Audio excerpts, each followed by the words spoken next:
So happy to be back to Deltarune.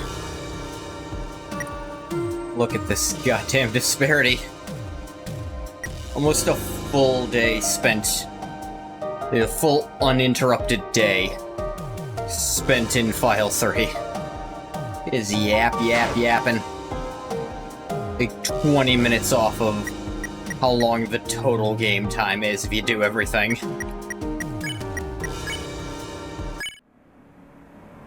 Oh my god.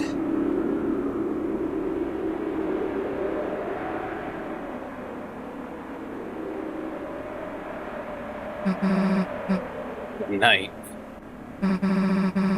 Roaring night. One who's making the dark. The one who's trying to destroy the world. So that's our enemy. Now, I don't fully think that's the Knight's goal. Well, I have my own theory about what the Knight's goal is. A few, to be honest. Up until today. Felt kind of like no matter how serious our adventures got, they were just part of another world. But now, someone's taken Undyne into the shelter. The real shelter. Chris, we have to do something before she's...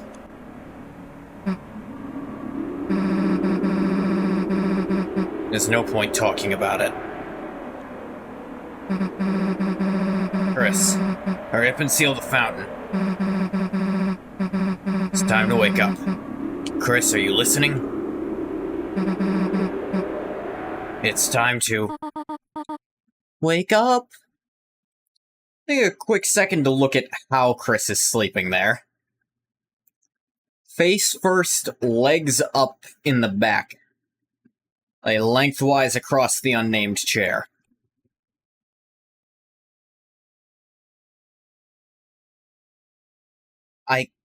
I've tried to sleep in a chair like that before. I've tried to sleep on a couch like that before. It don't work. You can't. You just end up without a spine. Not that I had much of one to begin with. Good morning, sleepyhead. Breakfast is waiting.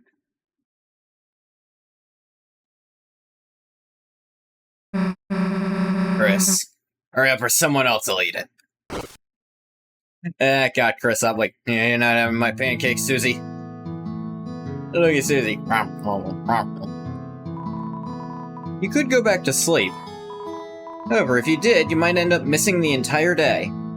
Sleep an incredibly long time. That's how you can skip. Force your eyes open a little longer. The TV. Its antenna was broken. It's been taped up. It's Cheriel, the beloved living room chair.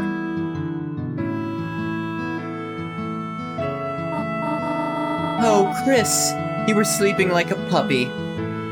Suppose now as good a time as any to bring up. Chris is often compared to a dog. Is right here, there's, what also comes to mind is in Chapter 2,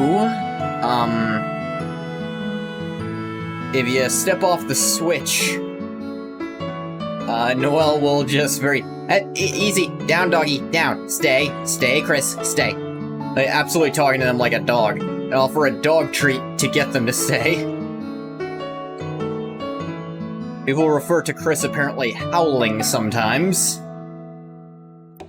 During Chapter 3, you'll notice, during the...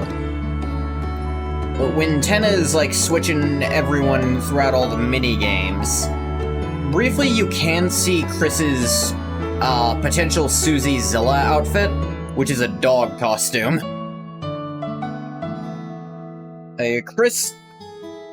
Chris just constantly gets compared to dogs, and I don't know what that's supposed to mean. Did you rest well? Come to think of it, I had some very strange dreams. Yeah. Oh well, no more TV just before bed. Chris, how the hell did you sleep through breakfast like this? Look, Susie, eating the pancakes.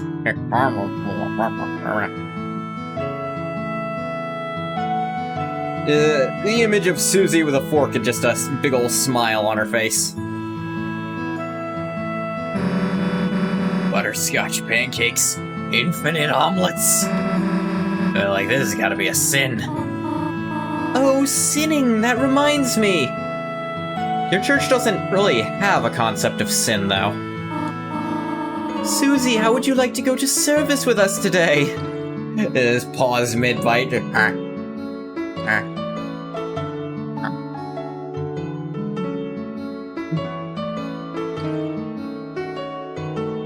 Looks at the screen. Here. Oh, wonderful. Just let me find some clothes for you. Peachy. Well, they're gonna go to church. What is this thing? Susie has the best and worst faces, and by worst I also mean best. Damn it, I knew these pancakes were a trap. Well, time for me to get the hell out. Chris, wait a sec. You remember last night, right? Undine. That place she was taken to. The shelter. It's like, close to the church, right? Probably a long shot, but there's someone around there knows how to get in. And if we don't hurry and save her, then... Susie, Chris, come and try on your clothes! Try on? Do you assume Chris won't fit into their church clothes? Just a sec.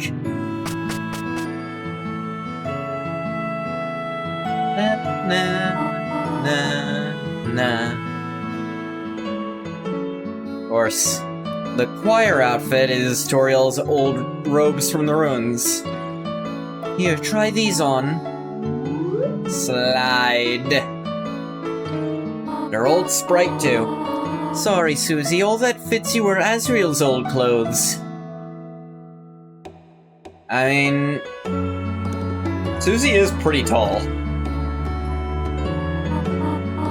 Oh, Chris, does she not look perfect? She look very nice. Shut up, don't say that. Well, shall we all...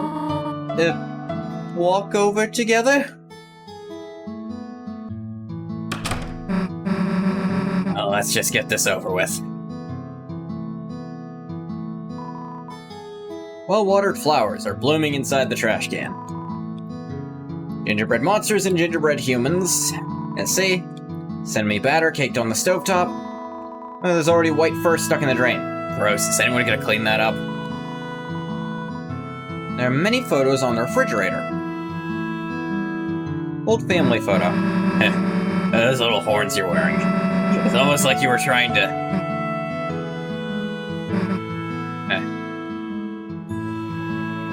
That was... surprisingly astute of Susie. How she almost... and then that little... at the end, like she kind of almost... okay, maybe I'm reading too deep into it. Almost like she understands and almost relates to what Chris did there. Hey, almost like you were trying to look like a monster.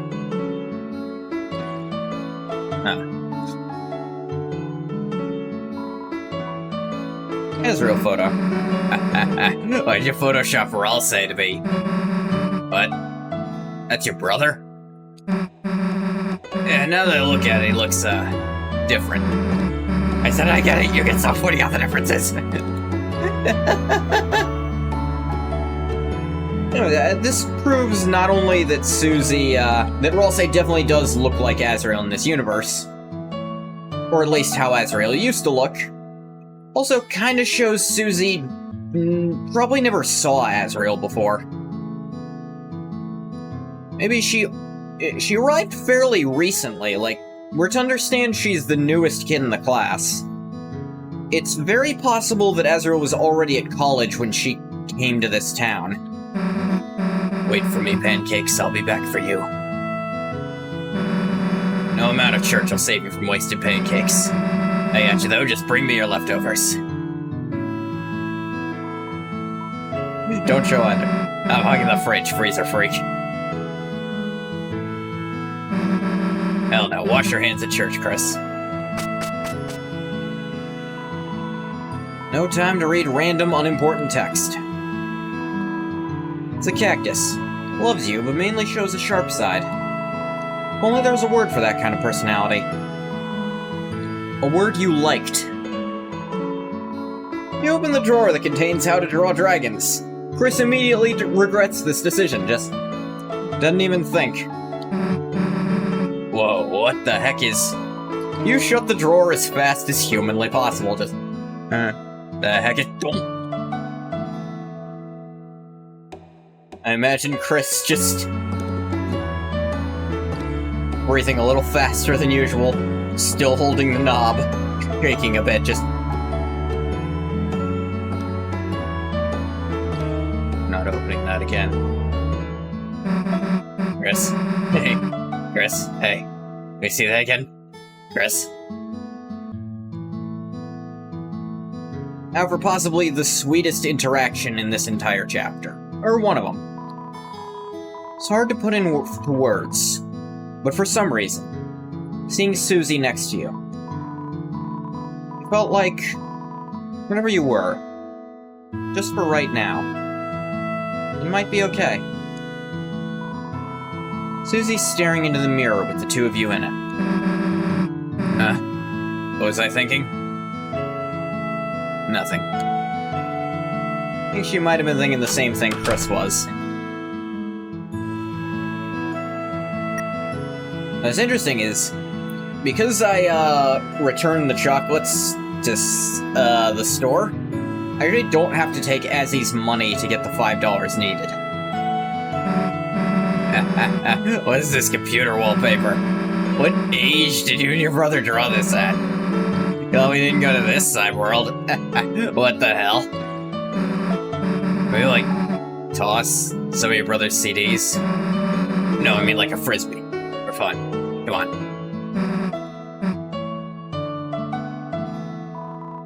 Clothes drawer. How does your brother have all the prizes? Wait a sec. You just kicked that down and chucked that shit. There you go, Susie prize. We're having me over your house.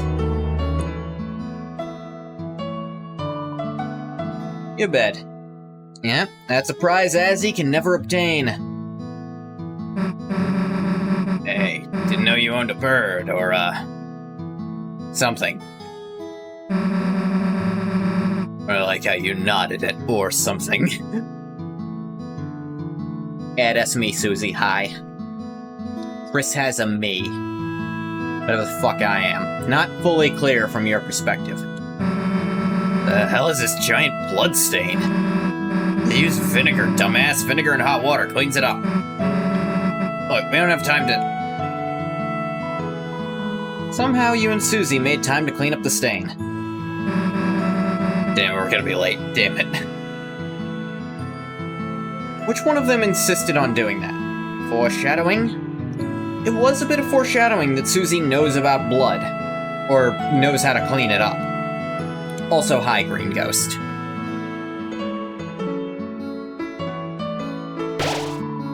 Could barely see it. Patch of sunlight that shouldn't be there. Felt different in your hand, and you knew what it was. A small white dog asks you not to question the lore implications of this. He tried really hard, but logistically it just was not playtestable the way this is set up to not have saves here. Right, before you seal the fountain, managed to find Tenna in the Dark World. He's barely alive, but Pippins and Shadow Guys told me how to fix him. I tried patching him up. Hope it worked out. Your mom kind of wants to throw him out, though. Let's find a new home for him fast, okay, Chris? But, what'd you just call this thing? Chariel? No, come on, say that again.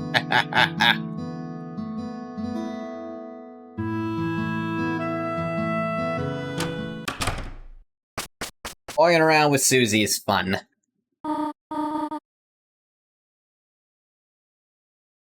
Alright, we're here.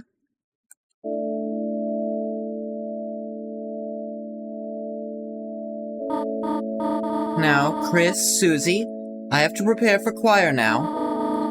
You two behave yourselves, alright? Yeah, of course. You have to tell me twice.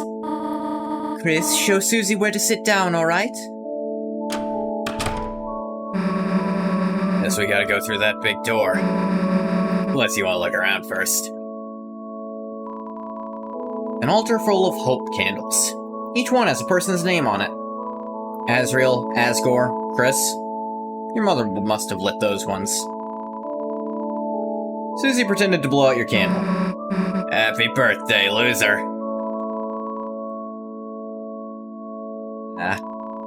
The fire extinguisher. Some reason you have the feeling. Susie will say something stupid about it. You should make one of these that shoots whipped cream.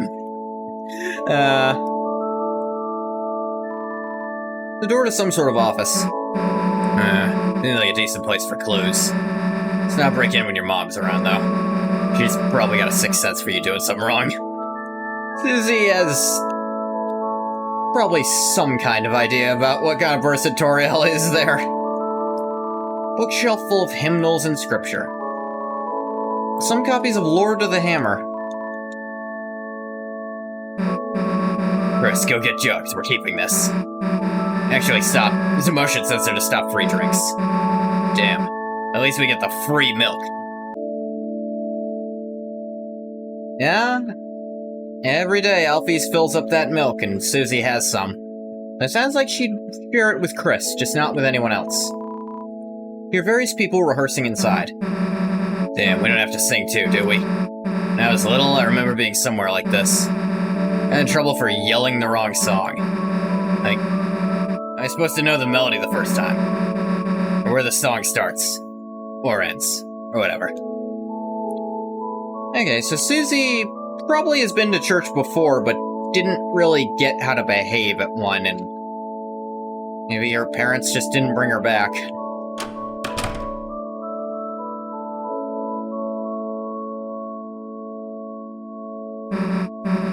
Hell yeah, back in the bus. Alright, so we've got, like, Bratty, Kid, Snow, whatever. It's interesting that, I don't know his name, the Nice Cream Bunny is here. I can barely see us back here. You're not gonna sleep, are you? Watch the service. Yeah, she'd probably notice if you started snoring.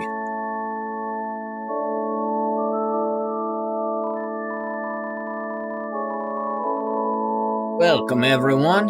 Thank you for coming again today on this glorious day of days. Please stand for the opening song. Heaven knows the story that we've borne from our hearts, of the shadows cutting deep and the heroes that save us. Heaven knows the beauty of the soul, and we weep to the majesty and pray we not forget the tale of Deltarune.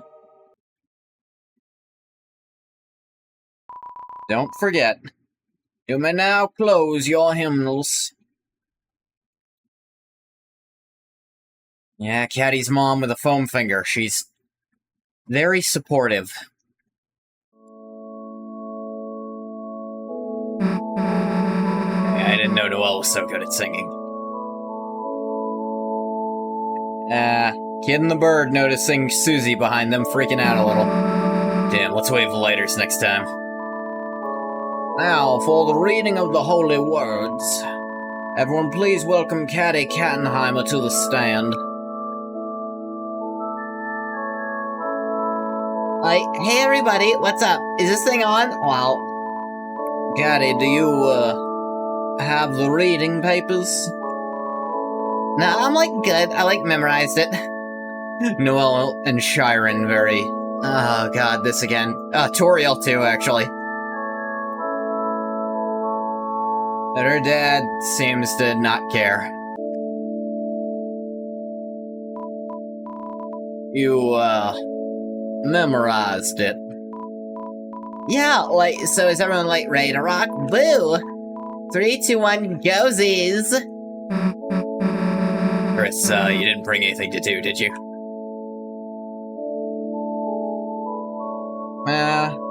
Look in pocket for fun. Alright, now we're talking. What's interesting is, the items it's about to read are all the, items and equipment I have in the Dark World, and we're gonna see what they are in the Light World from that. Let's see what the hell you've got here.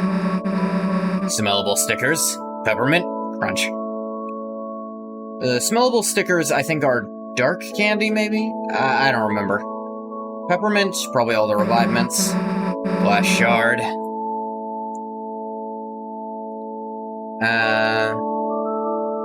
Actually, not sure what that would be. Piece of a CD. Orange hard candy. Nice, that should be enough. Alright, let's mess with the stickers first. Inhale the sticker's aroma. Smells like marshmallows. Fragrant, but not overpowering. Now what? Put a sticker in a good place. Put the sticker under your eye. Trying to look like your band outfit? Here. Now both sides are equal.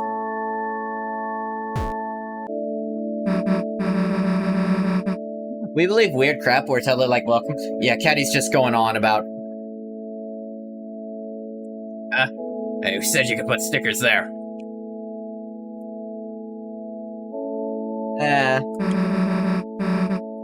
You know what that means, dumbass. Curious how long Caddy will go on like that. I'm not gonna sit here and find out. Hey, what's it called? A calamity? It's all cool because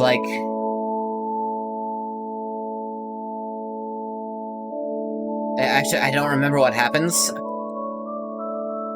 I just fell asleep during the reading, TBH. Lol. Well, I'm up here. Can I give some shoutouts? Shout out my... God. I used up all of them. Huh? The reading's over? Ah, okay. Thank you, Alvin. Thus concludes the first reading. Now, for today's sermon, we once again share a passage by my late father, Gerson Boom. Always managed to put into words what we could never quite say ourselves. Now, let us begin. We shall never know the pieces of the prophecy lost to time. But, was everything important truly written down in those words? Myself, I see a blank page as an invitation to write. This is interesting, because this is exactly how Gerson acts when we meet his, Darkner reanimation.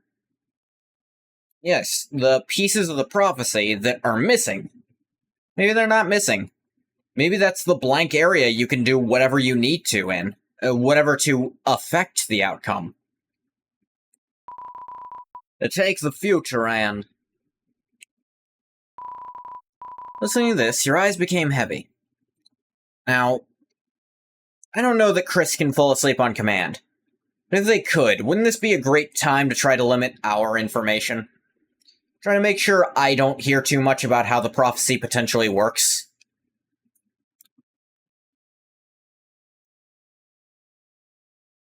Equally possible that Chris just gets bored.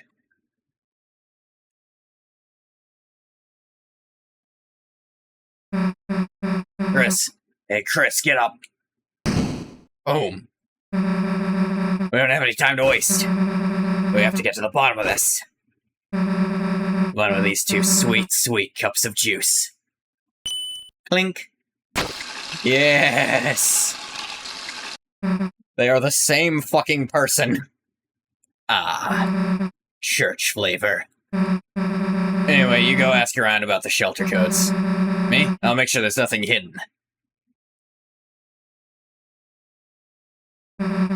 In here. Wah, wah, wah, wah, wah, wah, wah. They'll just keep doing that. I think there is a timer where she'll eventually run out. Love the Susie expressions for Chapter 4.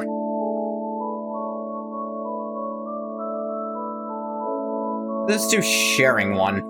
That's weird. Hey, be nice to your mother. You're all she talks about at choir. Yeah, a little snowball, a little slushy. Make your mother proud, Chris. Chris, be nice to your mother, your father, your brother, and all others. Chris, put anything in your hair before you come here today? No? Mean you ain't gel it? I get it. Angel, ain't gel. Don't laugh. What? It's not funny. Humans don't have any sense of humor or something? Yo, Snowy, like, Snowy, dude, that's like actually racist. What the hell? Shelter. Shelter? I hardly know her. Ha ha ha ha ha. What? Yo, Chris, didn't expect to see you here. Susie. Yeah, last time, the shelter. Yeah, that wasn't cool, haha. Susie will not be tamed. Sure, Chris. As long as you have her spirits, okay? Chris? Like, Chris kinda doesn't like Kid that much. This kid keeps, like, saying shit about Susie. Chris is like, anyone who doesn't like Susie, just hell. Shelter? No, now you know that's not a wholesome place. But stand to learn a thing or two from that polite young man, Burgley. Just the other day, that young man told me you waved Ash. I haven't told your mother, but please, put to your shame. Okay. Chris, fooled you. Haha, bet you thought I was, catty. Today's game was wild. I think we won. What? Codes.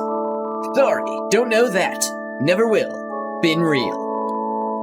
For her, I go the big church match as her substitute player. For me, she covered in hair always. We do what the other can't. Okay. Darkington's a weird character. Code? You mean the code of success? Look at my man and my girl. They knocked out the whole damn congregation. Way to go, family. Congregation was massacred. They got shut down. No one will ever come here again. Can't I but stay winning? God, they're weird. The girl kicked butt today. Big girl, too. Huh? Code? Locked door? Simple man Chris, my genius daughter, will know. Chrissy, OMG came to me. See me? So cute. Huh? Code? Lock? Huh? Sorry, don't get it. But Noelle knows a lot about being locked out. And, like, codes are for nerds? Lol. He is all of those things, yes. Darkington is the goodest character ever in video game. I'm interested what he'll do next chapter, because I think the implication is something important's going to happen with him. If I'm reading correctly. She's shyly running a cup of juice through her gills. Alright, Chiron. How's Susie doing on that juice? She's doing. No clue. I don't go here. I just randomly decided to tape today. By the way, that girl's reading was, like, so bad. It's so awful you can't help but smile, you know? Like, what does that girl think she knows? We should go to the diner after this? I mean, I am. Guess I have to watch her to make sure she doesn't go. How do you think this works? Hey, Chris, I'll get to the bottom of this juice. You get to the bottom of the clues. Clues, whatever. Susie really starts rhyming when she's having fun. A weird thing with her. I'm not too religious, man, but I just, love coming here. The atmosphere, the structure, the community. Just so groovular. Yeah, the juice. Boyfriend loves the juice. Juice. Your teacher looks thirsty.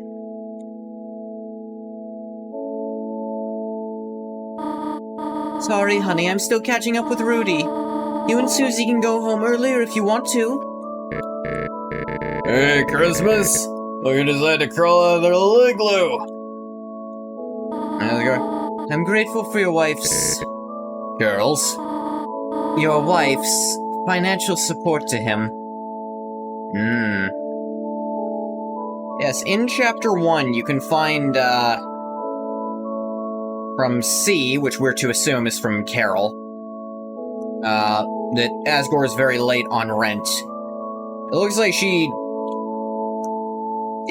did do things to help him. They are still old friends. I just wish she did not support his you-know-what. I have a theory about what. I'm gonna talk a bit more about it when we see Carol, you know? I feel like it's gonna be relevant there. You know what? One more word and you're soaked, Mr. Holiday. One more word! Oh! Noelle didn't see that guy. What was I supposed to say, sweetheart? Hey, Christmas, look who decided to crawl out of the little igloo. Oh? Noelle, your singing has gotten so lovely. You, Chris, and Azrael should perform sometime. Huh? Be nice to go caroling together. Chris will say swears. Chris will say sing swears. Chris will sing swears. I'm gonna sing swears. Chris is gonna sing swears. Lime pie? Boy, do I have some memories of that. So here, it seems like Chris is very, Chris is interpreting the command as literally just saying the word key. Not here, Rudy. This is a holy place. What? What does that mean? Oh, right. Toriel once chucked a key lime pie at his face. Hi, Chris. Kind of funny seeing you here without Azrael, huh? It implies that Chris hasn't been coming to service recently. Nice singing. Huh? Thanks.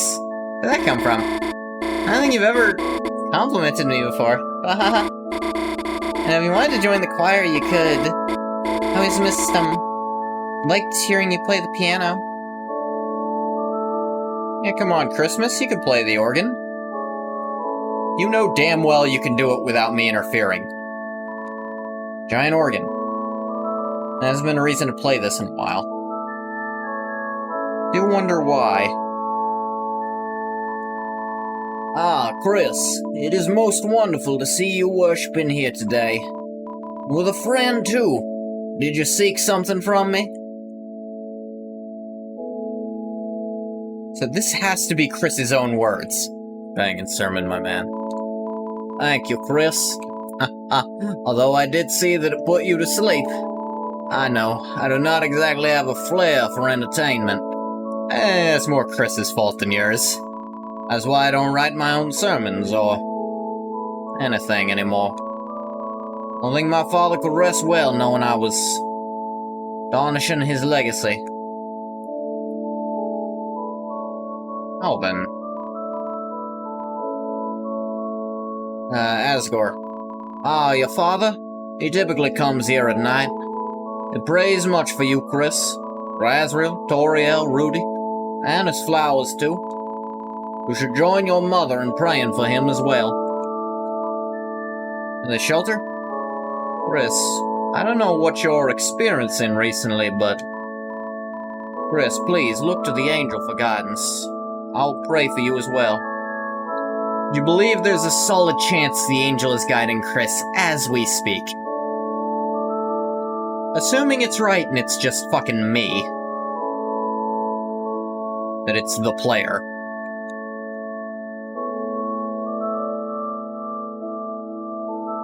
Now, why does Alvin want Chris to stay out of the shelter unless Alvin knows at least something about it? Has some hint of an idea. Yeah. Locked door. Huh? I got locked out of my house? That's why I used to end up at your place sometimes. You know, you'd help me break into my own room. Chris can just do that? I believe it. Even then, my mom never gave your family a spare key. She never even kept anything at City Hall either. No keys, no documents, no handmade gifts, anything. Anything important, she always keeps locked down at home. Felt like useful information. Key? Huh? Key? You know, singing off key.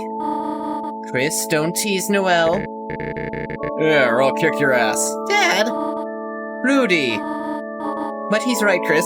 Toriel! He's right, Chris, he will kick your ass. Damn. So much juice. Solid Chris. The solid Chris. How do you mean? Like... Is Chris a clone? By God. It was Metal Gear all along. They dragged me in finally. I played like 2 of those games. Revengeance and Phantom Pain. Is really good at sneaking around? Oh yeah. And also a clone. Yes. I mean, Chris might also lose a hand at some point. A lot of the stuff, a lot of the times you look through the shadow, there's a lot of mention of, Chris, you can't find your hand. And in the, what's it called? The gachapon machine back there, too. In Chapter 3. Like, you couldn't find your hand. And I'll mention a hand thing again in a bit. At the holiday house.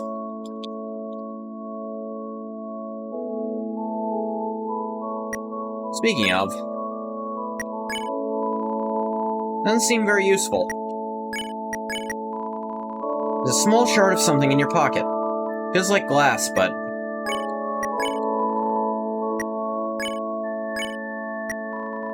ball of junk. A small ball of accumulated things in your pocket. Yeah.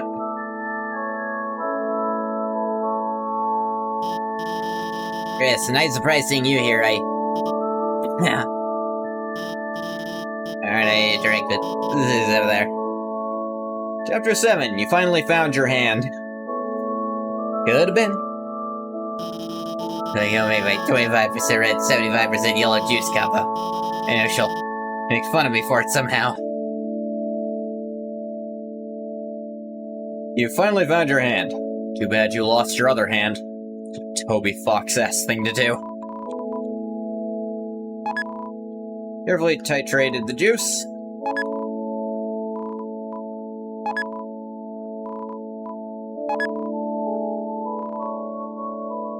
Drink name, Sunset Requiem.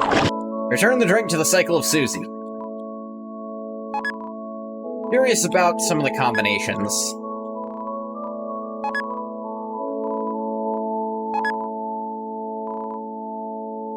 Drink name, Blood of Power.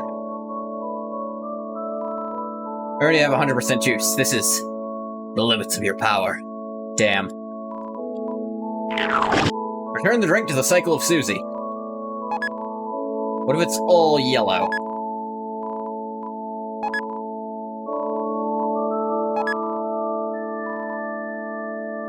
Mystic Nectar. Do the cycle of Susie.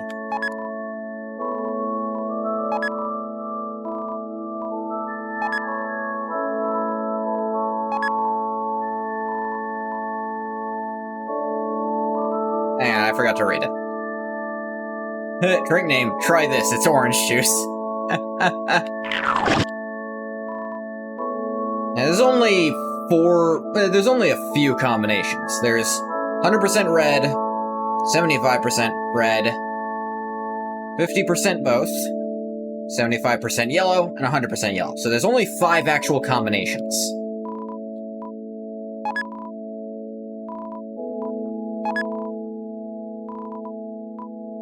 If you accidentally do it the wrong way, you just empty it.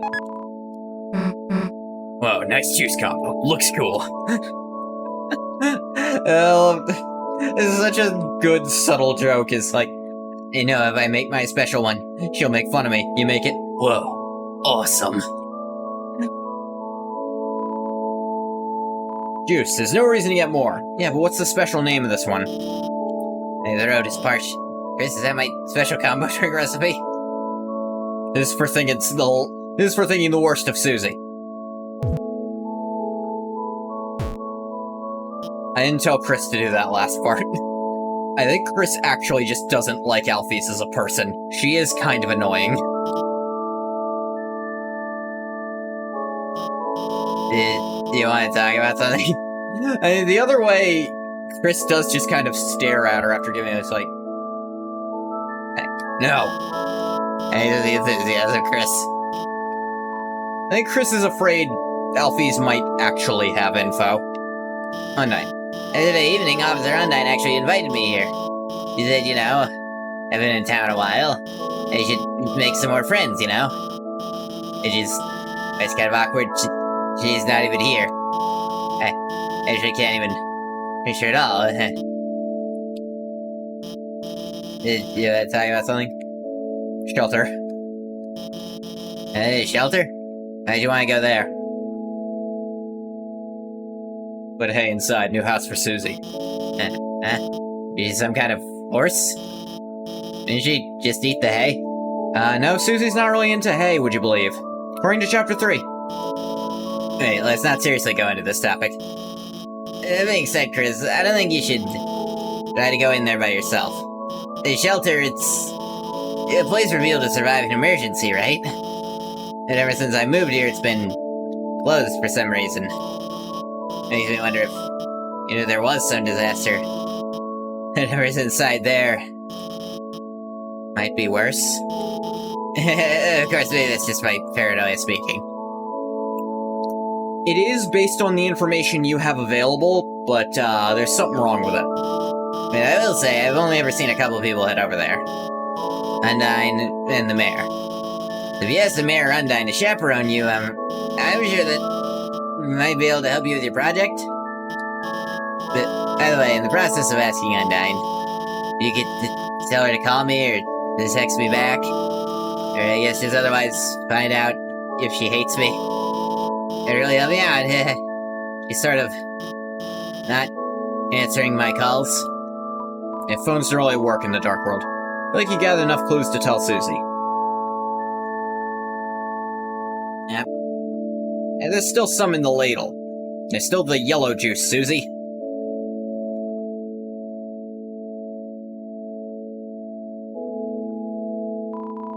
Clues acquired. You report the hint to Susie. Oh, Earth to Chris. Personal space.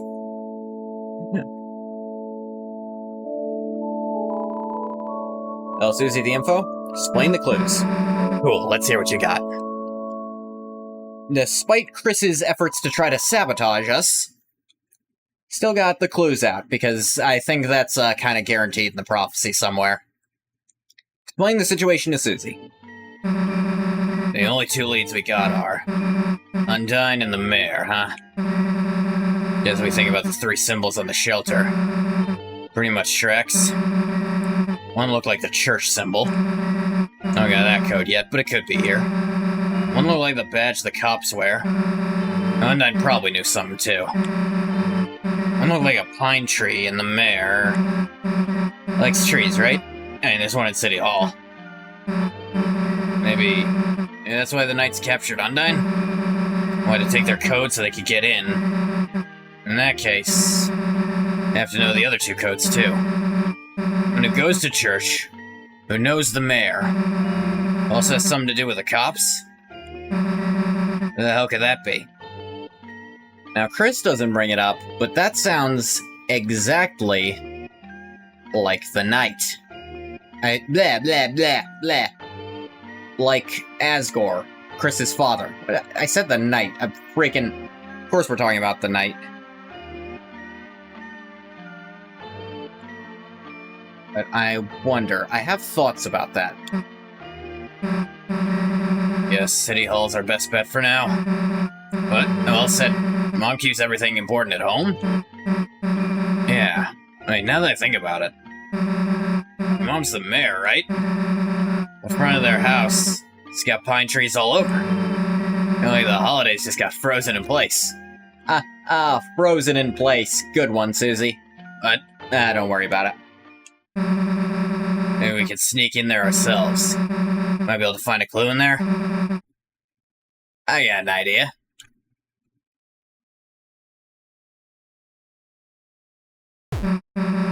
Hey, nice singing. If that wasn't juice, it would have been fucking blood. It's Noelle.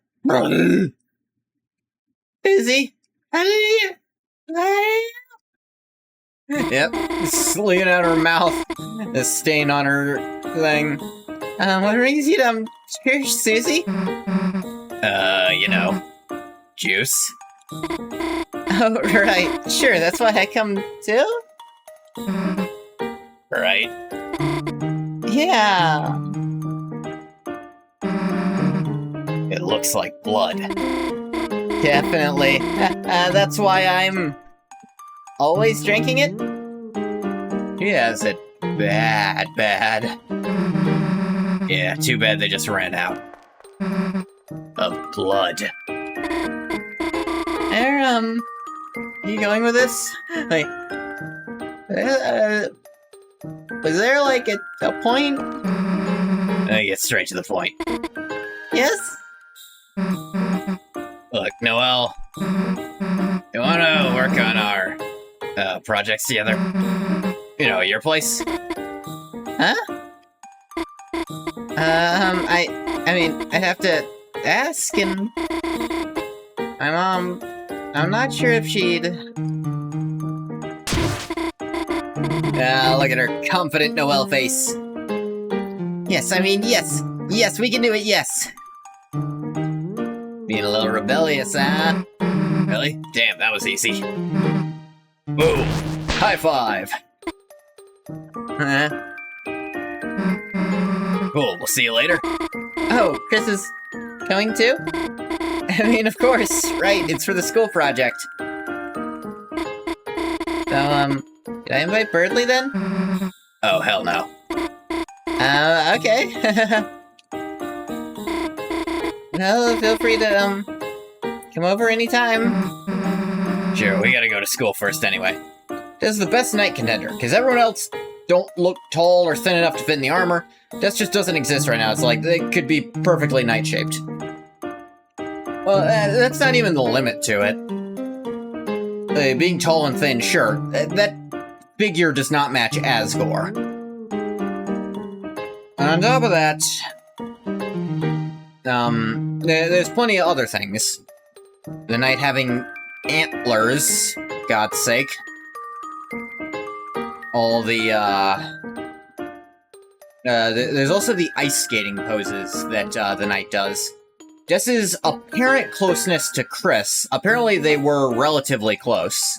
Like, Chris looked up to her a lot, we're meant to infer. And again, the two instruments we see Chris play, piano and guitar. We know Jess has a guitar, know that from this. We also know that the Holidays have a piano that no one currently there knows how to play. Which implies they used to have someone there that could play, which Jess would be the best candidate. Now, it lines up very well.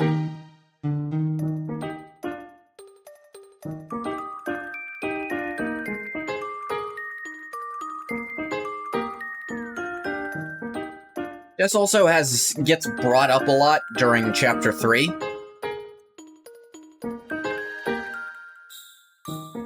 you know, where the knight first appears.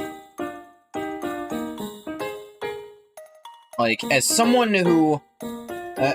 Tenna brings up that apparently Chris and Des used to play pretend with a bunch of stuff. Says she, implying it's either Des or Noelle. But, if it were Noelle, it stands to reason Des would have still been there too, you know, chaperoning Azrael and Des. Still know about stuff. Because Chris seems at least vaguely familiar with how each of the worlds works. Because they make mention of Chris having kind of invented a lot of the worlds they're playing in. It's very possible that Chris and Des share these worlds, and that's why the two of them can make dark fountains that seem to follow similar rules. This chapter also adds another potential reason it could be Des as the knight. We know the knight makes the fountain in the church, and we know you had to be pretty close to someone in life to properly reanimate them as a darkener, like what happens with Gerson. And, Gerson was apparently the upper grades teacher of the school before Alphys was. In fact, there's the implication Alphys moved here to take this job and replace him. But, Gerson apparently died not too long before Chris would have moved up to that class. Because Alvin brings up that it's too bad Chris never had Gerson as a teacher. That would imply that Azrael and Des very likely did have Gerson as a teacher.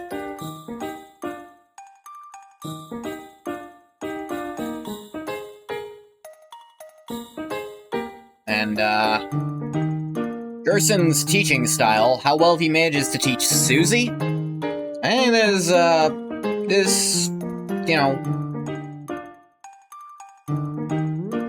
I think it's entirely possible Des was actually a lot like Susie in a lot of ways. Maybe more inclined to certain things, and better able to fit into her surroundings, but still kind of a rebel, still really into a lot of dark stuff.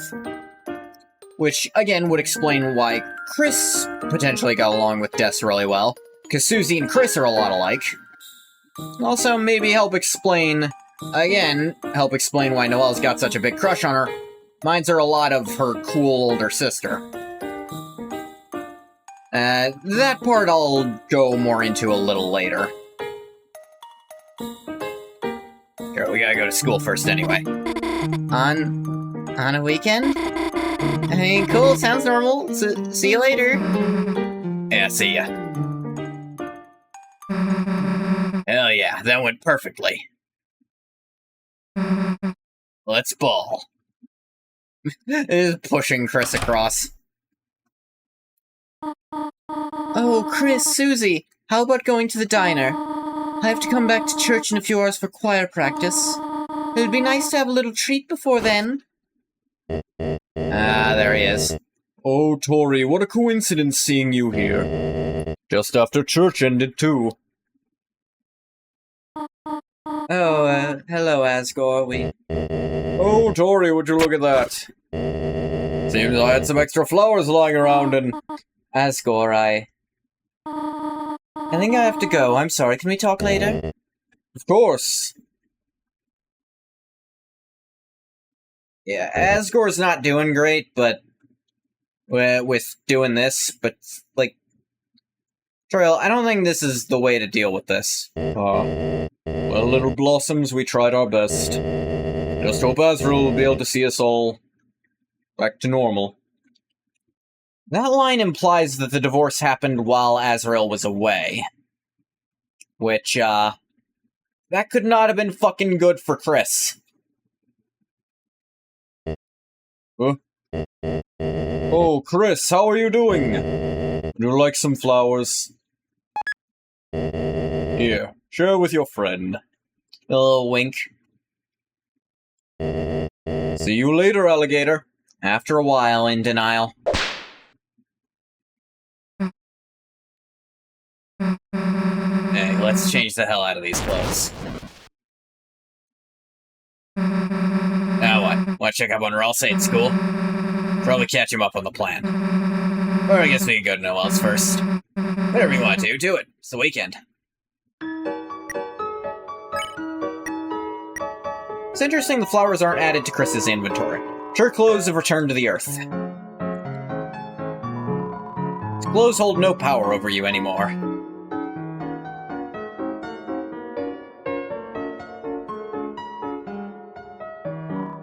Gerson, renowned historian, author, and teacher. Yep. Gerson Boom Memorial Bench. Throughout my career, some of my best ideas came from dreams. Take a rest here. If anyone asks, you're writing. Yeah.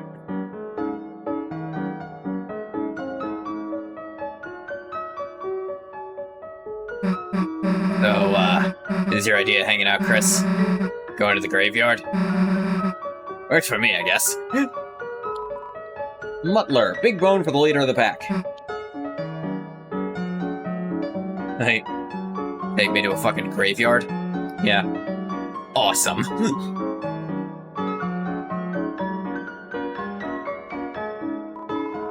Ice Wolf prepares for the festival. Call me Faw. Mayor ordered Ice Wolf to buy flowers. Nice business for Flower Man. Yeah? Small pine tree. Painting of the town. So far, politically, all I've really done is stand here and look important. Starting to get disillusioned with the political system. It's a chair. Maybe it's into politics. What are you looking here for something important? The mayor keeps everything important at her own house for extra security. Sorry, I wasn't supposed to say that. The mayor killed my briefcase with a giant katana. Can't complain, I voted for this. Yeah, she has a big-ass katana. Katna. Flowers in a trash can. Nothing unusual.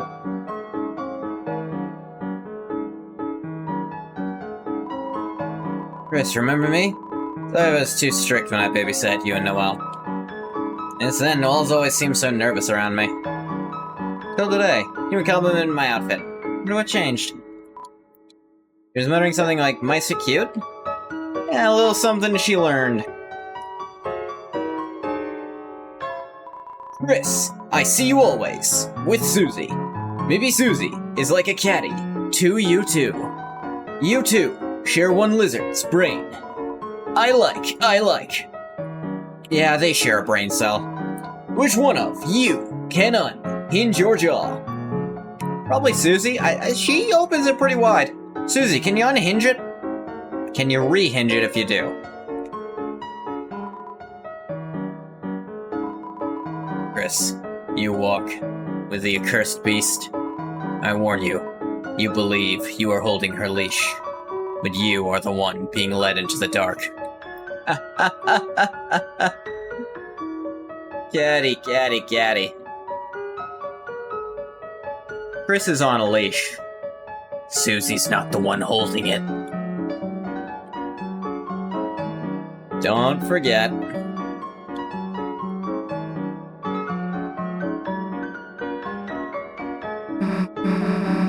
That seems accurate, I guess. What are your parents doing? Chris. Trying to decide between levitation spell to save parents, and immolation spell to turn the tree into blazing pyre. Out of that, I'll try a bigger ladder. Maybe. Comes the beast, and it's... and Chris. And Chris. Hey, Chris, careful. You know not. The forces you betangle. Susie? Chris, it's too late for you. Your corruption is fatal. But promise you'll keep away from the light, Chris. Keep Susie away from Noelle. Huh? Hey, you can hate me or whatever, but I can hang out with whoever she wants for a ball. Going to protect her should have been at church. But yeah, she invited us to her house. Get over it.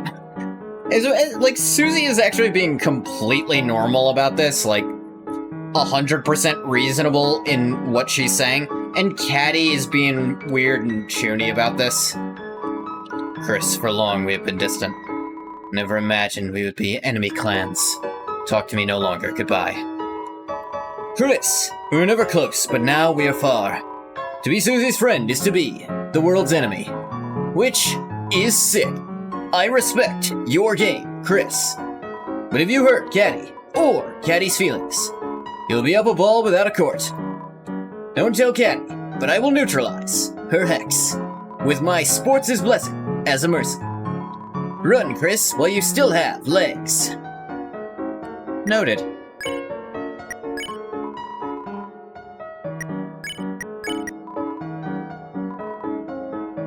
Feels like glass, but... Okay, I can finally go to the library in Chapter 4. I've not been able to do this before. Due to licensing concerns, the Icy mascot is slated for replacement. Feeling of dread washes over you. Same week, same anime review. Hey, we need to go study, not look at books. Dyington talks like a train announcement. Is that the impression you get off of my voice of him, or just the weird commas he does? Chris and Susie at the library on a weekend. Everything okay? Leave very fast. Run as you may, Chris. You'll never best my speed run. Yeah, let's take these books without paying. Chris read them, then secretly return them. It's the perfect crime. The weird commas. His mind has been expanded by reading. I don't know how Nastablick is doing with that, Chief Undine. Did you check on them? Hey, we go back in there, they'll figure out we stole stuff. How to care for a human. Look for monsters on how to care for humans. Your mother took it out repeatedly many years ago. Book one about souls. Read it? Read. Soul has long been called many things. The font of our compassion. The source of our will. The container of our life force. But even now, the true function of it is unknown. Book about monster funerals. Read it? Read. Monsters die, their dust will be spread over what they loved. An object that symbolizes their existence. That object will be buried. And in such a way, their soul will be able to rest within that object and the earth. Of course, everyone knows that. That's why this is the introduction. I love reading, especially... Wait, the book's upstairs. The book's upstairs. Wait, the books are... Wait, love?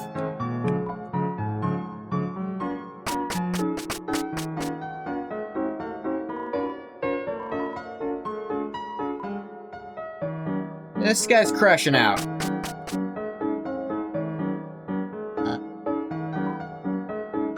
Gus plans. Oh no, exclamation point, semicolon. Noelle is busy, today.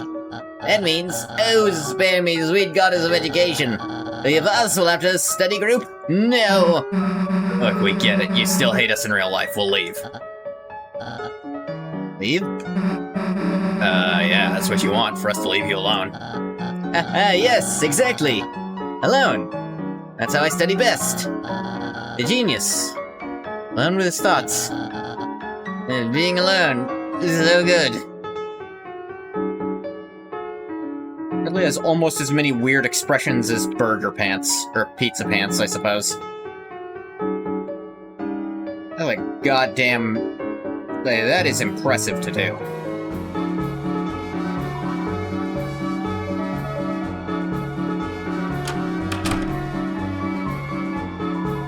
Tutorial written... Uncap the cherry-flavored marker. Cough drop potpourri. Candy of the proletariat. Jesus Christ, Chris. Insultingly a pear. This is substitute teacher food. Wallpaper's updated. It's you and your brother catching snowflakes. Snowmen you made each have 2 branches stuck diagonally in their heads. Stuck diagonally in their heads. Weird. Primitive drawing of your mom. Kids' books. Some of them used to be yours. Why didn't our class get a cheer tower? Damn school system. There's the same thing as usual there. Did that by accident.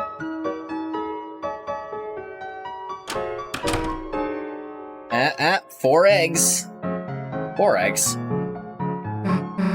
Hey, what's with the egg at Birdley's desk? Never mind, I don't want to think about it. Ridley's desk. The leader egg is joined by the 3 eggs you found. Ah. Yeah. Tem study harb. Tem learn. Tem learn how to sing. Yes, that's actually Temmie Chang. A few years back, she started practicing singing and actually posted on YouTube her singing that song.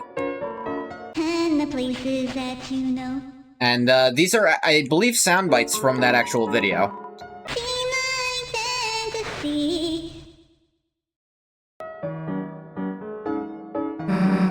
These posters suck. Why can't we have, like, an orange cat wearing a top hat or whatever? Garfield costs money, unfortunately. Muter is off. Check the time. Seems to not be time for class. Keep doing that.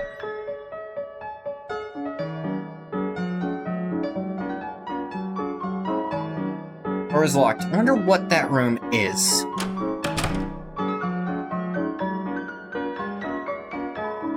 Managed to cram everything in the closet, even the rug. Yep, and there's a little green picture made by Alvin. Presumably of his father, Gerson.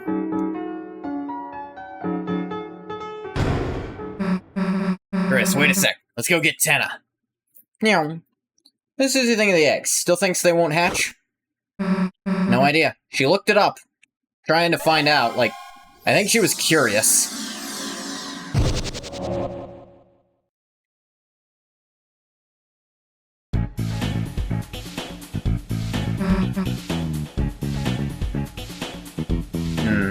Water.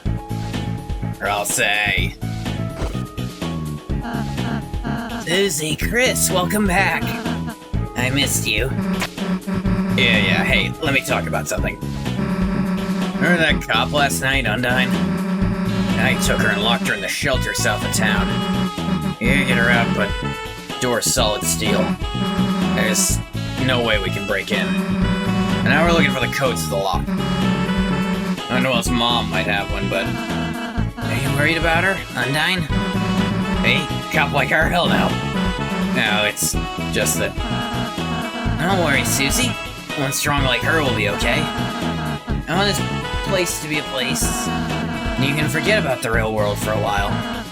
Just relax, okay? If anything tough happens, I'll come help you two as fast as I can. Alright, sure, I'll say. If it's any consolation, I don't sense any immediate danger. Tonight's only goal is to hurt people. I've acted sooner, right? Now, let's make sure no one else gets taken. Yeah, alright. What's with you, making me feel better? I like you too, Suwoozy. And then he's pulling all sorts of wrestling moves, whoever's in there. Like, Undyne in there alone. The theme of E1M1 going through. Damn it. As we're having a little tea party. Susie's face like, I instantly regret teaching you that. Yeah, alright, knock it off with a stupid voice. Why? Oh, woo! Splat. Could not have taught him that. The Undyne Taker. Yeah! Yes, the perfect party. Or I'll say splat. Lancer on Susie's back. And Chris doing their thing. Boss, why don't you let this weakling retire, huh? Serve me tea when I ask for something tough. Sorry, this Swatcho guy I mean, not Ralsei, he's fine. Oi boss, watch how good I am at cleaning. I'm beating up the dust so bad it ain't come back. Damn, I should try that. Ribbit, ribbit. Supporting Zapper out of fear. Boss, you know I respect your decisions, but this Zapper creature you recruited is a bit much. Everything handled, so why not let him retire? Tried to wipe his face with my little bunny here. Now we're having a bit of a cleaning contest. He's such a clod, his very presence dirties the ground. Doing its best to cheer Swatchling on. Doki doki suppity. Oh, welcome home. Things have changed again here in Fishtown. Town's love is strong. Beauty grows in your heart. See to a merciful life. Ah, Commander, what lovely amenities you've provided. Ready to see the cleaning Olympics by Chapter 6? That'd be fun. Like I said, water, it's delicious as expected. Guarantee it, it's straight directly out of the tap. Yeah, it really annoys me. This is a higher level. Thinks he can chat up the water cooler. Get real. Seems visibly agitated.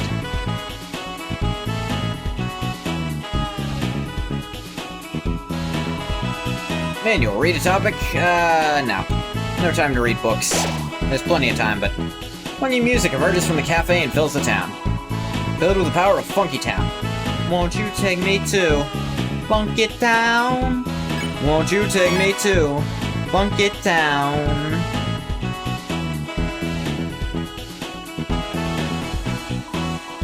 Hello, boss. Welcome to TV Studio. Here you can play various mini-games. No effect on anything, so just enjoy yourself and relax.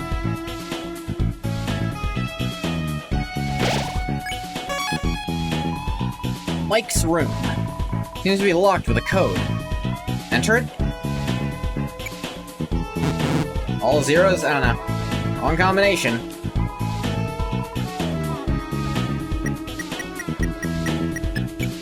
Oh, this actually has 9s in it.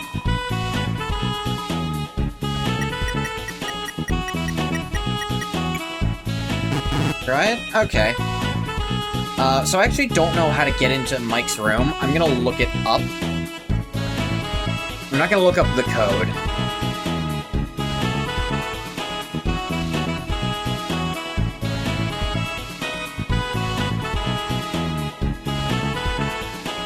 Oh, okay.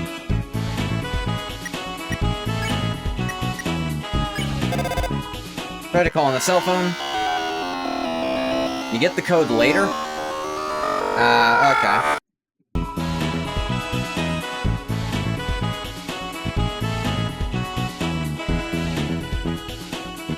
So...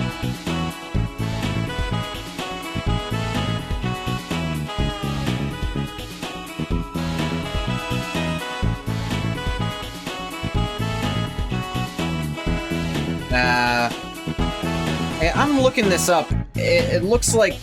No. Someone says it's like a New Game Plus bonus, but I'm already in New Game Plus, technically. Putting in 666 and then calling Gaster 6 times? Yeah, totally do that. That won't be a waste of my fucking time. Look, I know this guy can't talk. Seems to really, really like his job, so just let him do it. Ask for help? Yes. Thank you. Need any tips? Not from you. There. Rhythm game. Ask Pippins and Shadow Guy for more details. Raise up your bat. Play it? I've never played hard, but I have S rank in normal. Let's try. Why not?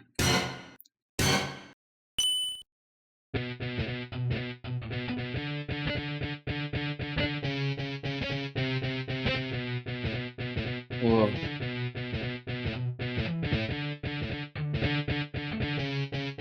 Everybody ready?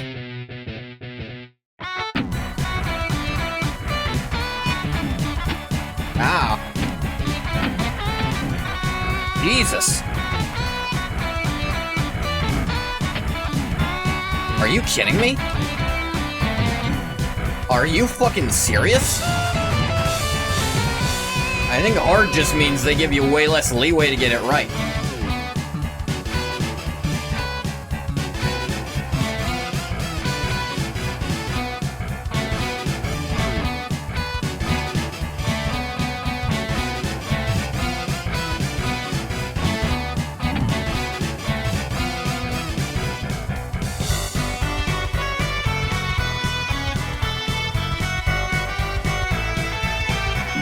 What? I definitely pressed that.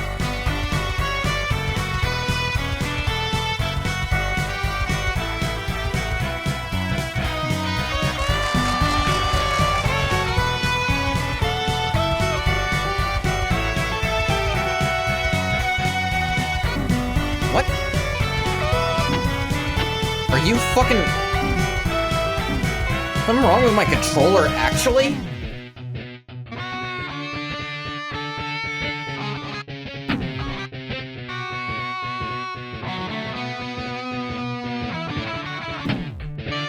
Okay, that one was on me. What?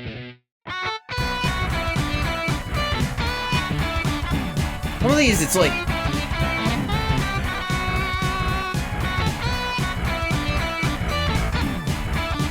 What the hell? I know I'm pressing it. What the fuck? Like, I feel like the game is actually fucking with me there. I don't think something's wrong with my controller. Yeah, I know I missed a fuckload of notes. Get off my ass about it.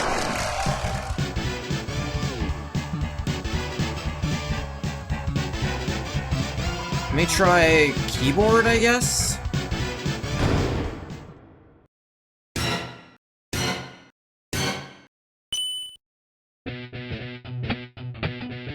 Okay. Try again.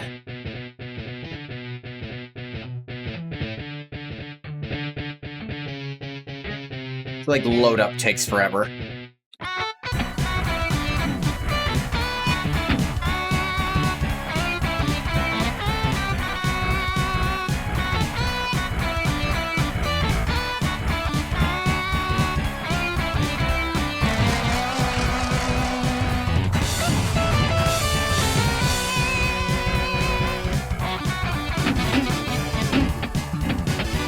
What the fuck?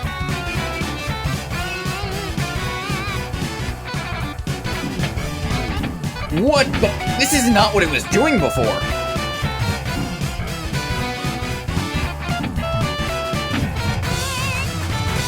I did ask you to be way more precise.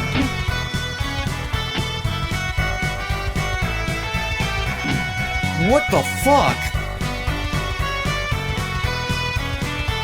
Was I not playing hard mode before?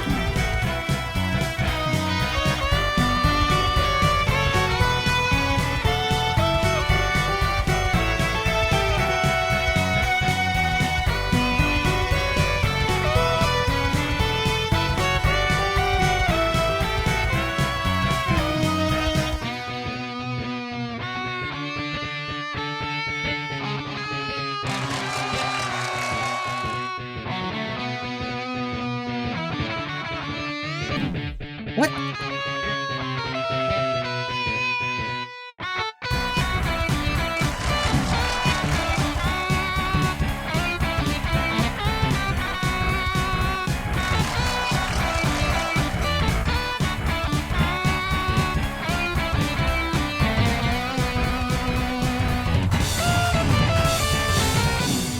Yeah. That I did better than last time, but partially because I felt like my controller didn't fuck with me.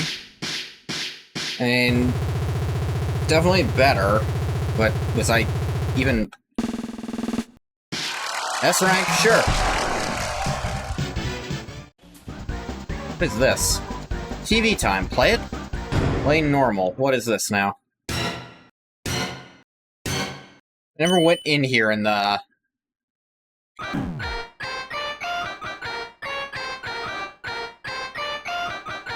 Okay.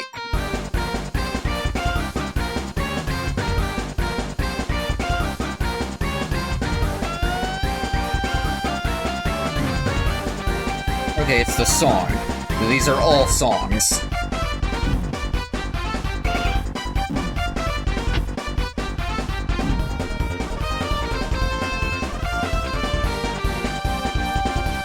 Jesus Christ.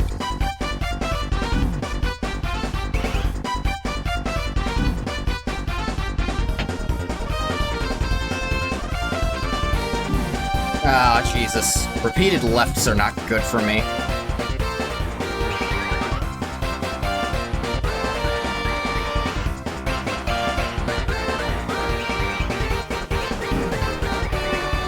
I'm not used to this many switches.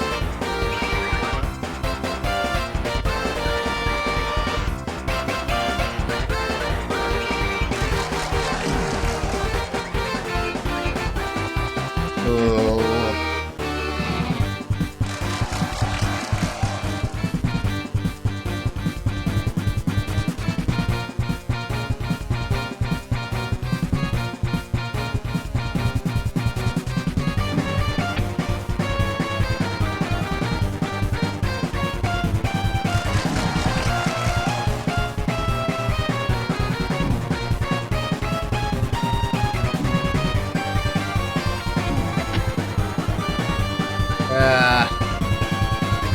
Starting to think this just isn't good for me on a controller in general.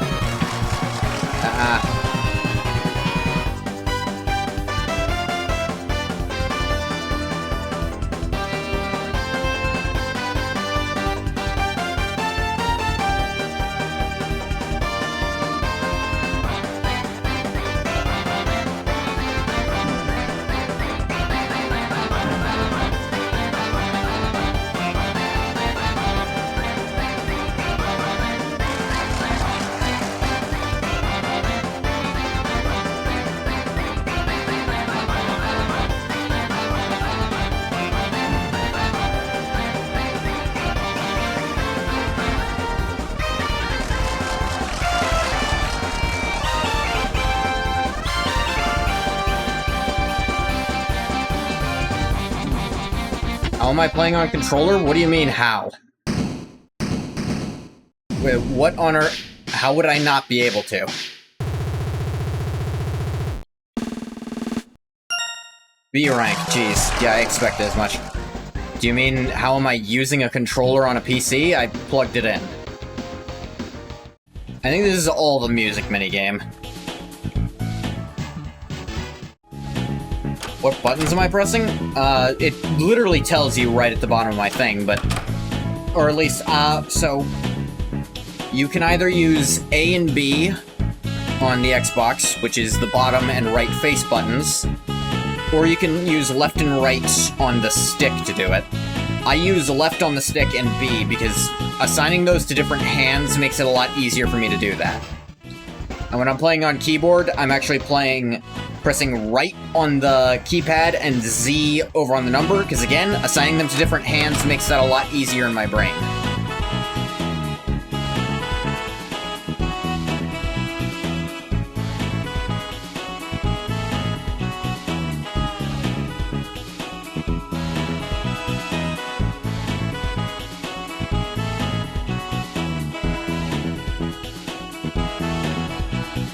Yeah. A and left D-pad button when playing on Switch. That doesn't sound pleasant, but would work okay at least. Went too far with my training. Legs have achieved a kind of ultra instinct. They can lead their own independent life without me. Not mind. Only my legs were also introverted. Reacts to your presence. I'm just a small ball. With friends, I've become more well-rounded than ever before.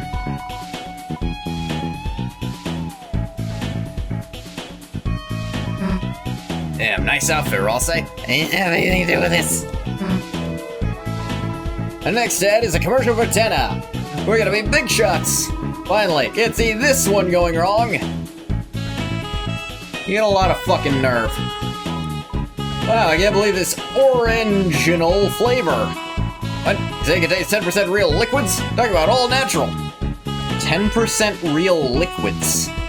What the fuck is the rest of it? Powerful computer like our Lady Grace needs powerful fans. This is how ancient people cooled their computers, right? Well, such is the way of the worm. Look guys, in the wrist. You wanna be part of the fan club, you gotta be good at fanning. Boss, you wanna learn to fan, or are you just a fan of fanning? I'm a fan. Not too interested in learning it myself.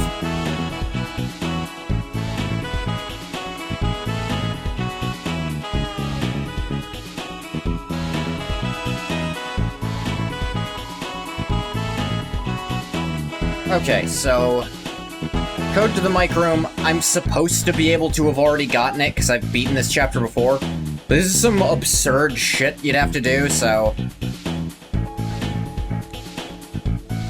And it's gonna do it the other way you can solve it, which is,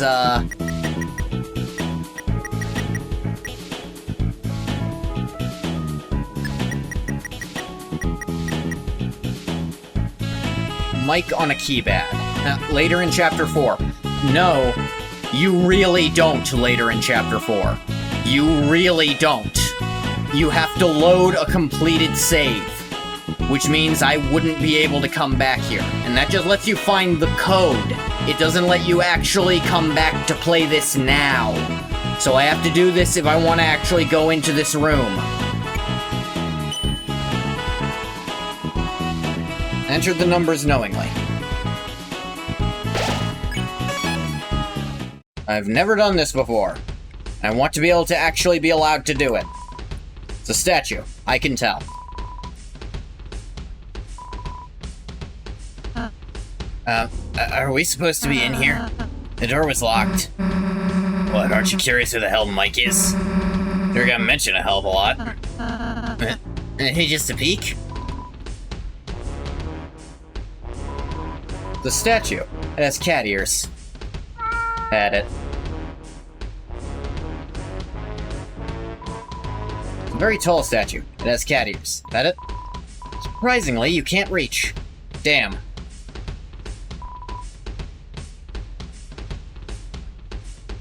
Very tall drawer. Hats at the top. Seems the mouse is terrified of the statue.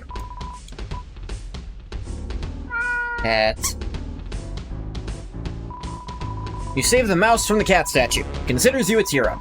The mouse transforms from admiration. What? Okay, so it looks like you can use the mouse with a mouse. Really? That's what you... I'm playing on controller, man. I don't want... this is uncomfortable as hell. Do they even realize how fucking uncomfortable it is to use keypad, like fucking... the arrow keys and a mouse?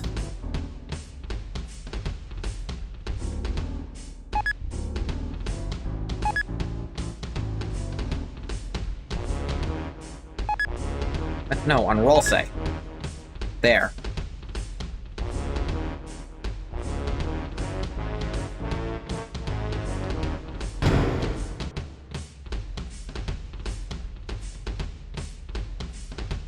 What if I... Nope, can't, like, put them in there. Ugh. The treasure chest. Inside was TV dinner. Add to your items. Just let me use, like, the right stick or something. I know you have options for the for people who have to play this on console. Just give me that, please. I don't want to use my goddamn mouse. This is so uncomfortable.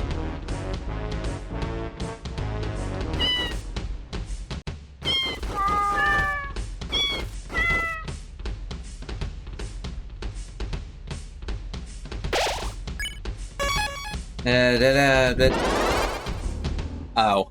It was literally linked up to my mic. Serious microphone-shaped crystal. Hearing the crystal ball, thoughts of microphones cross your mind. That is not what my microphone is.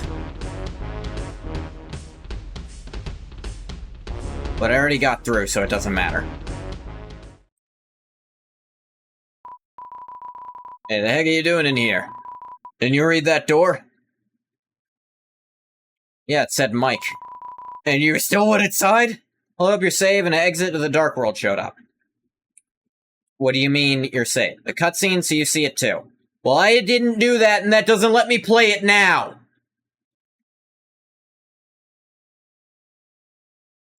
It lets me play it in, like, 12 hours when I finish this.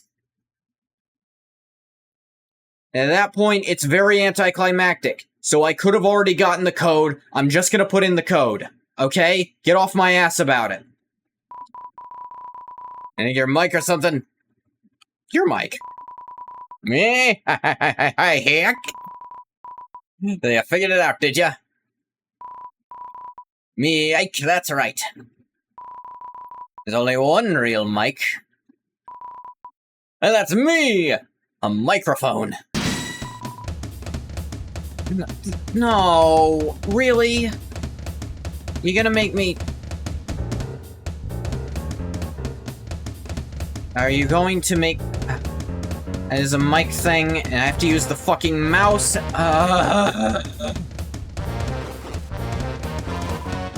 Mike got that. Hey, nice to meet you. It's me, Motormouth Mike, the microphone who croons and groans. Nice of you to drop by. Not at all. No. Look with your private eyes. This is a private room, see? We're live, we're on air, we're recording. You are background noise, get out. These 48 volts ain't gonna be just for show. Applause. What does that mean? What? What the hell is happening?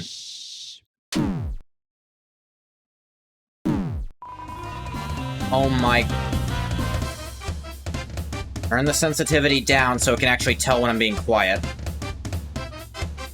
But if I turn it down too much, it's not gonna be able to hear me and I can't go up real loud.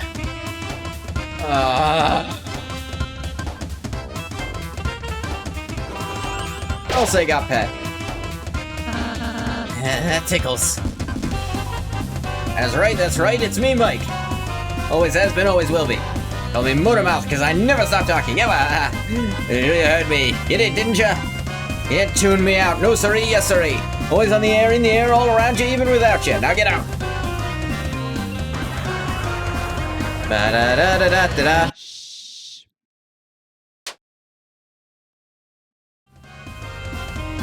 Da-da-da-da-da-da-da-da-da-da. Ba-da-da-da-da-da. Ba-da-da-da-da-da. Why do I have to use the mouse for this shit?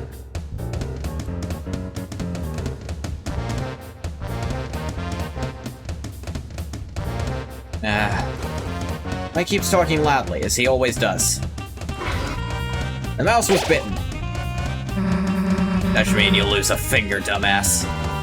Mike all day, Mike all night. And the best and most beloved, tennis favorite, ha ha ha. Always there for him, never not there. Always there, never not. I do his therapy, his psychology, his analogies, his first aid, his last aid.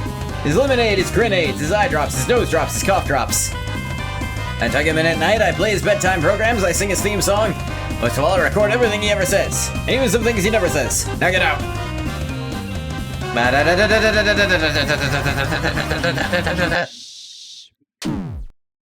I literally stopped.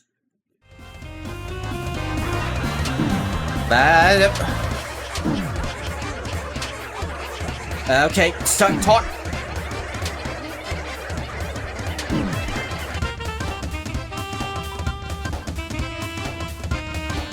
I'm going to kill whoever programmed this. I think Mike needs a little break. I'll be back in a sec. Mike seems to be a little too into the jazz music. I have to turn it down because there's noise in here, but it's not picking up from... I should have switched the microphone or some shit. Mouse offered you a fruit bonus. It was effective. Yeah, cool.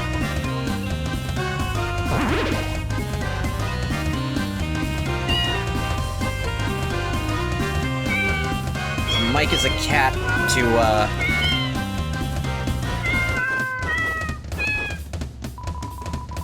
Mike dances silently, as he always does. What else they got, Pat? Okay to receive this much attention? Your health was low. Holy shark, it's me, Mike! Mike, who famously loves to talk. In a talk right now, listen! You hear? That was great, right? Real verbose.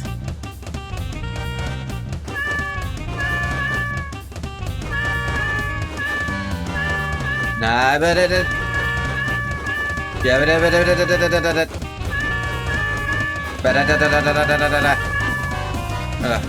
Mike is definitely a cat. Mike got pet. A little different. Whoa, that's a big deal. Let's change my outfit. The little costume was so cramped. This was tiring me out. I still feel miserable. Miserable, I said. Miserable. Looks like friend.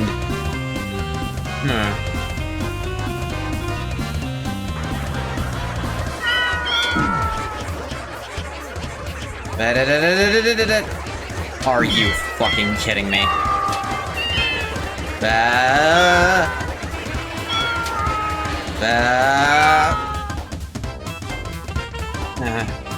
Alright, that's enough already. I'm feeling quite myself. I think I really needed to take a break. I said I think Mike really needs to take a break.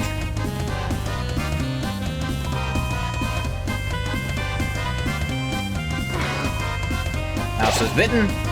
80 for Susan. Lay off, idiot. Nice to meet you. It's me, Big Mouth Mike. They calls me that because I don't shut up. See? This is a private room. We got private eyes. We're investigating you. We like what we see. Keep it up. What? What? I have literally no idea what it wants me to do here. Oh, now I get it.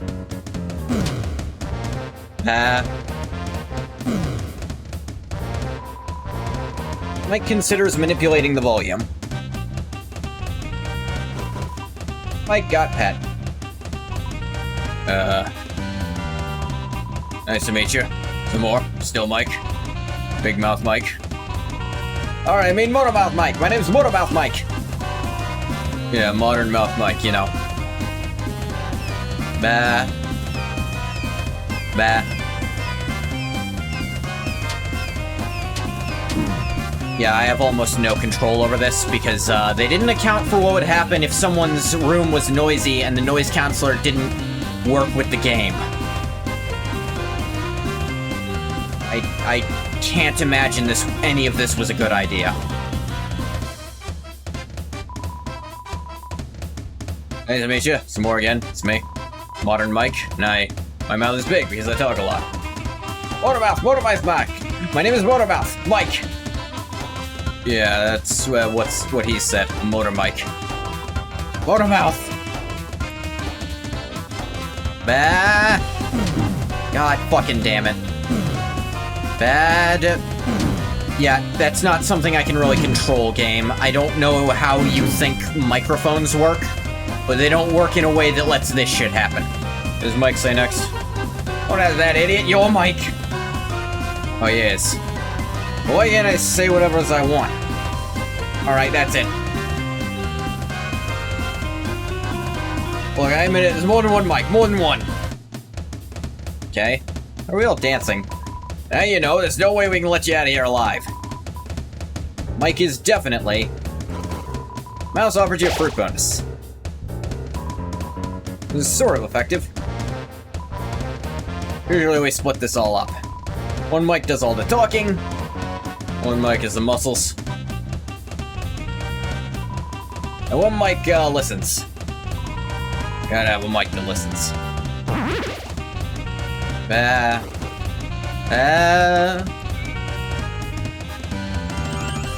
Okay.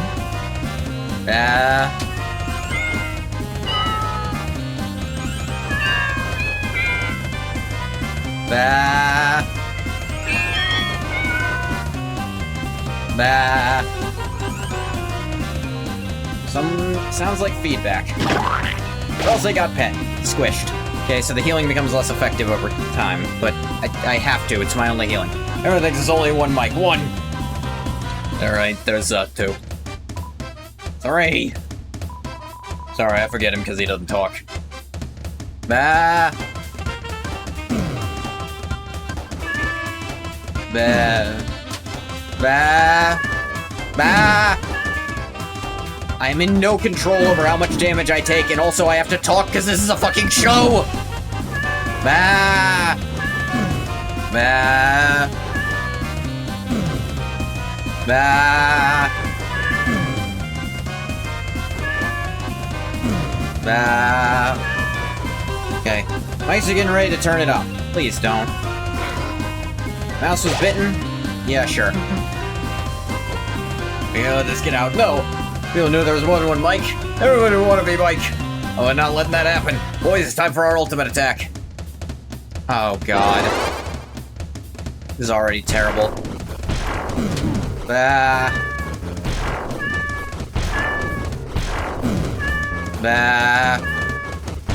Bah. Bah. Bah. Bah. Bah. Son of a bitch. Bah.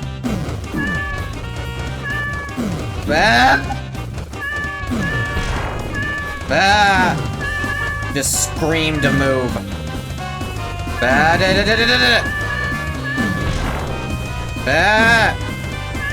This is stupid! This is the worst idea for a fucking fight! Oh, great. Great, go! Fuck. Hey, it works so good. I noticed. Well, can we just use our normal attacks? Please stop. No way. No way. I mean, wait, these are our normal attacks. Alright, take out your gun, buddy. Can this fucking stop? Wait, time out. Oh god, fucking finally. That fucking sucked! Alright, sorry, I admit it. Making me use my mouse and my microphone to do stupid shit that doesn't work. Microphone to move my goddamn body, it sucked. You did not consider at all what happens to people who are in certain locations. Or if someone doesn't have a fucking microphone. You're just gonna force them to sit still? Fuck you! This is stupid. Yeah, doing what 10 wanted, couldn't do it alone. Yeah, more and more mics. Along the way, I forgot who I really was. You guys help me remember. The only mic, the real one. These two guys are fakes, beat them up. I didn't pay for being so stupid. Alright, I admit it, none of us are actually Mike. We're just kind of in charge of Mike's room, unofficially. Ben is always talking to Mike, right? You see, sometimes he wants to come to this room and visit him. It's been that way since TV World. He gets really moody if Mike isn't there, and he takes it out on us. Here's the thing about that. Mike has never been here! Not once! In order to stop Ted from getting his nose twisted up, he just started taking turns pretending to be him. You know what the weird thing is? It actually worked. As long as there's a mic, Ted actually believes it. Obviously, we couldn't let you in here, you'd snitch. It's too late now, our conspiracy's busted. Just before you tell Tenna, let me ask you one last thing. Who's Mike? Who is he? None of us have ever seen him. None of us. Ever. Every time Tenna asks Mike to do something, it's either like, he just does it himself, we do it secretly, or it just sort of happens. So who's Mike? Who is he? Is he just Tenna's imaginary friend? Is he Tenna's alter ego? Like some alternate personality or something? Why the hell does he get so much love and attention? You created a mystery, Toby. And people like that. The other guy's a second in command, what does that make him? What if it's us? Us? Yeah, we've been pretending to be Mike doing stuff. When we pretend to be Mike, we's actually Mike? What? It's always been us? Where'd the idea of Mike come from in the first place? Beats me. This doesn't make any sense. What about you guys? You came to this room? Are you guys Mike? Are you? Huh? Are ya? I give up. As long as someone's Mike, it'll work out. I suppose we also don't need to be here. Yeah. You don't really like looking at this sort of thing. Oh, why not, Chris? Does it remind you of someone in your life?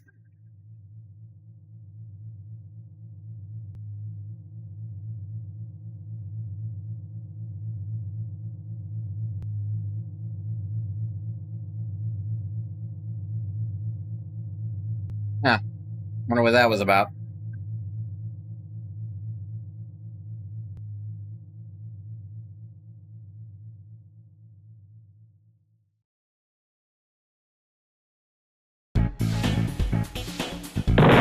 Jesus!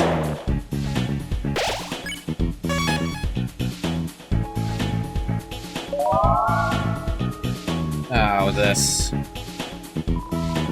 It's the Michael Bomb. Resets the high score of all Michaels to 0. This is the temptation of Michael.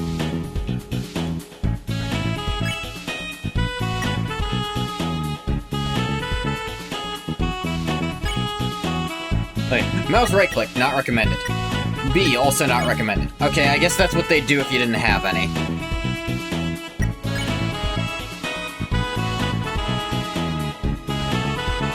Da-da-da-da-da-da-da. Ba-da-da-da-da-da-da. Alright, maybe an adjustment fix will help this.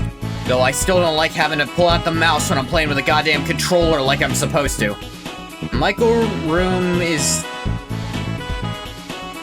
I don't know what word you were going for there. Finished wish?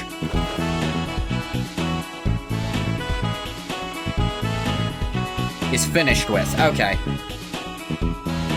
I don't know, there seems to be... mini-games. Avoid Batat and get cats with a mouse. Volume and speed makes blue cat, combined for rare cats. Mouse and volume, mouse and volume, mouse only.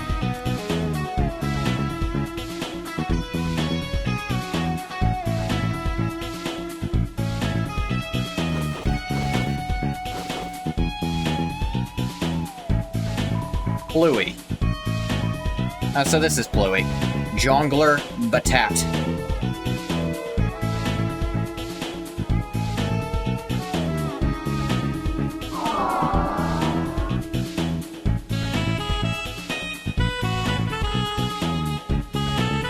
Okay, how do I actually do it, is the question.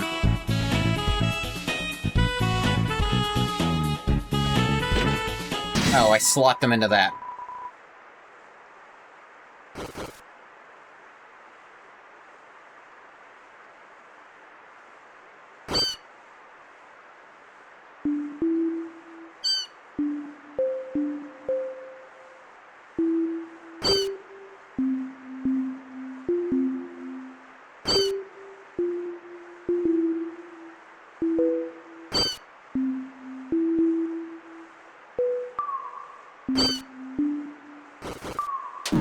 Ow.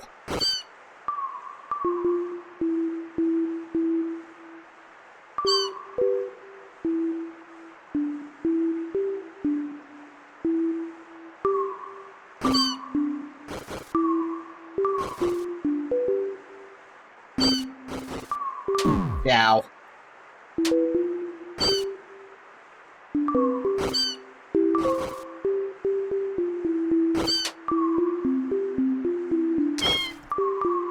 Ow.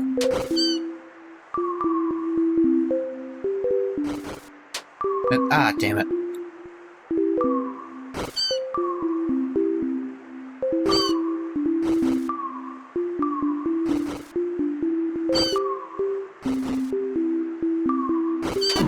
Yep, there.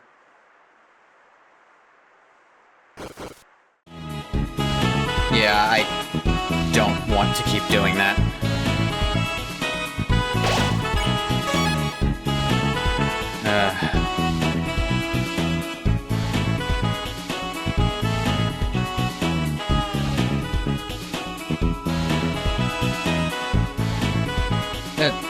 It's so uncomfortable to try to play. Who plays this game on a keyboard? It's really not fun like that. Been sparing all Newbert's friends. Now they're your friends too. That's good. You spare people, this world moves up. Newbert moves up too. Cool. Haha, on the food. I think it'll be my turn to bake next time. Yeah, but you're still not allowed to give us spin cakes for some reason. Didn't think I still had one. Learned what bread is.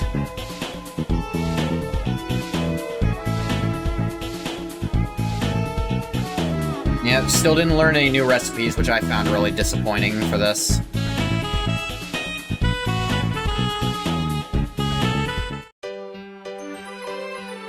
Oh, so I'm sorry. Welcome to the Love Dojo. No, it's still the same as before. You still fight. Now the music is just overly sentimental. I don't like it, but now you can only fight lovers. What, you want to do battle with lovers? Sure.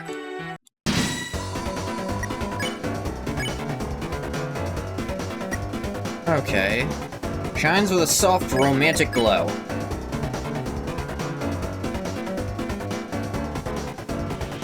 Arm hat, I guess? Look at the sky and took a warm hat. Susie dreamed of sunny days, or else I hope for starry nights. Night's weather is moon, glorious moon.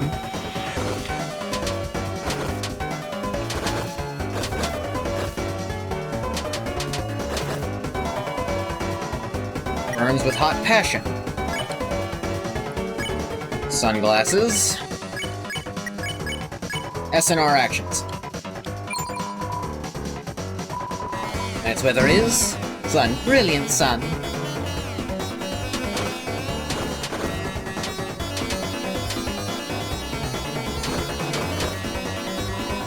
There we go.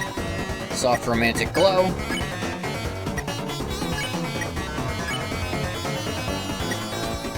In telescope, maybe?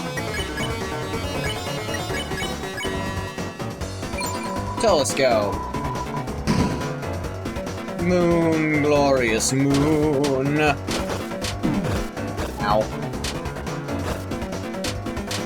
I don't know how you got fire involved with the fucking moon. Hyping each other up just survive. Yeah, I know.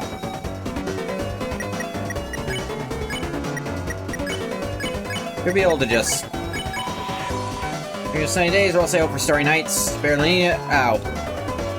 Got out to a forecast. Nice work, you little sunshines. Winning us over won't be that easy. Here comes the rain. Ah, fuck. Come on.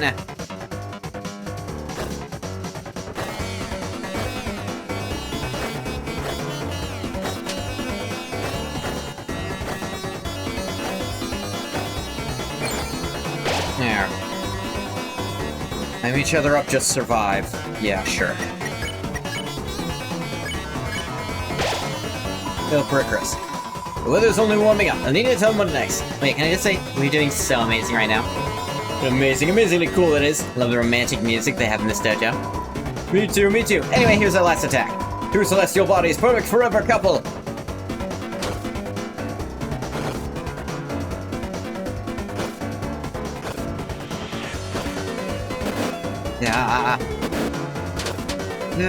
I can't, game! If you're gonna keep stomping shit on top of my head, I'm not gonna be able to get that one.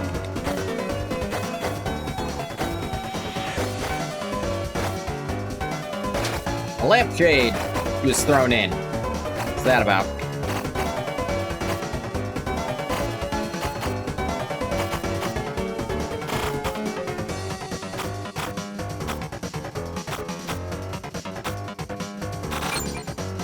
There we go. Again, perfect chemistry of that attack, just perfect. I felt it, I felt sparks flying. Me too, haha. Except for that lamp. Yeah, that was really weird.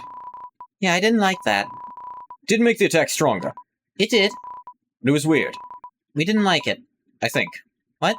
It was bad. Yeah. Probably. What? The battle's over. Amazing battle. Promised here's your reward. Exec buffet. This song's so sweet, Captain. So sweet you made it for us? It's awful. Nothing. It's love boys. Boys are great. Boss saw the dojo could use some new beats. It's a little romantic like for the mademoiselles. I didn't know there's a 3-for-1 babes deal in town, boss. I'm gonna give these fine ladies the reverse diss of a lifetime. New romantic style dojo is difficult to me. May take years to master the lovely formation. Apparently you met my friends, the other Pippenses. Yeah, they're actually losers. Guess I hyped them up a bit.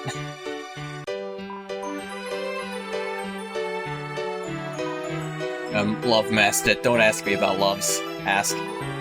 Alright, love is when two people fight in a dojo together. Did I get that right? No. I mean, it can be, but very narrow.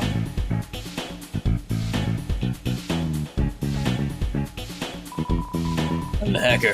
Programmer too. Keep it on the download. Shh, I got the mods on deck. I'm about to win it big. Using a notch controller to play what looks like a child's game. Programmer is someone that programs video games, right? A pro gamer. Trying to scam this guy using a children's game. This controller keeps him malfunctioning. This guy a genius? Is he onto me? Who would have thunked?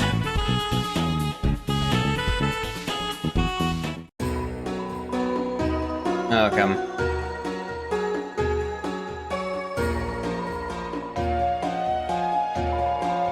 Actually, I think I have some extra ginger guards I don't need.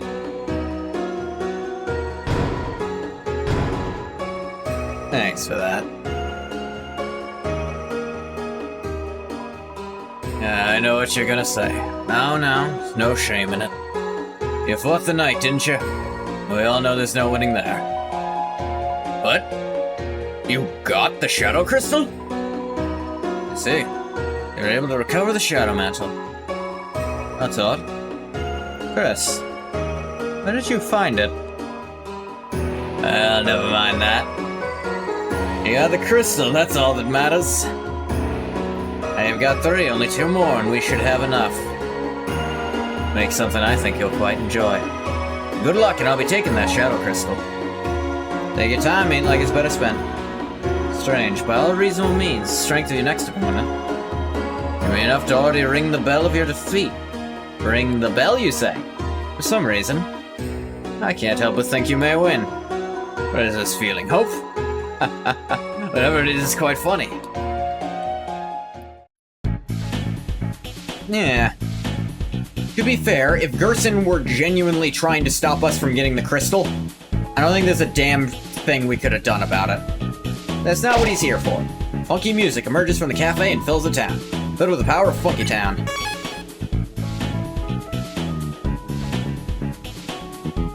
And everybody pose! Ooh la la, we are doing the wildlife fashion shoot.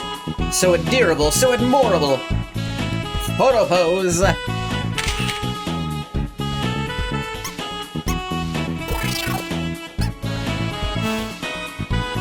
I'll make sounds. You make a cheesecake this time? Let's head upstairs first.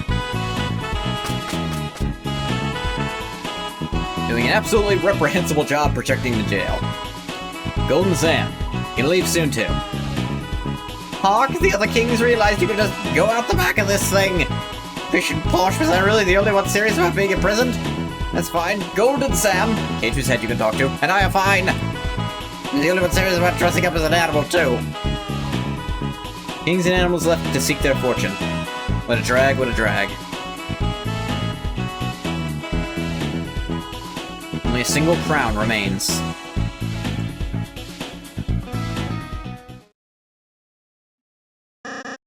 Don't cry, Papa. This jokester will make your belly laugh like jelly. A new court jester, eh? Let us see it. Hey, Kingy Doodle, it's me, the new funny, Mr. Antenna! I can do dances, prances, practical jokes, clean your son's ears!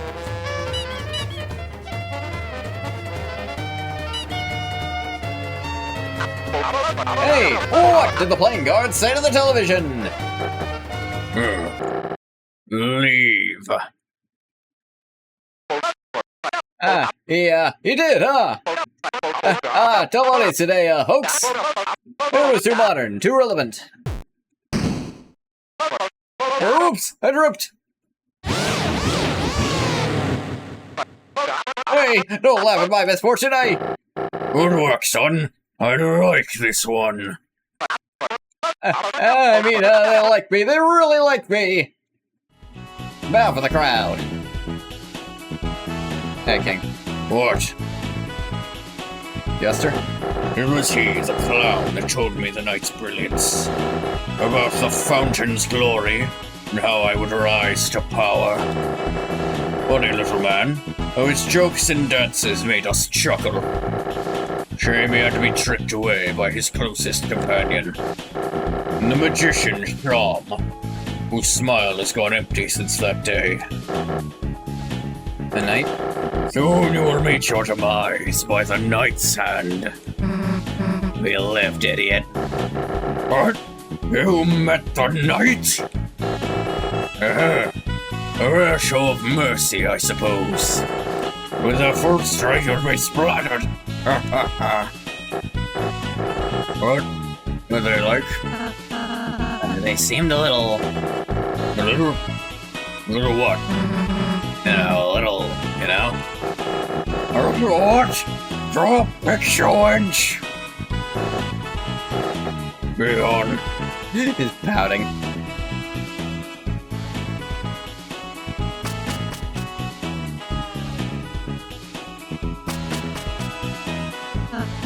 I have a surprise for you two. You go in your rooms. Ah, sure. You tear down our fucking wall? Our rooms are combined. Just for today. We could use the space. For a tea party. A tea party?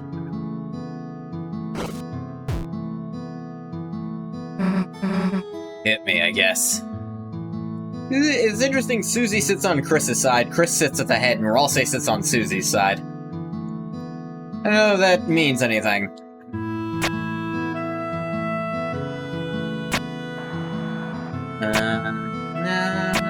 Nah. Hey, this is pretty good. Thanks, I got help from Swatch. Chris, would you like any? 2 lumps, please. Flick, flick. There. And here's the tea.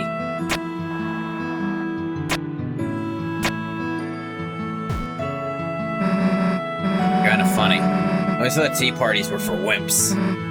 Hey, don't get me wrong, they still are, but it feels like when I'm with you guys, I don't even need to think about that. Susie? Yeah, their stupid attitude's been rubbing off on me. Like, I don't want to say I've been getting soft, but it's always had to be tough, you know? Now it just feels like I have options. Susie. You changed so tremendously since I met you. Yeah, you let people in now. No, rather, you've finally just been able to be yourself. Yeah. Yeah, to be who you is. Well, I just feel so proud of you, Susie. Hey, you changed too, dude. I have? Before, you were all stuck up about being good, right? Yeah, you're actually kind of normal sometimes. I suppose I just started appreciating you more, Susie. For example, I thought your Rude Buster was scary before. And now, after it beat the Roaring Fraud, I think, it's really bad bum. This a badass idiot. It beat our greatest enemy, that fraud. Laugh, laugh, laugh. You need a piece or what? No, that's for you two. Dude, you made it. You should have some. Okay.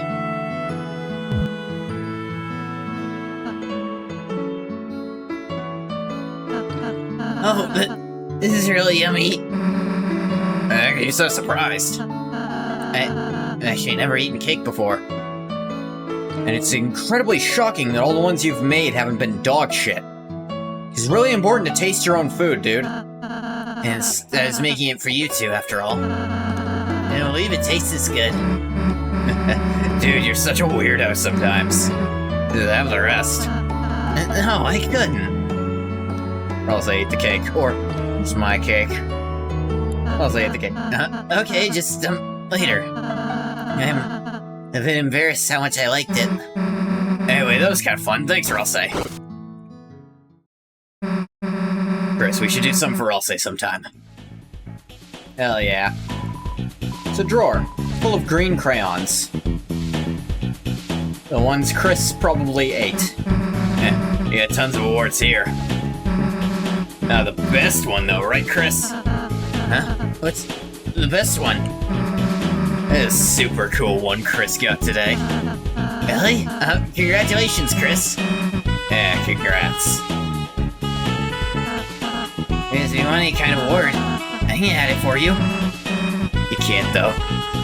Nah, only Susie can give the Susie prize. Hey, what happened to our stuff? I placed it all in storage. Don't worry, I'll bring it back next time. I still get my rock and roll outfit.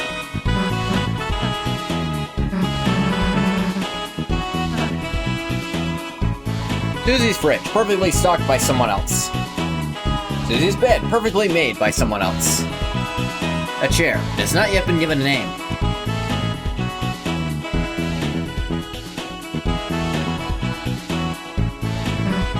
Dude, you gonna leave your slice half-eaten? I'll deal with him when we leave the room.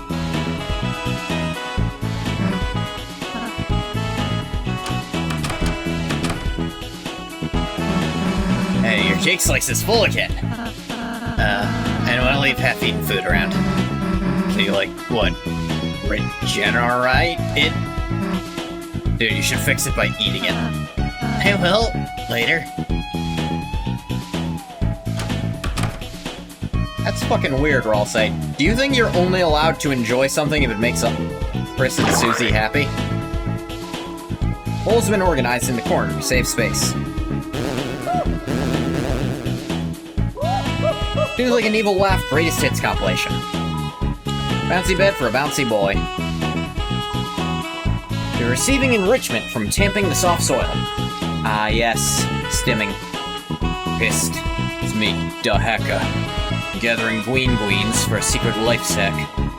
Get a terrarium for your computer and you can touch grass as you game. Married from a girl, any life sack is a wife sack. He's not wrong. Bulldozer is receiving enrichment from its surroundings. Me and the Prince King are building enrichment enclosures for the townsfolks. Ah, what a great, normal, nice thing to do. Maybe if I built a gosh old isolation in chamber, Mr. Society and come back.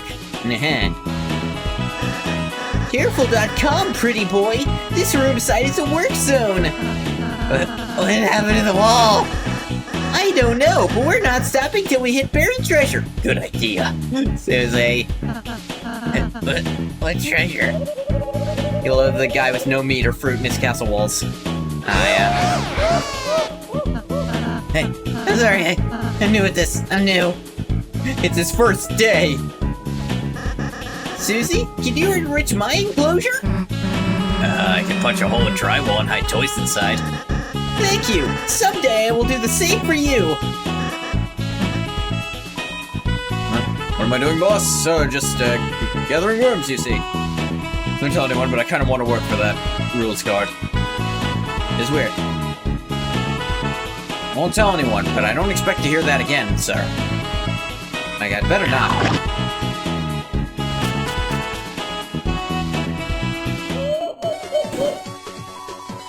Queen shall notice my brilliance any day now.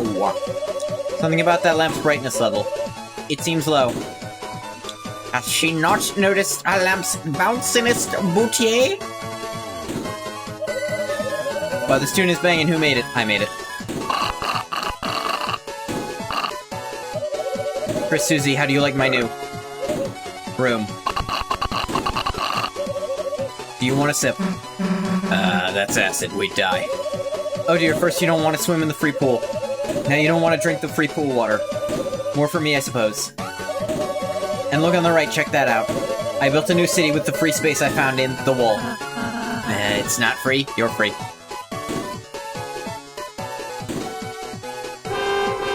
Looks like a touring band. I only do the touring part, though. It's keeping the streets clean. Looks like Head Hathy's trying computer dating. Looks like Wires trying computer dating.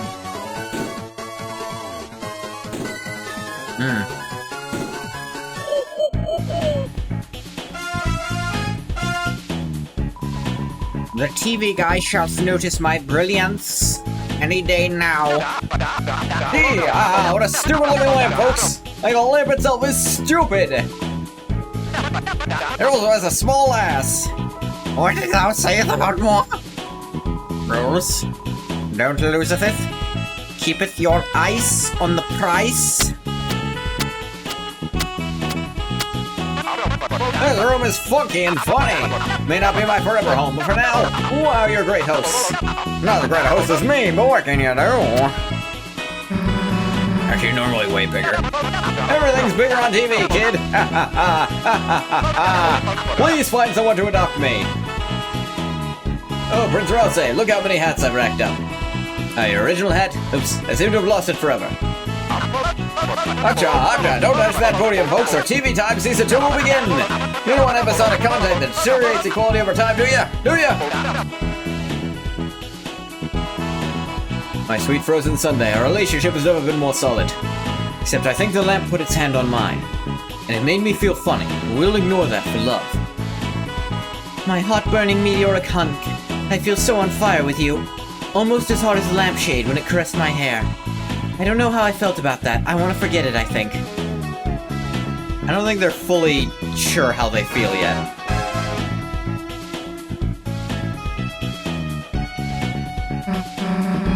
Hey, what's that room over there? Your room? Sorry, it's still really dusty and dirty, so... Oh, what? You can't go inside until I clean it?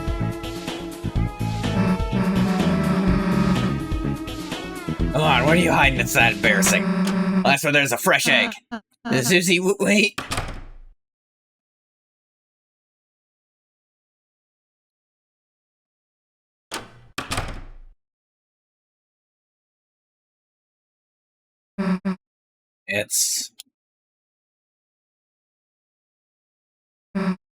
It's empty.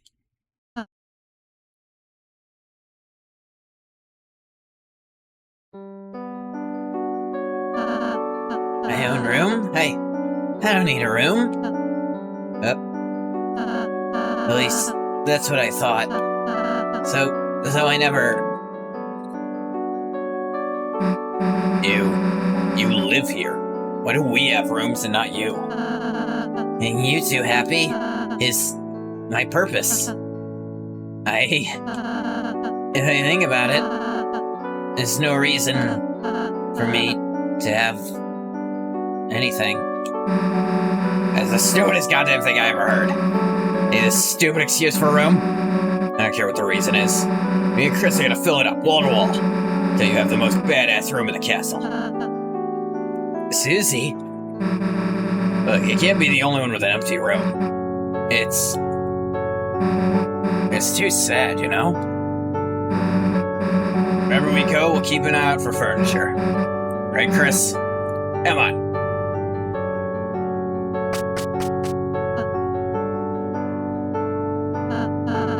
Chris, Susie is so nice. It makes my heart hurt. I don't really have any hobbies or interests.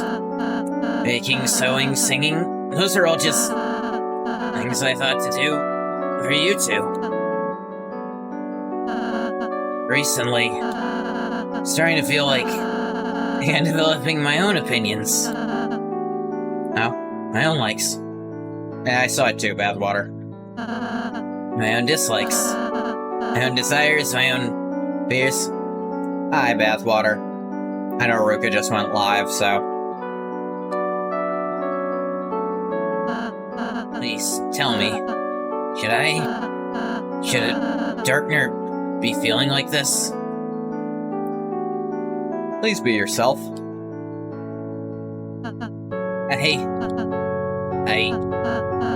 Chris, hearing that from you, I might just... Alright, furniture piece number 1. Thanks, Susie.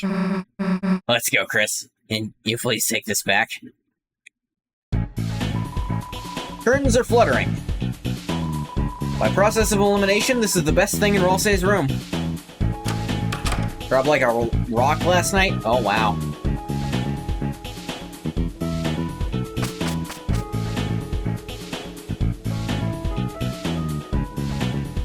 I wonder why there's so much crown imagery on Susie's stuff. Hey, Chris, let's make Ralsei a cake next time. So help me find the ignition on this thing. Imagine Ralsei uses fire magic. Have I been? I've been fine. I went into the mic room. I don't like it. I appreciate the, it seems to be an homage to the different fan theories that came out between chapters 2 and 3. Especially about Mike, the design that's like a microphone, the one that looks like friend, and I assume the cowboy one is an homage to the Woody theory.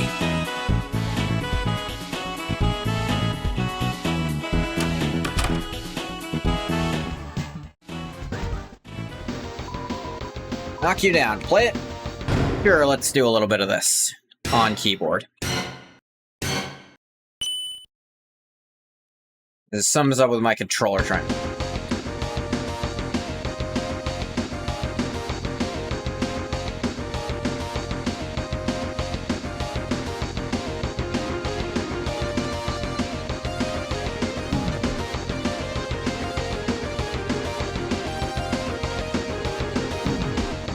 Those are too close together. Jesus fuck.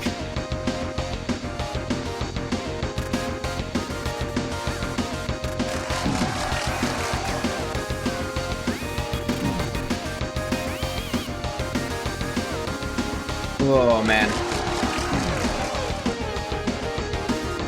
I can't really hear what Chris is playing, which actually makes it really hard to time.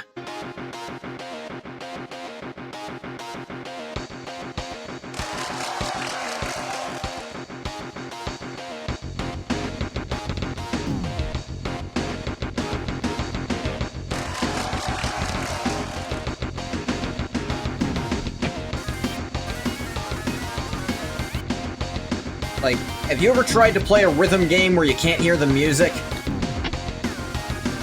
I really can't hear the part I'm playing, which actually makes it really hard.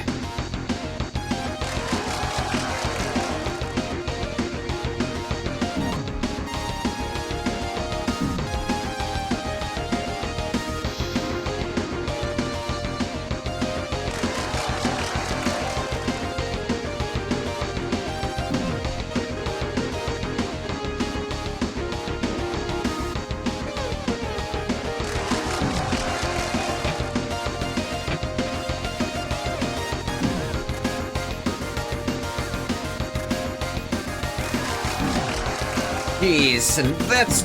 Jesus fuck! These are all so close together, fuck me!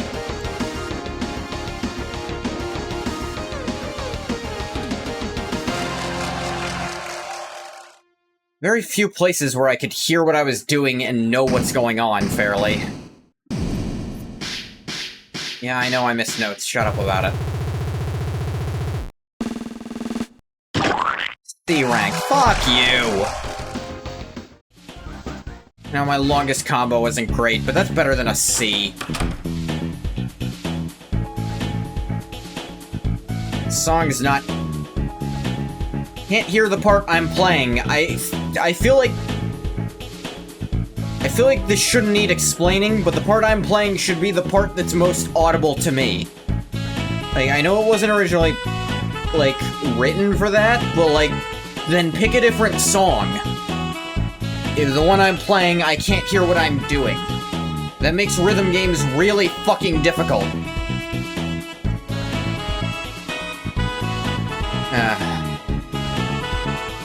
That's kind of all in the Dark World, though.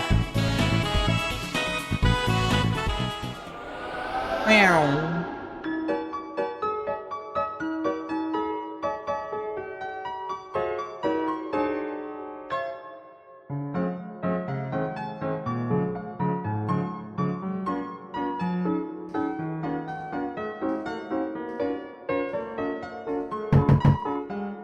Your remix of it that's better for rhythm game? Yeah.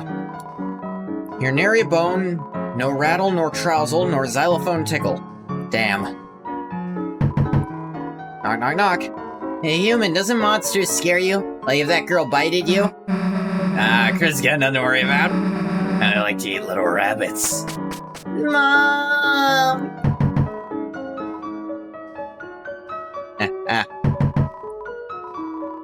Going on, guy? No, this is his wife. Please take a break from knocking today, thanks. Okay, sorry. Nope. Susie really don't want to go near Alfie's here. It is, I have... You know the daily saucer milk I put out? I have regrets. What do I do with my leftover milk? Just look at it?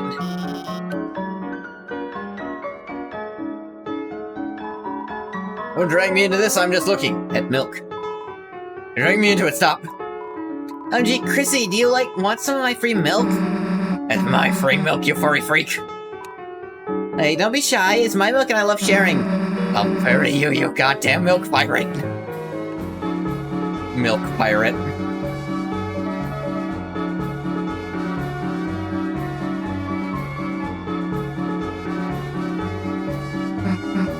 So, can we go into the store? Alright, kid, check the sign. We looked at the sign. Yeah, but did you check it? Open. This originally said furry degenerate, but got changed. Yeah, I think I heard about that. Yeah, we checked the sign, it says open. Oh man, thanks for checking that, that's wrong. And change your stupid sign! Alright, I'm on it. One change sign coming up. I don't see you changing your sign. Got it, come back in a bit. Hey, don't mind me, just fixing up this grill. Want a hot dog? Heck yeah. Wait, isn't that a cattail? It's low-calorie stuff, so you won't feel guilty. It's inedible. We call that 0 calories, miss. It's an upgraded grill. Now, in addition to cat food, it can also smell like dog food.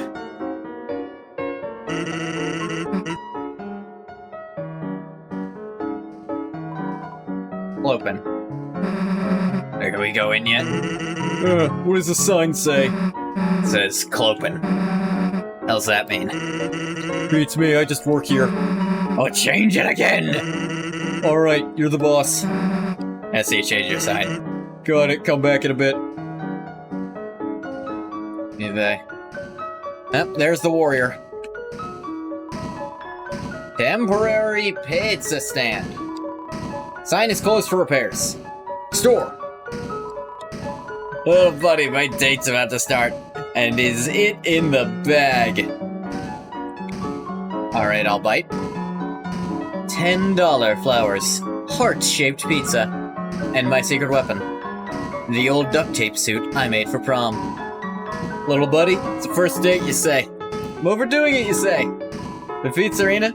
I want to show her I'm serious, that I love her.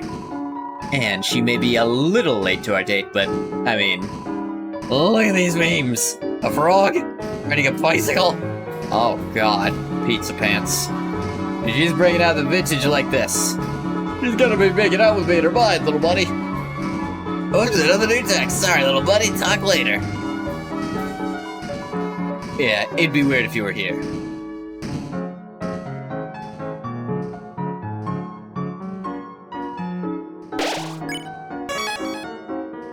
A little bit of,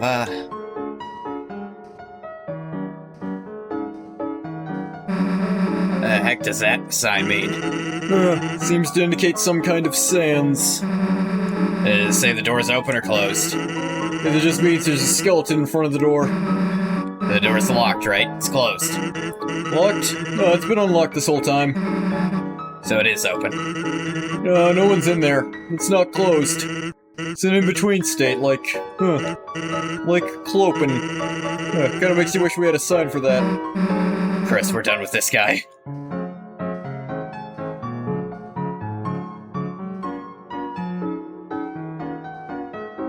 Now, my question is Susie not wanting to go over there? I suppose she wouldn't want to go there because it's Alfie's. Because in Chapter 2, you try to go to that door with Susie.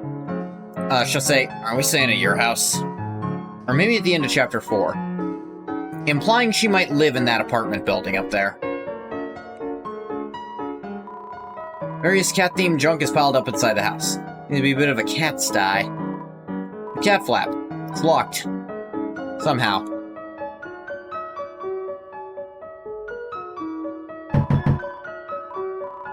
Whatever am I to do? This boredom, this ennui.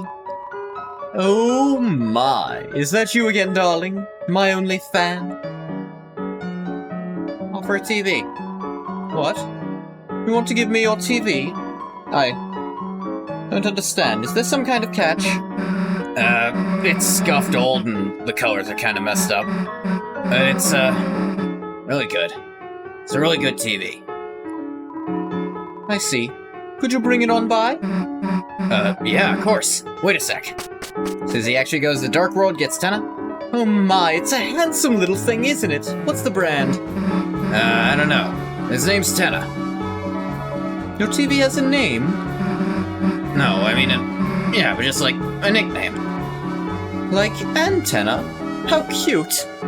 I'll take it. Really? Hell yeah, Chris, we found him a home. Oh my, you two really love this TV, don't you? Well, don't worry. I have the strange feeling Mr. Tenna and I are going to get along famously. Cool, well, I'm putting it in your house now. We don't get to say. Tenna, you cad, what is this salacious music video? Oh my, I think something just awakened within me. Good friends, aren't they? The fuck is that thing? An Asgore guy. It's a shame he lost everything after he... you know. After he what? I used to sell flowers to make ends meet, but... What, he's your father? Sorry. I hope for your sake he quits being so obsessed with that stuff. The question is, what stuff? Asgore is obsessed with something. But it seems the mayor... whatever that something is, most people think it's crazy. But the mayor is supporting him about it. Back door is blocked. You can only see through the basement window. Corkboard is covered with tons of papers, and documents litter the floor. Alright, Chris, you handle the driving, I'll be the turret. Asgore did nothing wrong, he's just driving in his car. And I'll be standing in back throwing dirt and stuff. And there's another door at the back of the shop. And Susie notices it too. He got someone else to visit.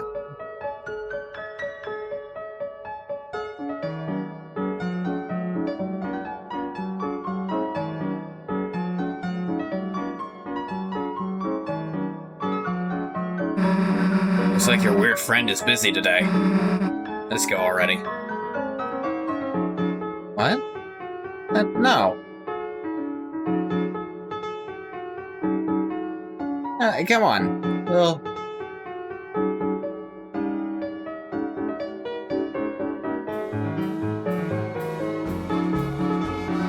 he'll be here.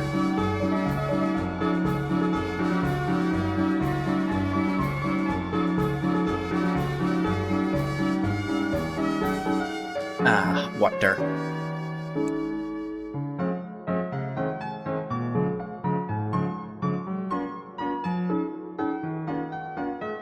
Ah.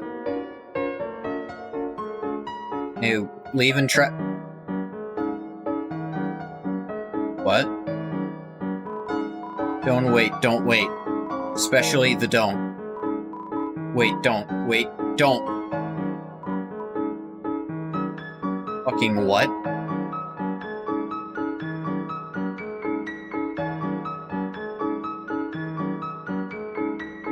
Huh?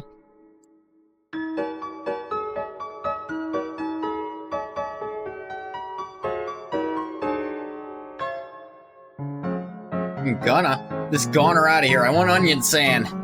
Yeah. Where's my weird onion squid thing? Onion octopus thing? Whatever.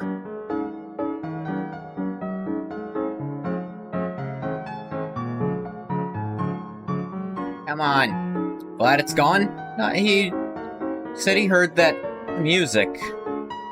Music from deep out there. We follow it and not come back.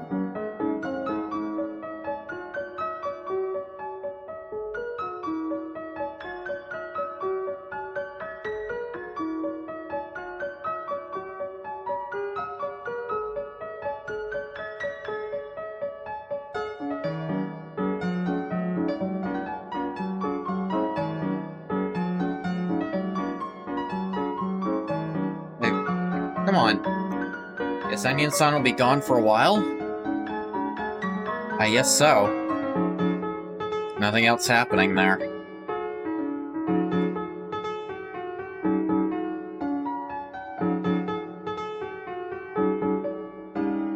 No, wait, I don't want to quite go there just yet.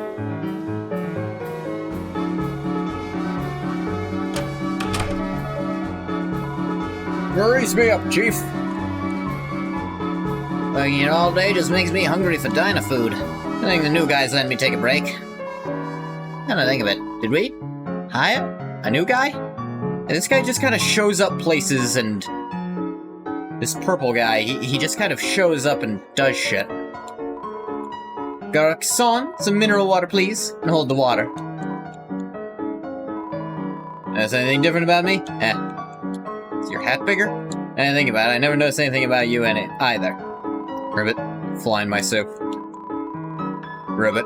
Guy took a fistful of butterflies from his pouch, put them in my bowl. It was nice of him, but I didn't ask. Chrissy, are you here to buy me a free lunch? What's the rabbit there doing? How long should I do this for, and is it really... I mean, think of, like, the good of society, right? Like, he was always ogling girls like me and stuff. Now he can be a good little boy and ogle a JPEG. See, everyone wins, especially us, because it's really funny. Well, I guess it won't hurt to... if it makes him happy, too. Wait, boo, bet Azzy would have. Azzy's a pushover. Hey, blue bunny guy. Hot chocolate. It's too hot to drink. Here after church, hon? That's nostalgic. Let me guess, the usual special? Be $5. Yes. And Chris and I came to an agreement. Stealing from Azrael, taking the money from Azrael's drawer, that felt bad. But stealing the chocolates from Undyne and trading those for money, Chris didn't seem to give a shit about that. Alright then, hon, you two sit wherever you like. Well, there's one open booth, so, and this is one of the best scenes in the chapter. Diner, huh? Haven't eaten here since your mom took me. Remember plowing into my food with a runny nose. Aw. Probably became every janitor's enemy after that. But it's funny. Best ending locked behind amassing the most money. I'm sure there's probably a joke ending for that. There's nothing stopping me from getting Azrael's money now. No, it's only making a mess. Face looks so happy. Just sitting there, smiling, watching me. I know like you're doing now. Chris. Does Chris have a little Krish? Crush, but spelled with Chris's name? I think it's possible. Not as down bad as Noelle's, but... you know. No. Jeez. Chris, anyone tell you your family is goddamn weird? Human adopted by monsters is the only thing I've ever heard. That's what I imagine is running through Chris's mind. Think a line in the credits saying, Chris became super rich after selling people's chocolates. That'd be funny. Here you go. Here's a little something extra for your friend. A little parfait. Huh? You need anything else, just holler. Alright, Chris. Don't hold anything back. Briefly back to the Chapter 1 sprite. Jesus! Ew. On the last bite of my sundae? Too slow, haha. So, guess we should get going, huh? Huh? What are you doing? Breathing on the window?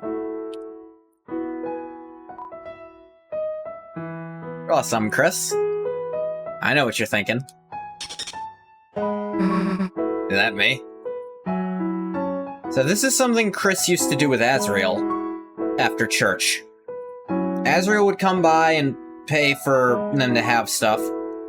They'd breathe on the windows and draw little things in the moisture. Now Chris seems very, he's very comfortable doing that with Susie. I think that means a lot.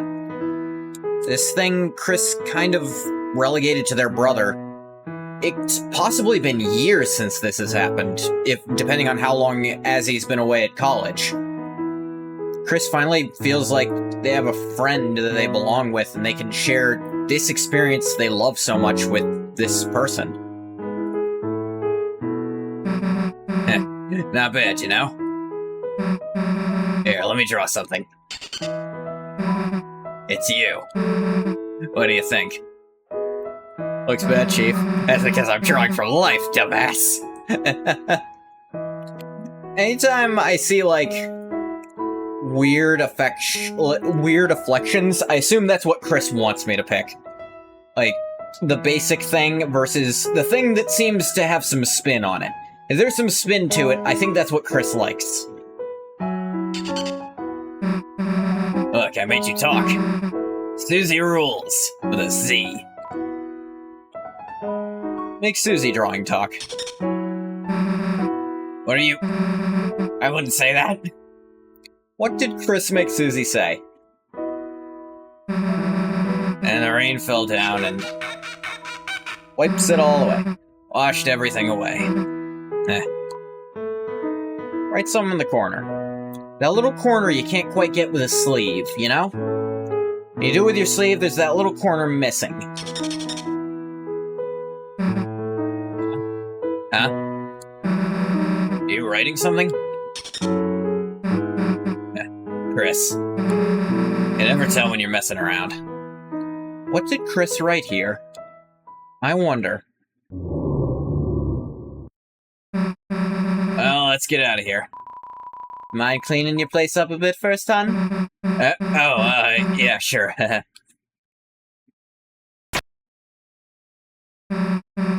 Susie talks big, but if someone just kind of politely asks her something, she'll often do it. Alright, let's go.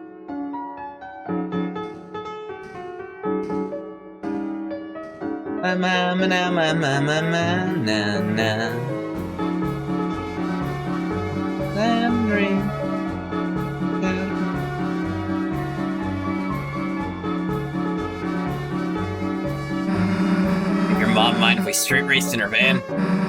Oh, maybe your tires need some air first. Air's still fucking slashed.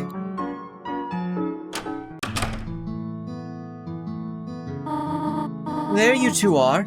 I hope you've been... Where are your church clothes? We just kinda...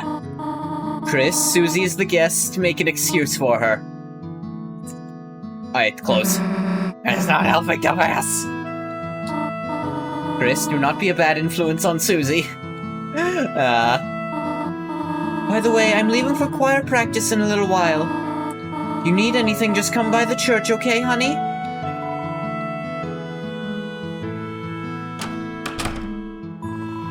The cupboard holding pizza-themed deodorant. The apple-smelling kid and their pizza stack brother. Don't nod when I'm making fun of you. Reminds me when I flushed down a bath bomb and... Huh? Chris, you did that too? This is the softest Susie face, by the way. It's like her... It looks like Susie has genuinely met a kindred spirit. What? You did it at home? How faster than at school? I'm thinking about good memories in front of the toilet. The apple-scented shampoo seems to be lighter than normal. Hey, still no hard evidence I drank that. You admitted it yesterday.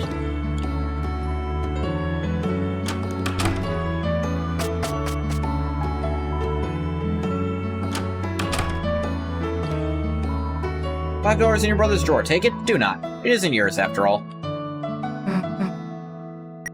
Yeah, bird or something. Come by, talk to Toriel.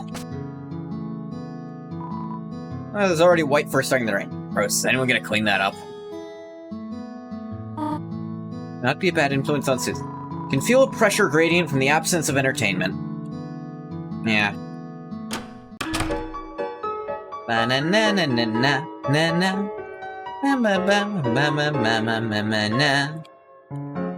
Alright, we can still do this.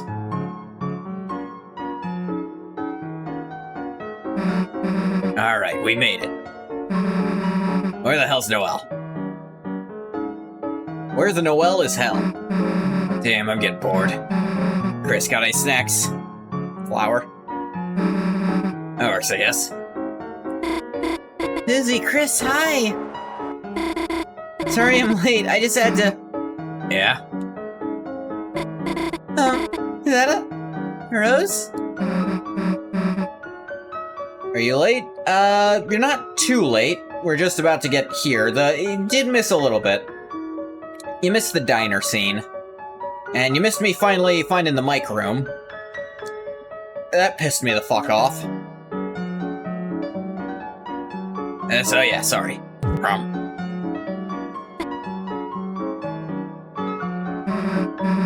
Oh shoot, did you want some? I can pick up the stem if you... Talking about the night desk stuff, probably not. I got a little bit. I mentioned a little bit about why it's gotta be her, but I'm gonna get into a lot more stuff here. What? Wait, she just eat a flower? Okay, whatever.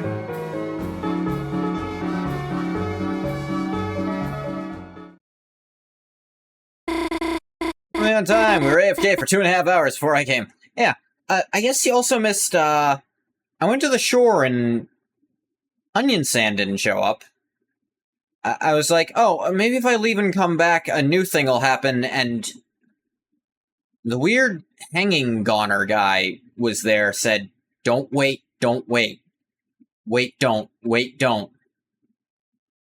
Like, Diner Scene is a great Susie and Chris bonding moment. Yeah. Because, as we had heard earlier, that's something... the writing in the windows thing is something Chris used to do with Azrael a lot. Like, after church every week, Azrael would take Chris to the diner, and they'd do that, according to the proprietress. And that Chris, Goner Contender, was there, and he was freaky. Yeah, he's real weird today. Also, for the first time, don't wait. Wait, don't. Wait, don't. W-D. Ah. My house, sorry, it's not much, but...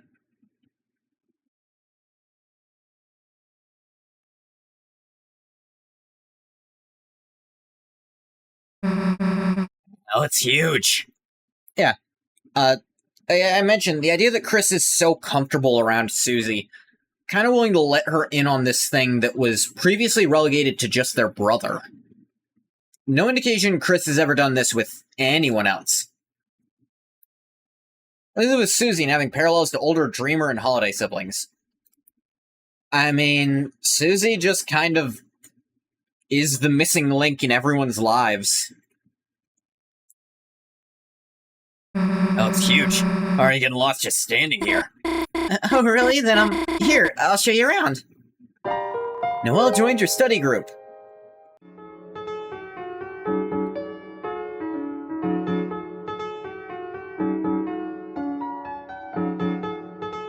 And she's the main character of the story. Yeah.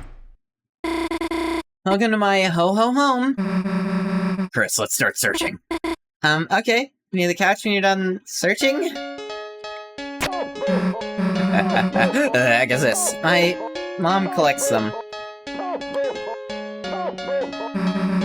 Okay, how the hell do you turn it off?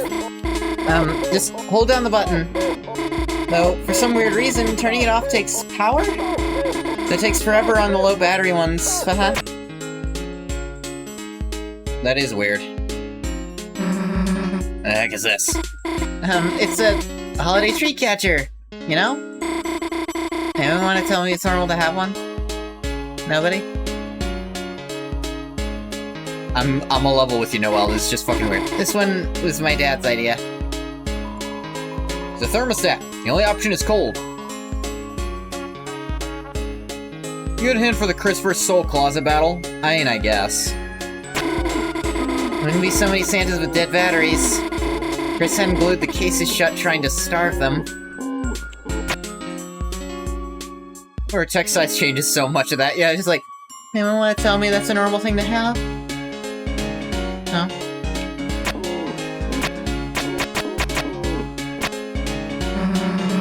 is there so much bottled water in here? It's just convenient, you know?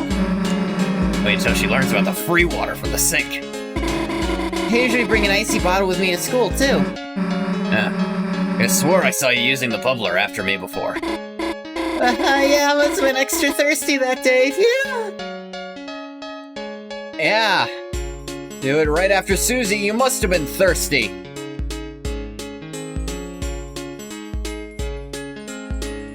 He has it bad for Susie, but, So, this is a snack tray. What? Why, Noelle, why did you slice the cheese into hearts? I remember if you eat the wooden stick things. You specifically probably do. It's a squishy-sounding assortment of snacks.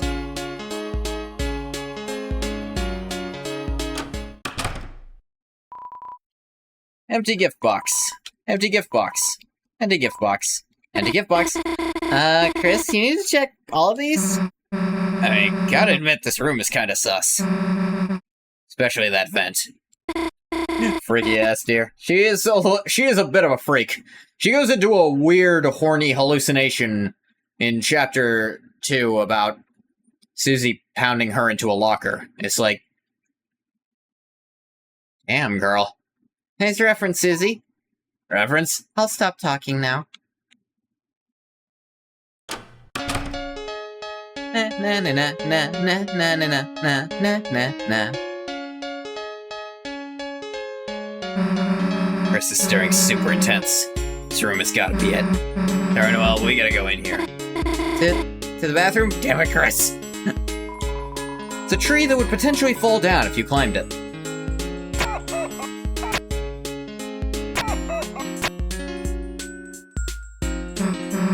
Hey, what's in here? Looks, suspicious. Sorry, guests aren't allowed in there. Cool, sounds, suspicious. Just my sister's room, but... Other than ninja shurikens. Those are snowflakes, Susie. I made them from paper in Toriel's class a long time ago. Why are they metal? Oh. My mom had them bronzed. Chris, where the hell are your shurikens? Chris overcut their snowflake and it fell apart. Didn't make a new one for them, but... Jess is the only room with a black door.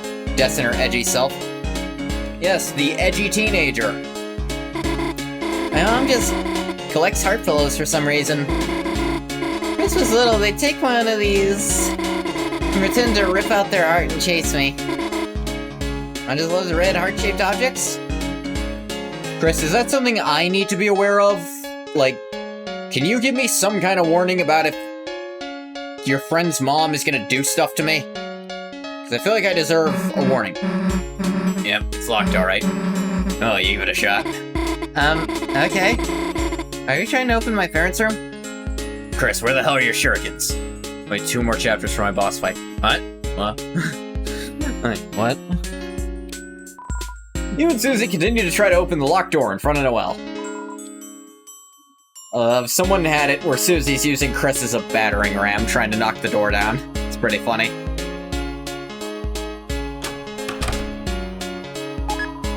Noelle's homework desk. Took a pencil out of habit. Yeah.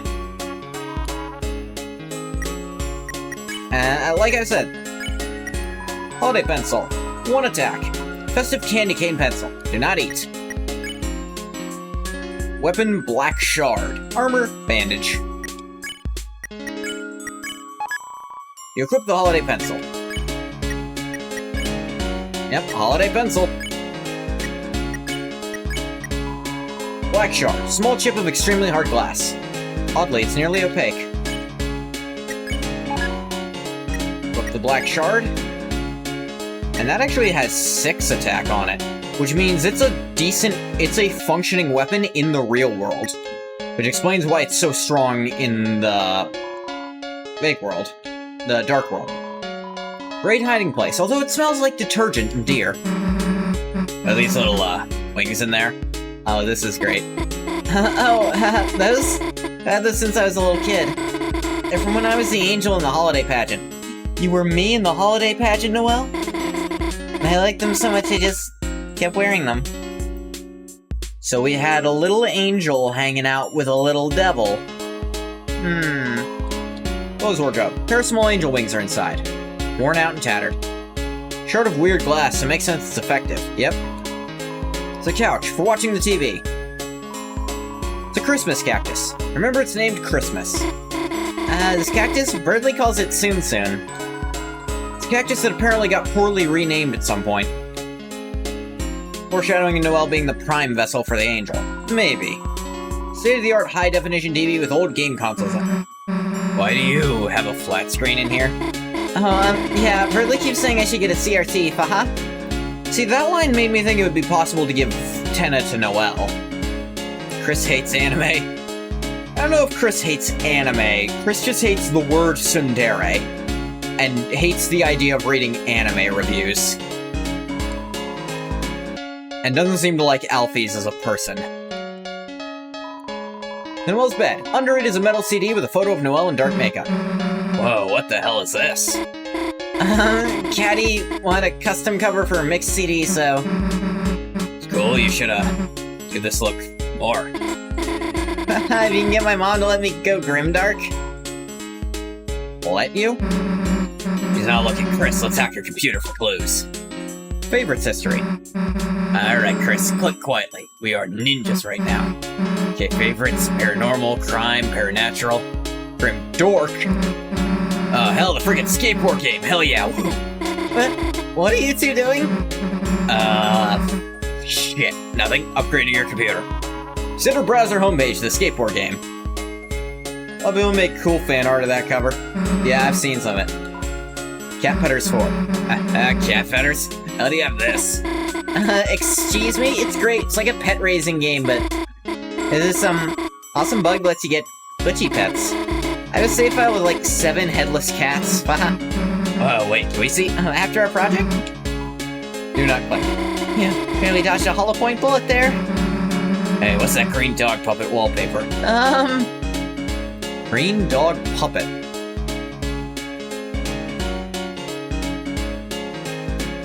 Alphys or Birdley probably call Chris a tsundere. Birdley, maybe. He's annoying enough.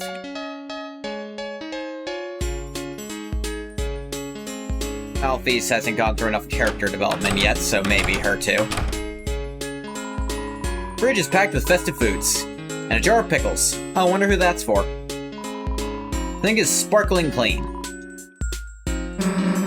Anyone gonna say anything about the giant sword? Oh, it's just my mom's katana. Normal knives aren't enough for Dad's fruitcake.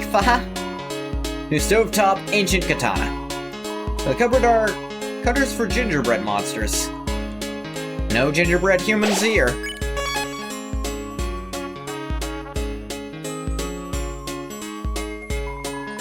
Highly climbable looking tree. I wonder why you know that, Chris. And about the other one. Always throws you off the Noelle specifically hollow point bullet. Probably just cause to emphasize it. Whoa, you play piano? No, we just kind of, have one. Ice Ninja Carol in Dark World? Could be.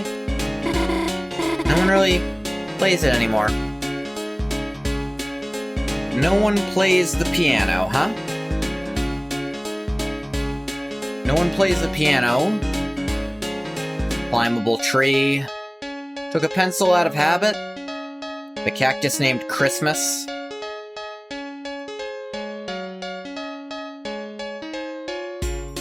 And, the glued shut little dancers. It's interesting. It feels like Chris's absence is felt more in the holiday house than it would be felt in Chris's own home. As though Chris has spent more time here and been more comfortable here than in their own house. Like, if you take Chris out of that house, sure, there's pictures of Chris, but like... Chris doesn't seem like they've left a lasting impact in their own home, but here, there's still stuff. It's things that Chris used to do. Chris used to come by with Noelle to study and then just kind of leave to play the piano. Chris and Des are the only two who are musically oriented, yeah. I mentioned this earlier. Des has that guitar, and apparently that implies she's musically oriented, which implies she played the piano. You know, and the two instruments we see Chris play, piano and guitar, in the Dark World. Now, maybe the guitar is non-indicative, but makes it seem like it, you know? House's back door. No need to leave. His name may very well be named after Christmas. Yeah, I mean, Asgore and Rudy were college buddies in this world.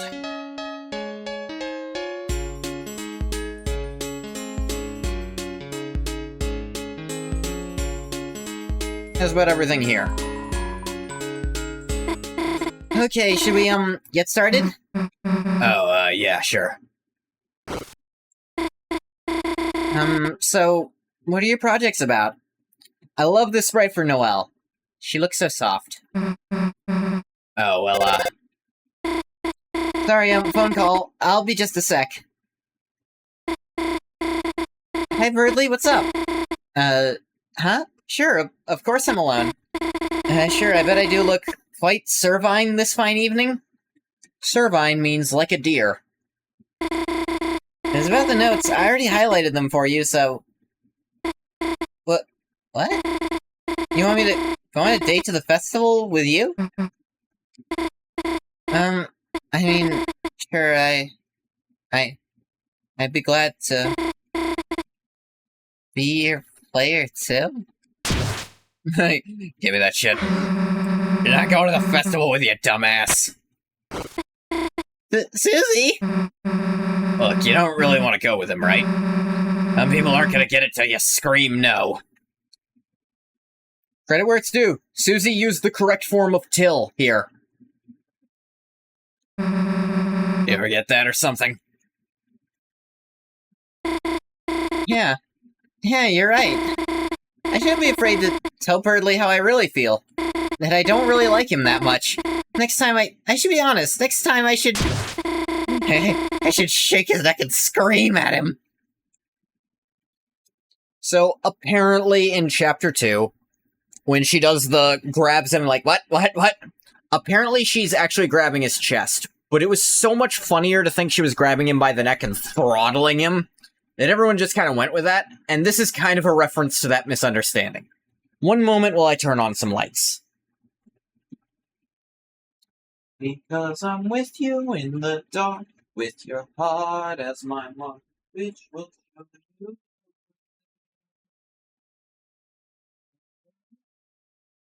Follow me into the dark, with your heart as my mark.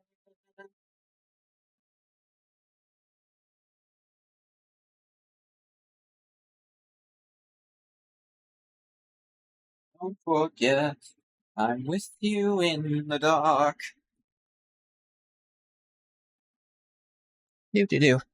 Susie smarter than Birdly? We already knew this. Funnier if it's by the neck? It is. Cartoon slapstick is a thing for a reason. Yeah. She's still doing the hands thing. Where did you throw my phone anyway? Chris, I'll keep her busy. You go look for clues. Don't worry, Noelle's not finding her phone for a while. You make like a dog and find some clues. Go. What? Don't make me explain which dogs find clues. Let's go, dumbass. Well, there's Blue, there's Scooby-Doo.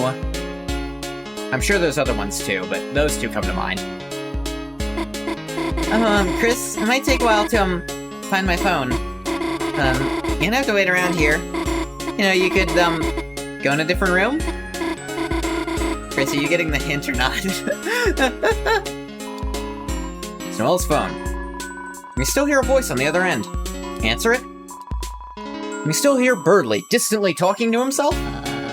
Oh, sweet rotisserie Santa, the nightmare is become real. Susie, hurting Noelle just to stop me from going with her. She's gone yandere for me. Damn, Noelle, tell us how you really feel. Like, damn. Oh, heavens to yikes, where's my Dragon Blazer's barf bag? Now that I think about it, she must be very lonely. Poor girl, no one to show her exclusive tips and tricks. Oh, are you still there? Listen, it disgusts me to say this, but as an act of charity... Remember the closet scene? How Chris will react if you wait long enough. Closet. I'll find out now that you've mentioned it. I will let you be the breeze under my wings. You, me, festival. Oh, it's the wrong number song. Chris, you scoundrel. He's dropping at my sweet cartilaginous inner thoughts. Cartilaginous? Birds don't have cartilage. I mean, they have a little bit, but, like, it's not like your primary thing. You just have hollow bones. And taunt Chris. I'm the one Noelle and Susie are falling like dominoes for. I'd say they're knocking each other out. Actually, I'd say Noelle's already fully knocked over for Susie.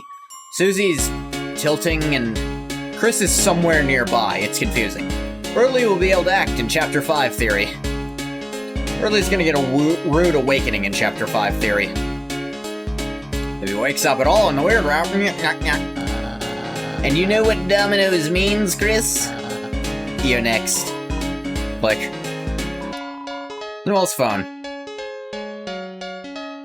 Have the fate encounter with Chris as the soul to get the guitar. Oh, yeah, I know. I know what happens if you just wait for the dialogue to go all the way through.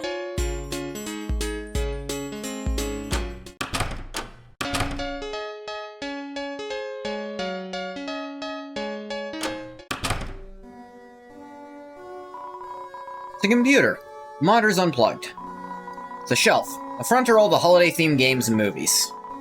And at the back are all the scary games you never got to play. You never got to play. That Chris never got to play. So this is bed. Underneath are army rations, guitar picks, paintball gear, ice skates, and a badly traced drawing of a dragon.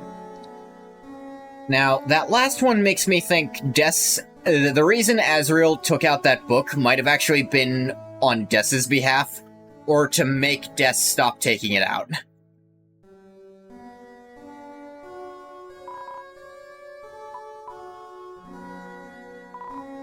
Violin, a flute, a microphone. They look very expensive and very dented. She is still a rich girl. Rollerblades, wiffle bat. Looking at these things makes your head hurt. She did apparently used to hit Chris over the head with a wiffle ball bat when they scared Noelle too bad. You know, the different sports accessories and instruments imply Des tried a lot of different things, so never really flourished at them or never found the one that stuck with her. Yeah, I think so too. But this guitar that seems to be in full place, maybe that actually did stick with her. Box of odds and ends. Dig through? Dug through the box and found couple of burnt lighters. Oh, I wonder what lighters could be for. Rusted multi-tool knives. Expired rations. Walkie-talkies. Loose binoculars. Pair of shoes fit for hooves. Violent comic books. Paintballs. A cracked hockey mask. Frayed yarn and buttons. Your brother's retainer. And old mint cans with unique leaves inside of them. Knives. There are the knives. That's right, they're knives. Another thing Chris and Des might have in common, an interest in knives. Another thing they might have in common is being close to Chris's fucking brother, because that's his goddamn retainer. You cannot convince me those two weren't a thing. Toby Fox himself would have to shake me violently in my chair. They weren't. Stop looking so deep into it. That is the only thing that could convince me at this point. Also, old mint cans with unique leaves inside of them. I wonder if that's what the lighters are for. Fucking weed. There's a lot. It's a CD player. Underneath are tons of punk rock CDs. And one still-sealed ska CD. That's interesting. Des had a still-sealed ska. Azrael has a religious ska CD. Oversized walk-in closet. Covered in band posters, some handmade posters. For shows that may or may not have ever happened. Then again, Azrael apparently went to the dance with Caddy and kissed Braddy. No mention of Des. Well, that makes me wonder if it might have happened after Des's disappearance. And it is noted that apparently Azrael never kissed anyone. And that mint can is where the revived mints come from. I think just mints in general work. Des and Azrael wanted to be a thing, but Azrael never took the leap. I think it's more likely Des has been missing for a while. Like, obviously before Azrael left for college, Demon Azazel has religious music, of course. I mean, live with Toriel, you gotta have religious something. Also, nice black knife up there.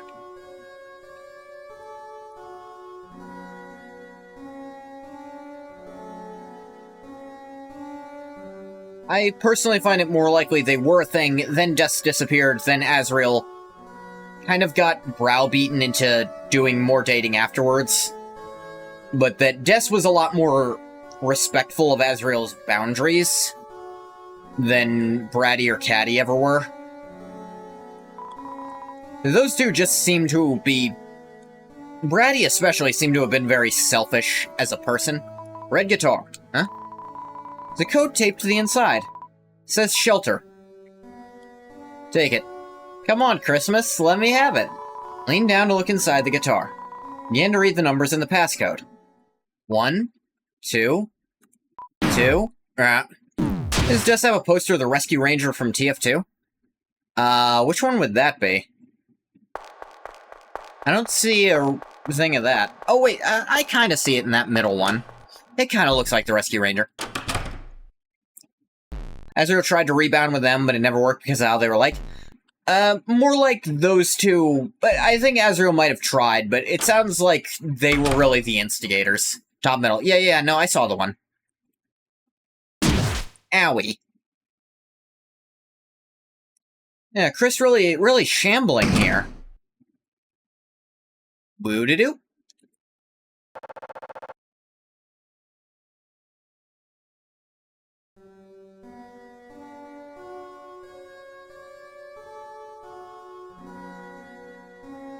Can't hear those two at all. Everything Chris and Des share in common, being the black sheep of their families. They surely make me shamble. That sounds like I did something to you.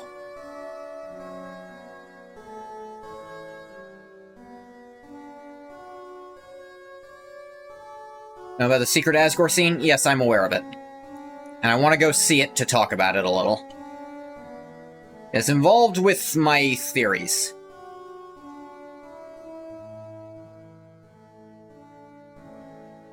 This seems to be Rudy and Carol's room.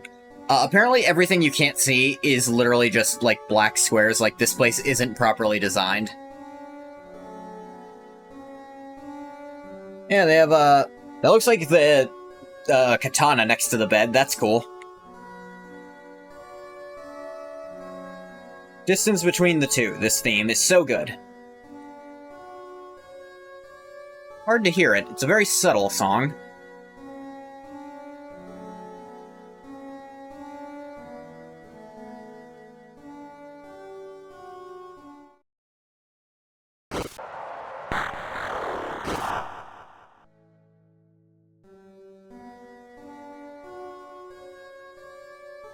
This verse.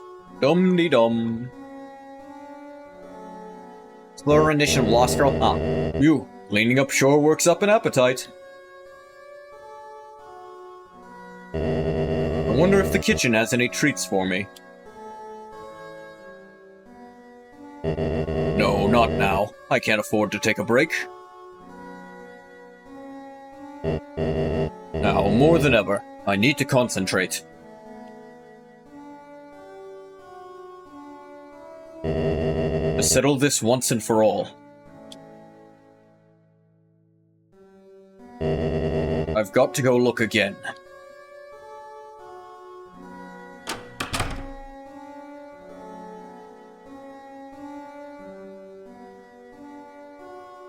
Trash can of doom.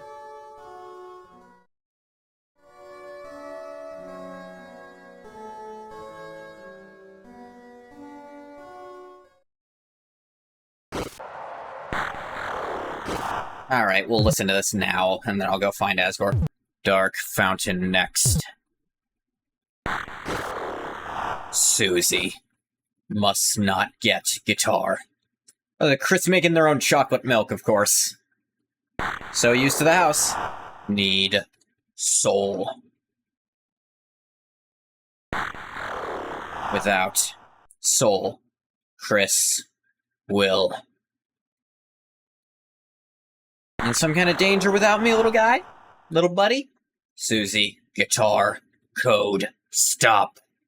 Drowning their sorrows in chocolate milk. Police. Sacrifice. Next week. Church. Tonight.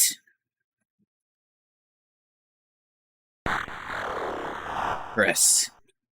Dark World. No soul. Can't. I have to imagine... Maybe Chris asked this voice if they could just get rid of the soul and do stuff anyway. But I think it's implying that Chris is fucked without us. I'm gonna wait here a sec. More of a, damn, ever since I had this soul controlling me, I haven't had anything to drink at all. And people try to point that out, but I don't think that's narratively what's supposed to be going on. Like, we also haven't watched Chris go to the bathroom, but they're obviously relieving themselves at points. You don't see Susie go to the bathroom, but obviously she does. Like, I don't think... I think that's just a simple, it's not important to the story, so we're not going to show it and talk about it thing, you know?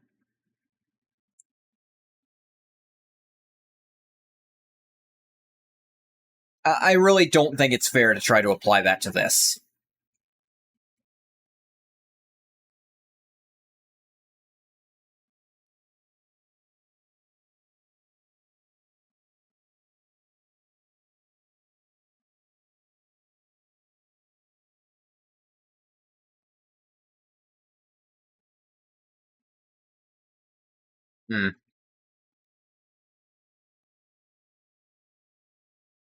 Not doing it. I remember it wrong?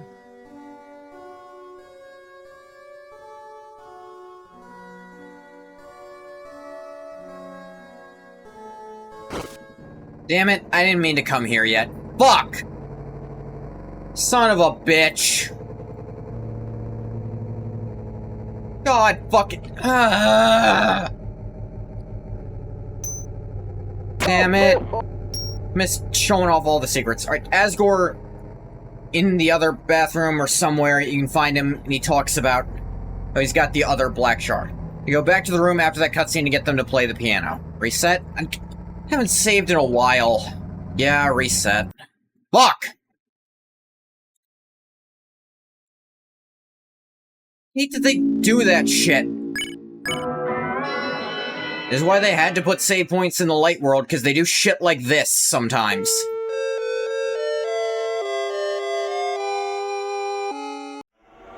You can fuck up, because... didn't realize something.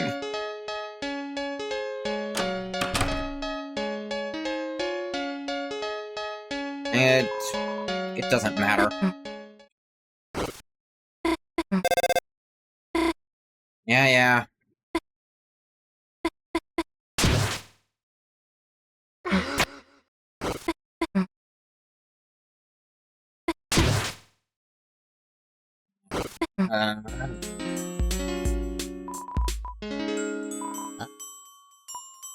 Still doing this part.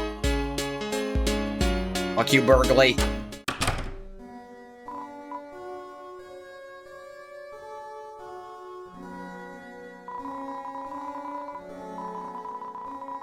Yeah, Chris really extending the narration as long as possible to make sure I'm looking at that and I don't notice them reaching into their chest.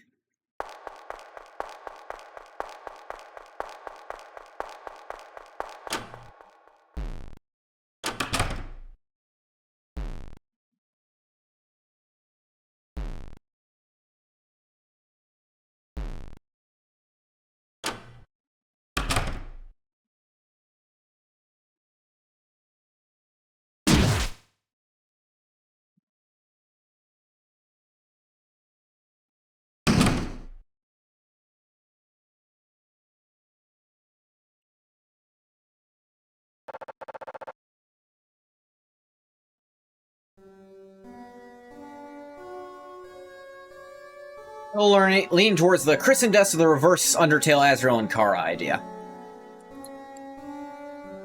I'll hear out your way of thinking on that. In terms of dynamic. I'll hear out your way of thinking on that.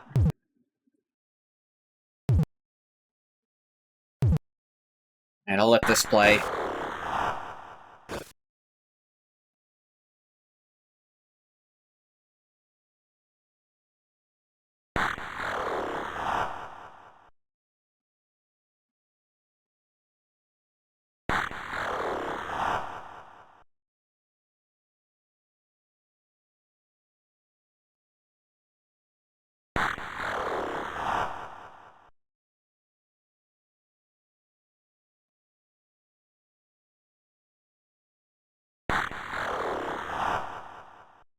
Do-do-do.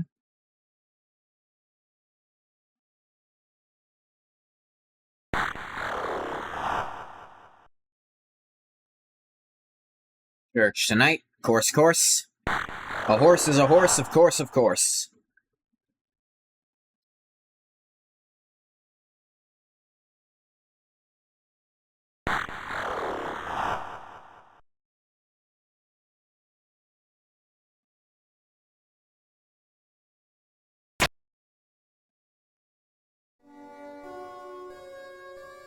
Fascinating little scene. Yeah. Believe that voice is the night. Dum-de-dum. Being up sure works up an appetite. Wonder if the kitchen has any treats for me. No, not now. I can't afford to take a break. It's very interesting. Asgore talks about trying to take a break here. He kind of stops himself.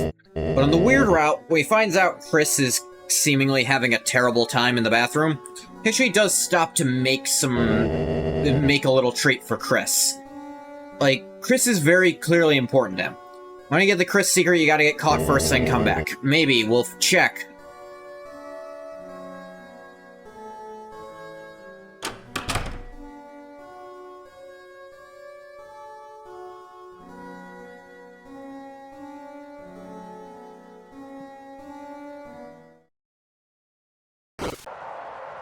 Making more chocolate milk.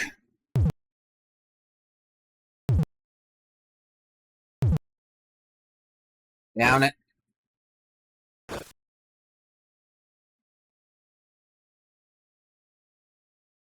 Phone's not going, Chris.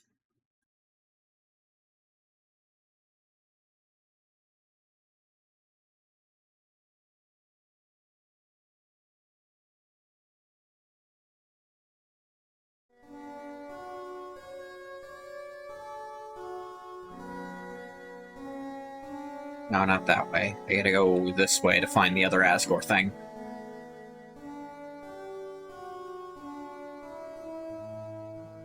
I think.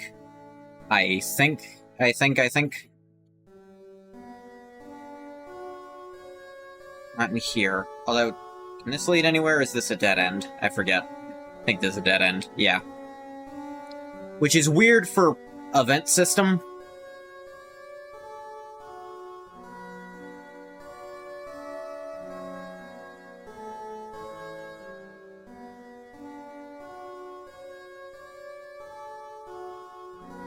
No, not there. Not in Rudy and Carol's room, is it?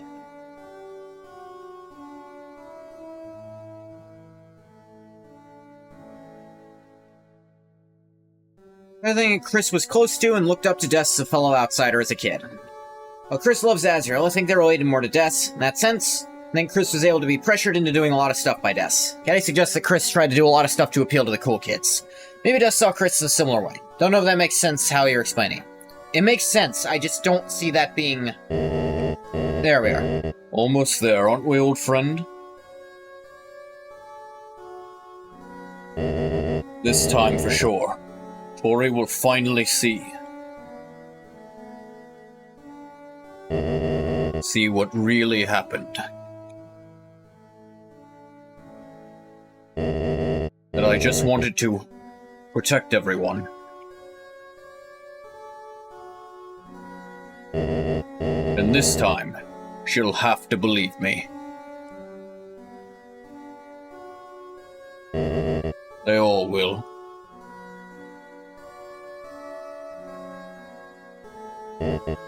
Then, we'll all be a happy family again, won't we?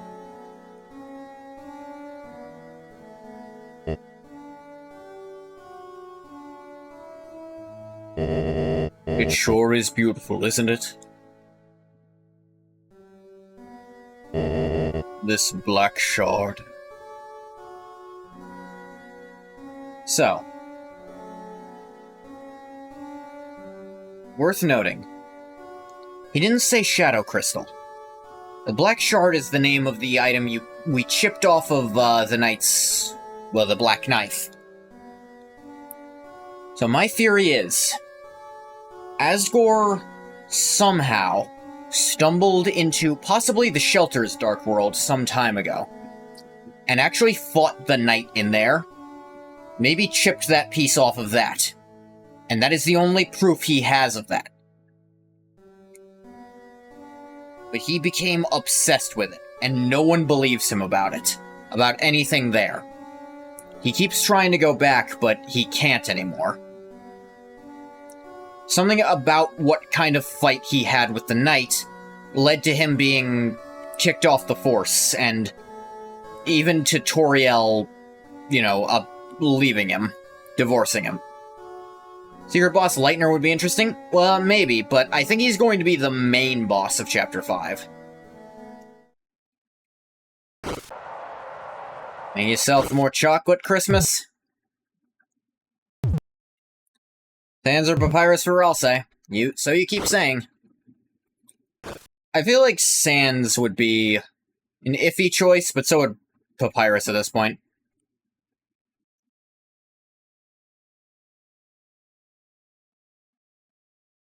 Do. How's your throwing arm, Christmas? That good, huh? Jesus.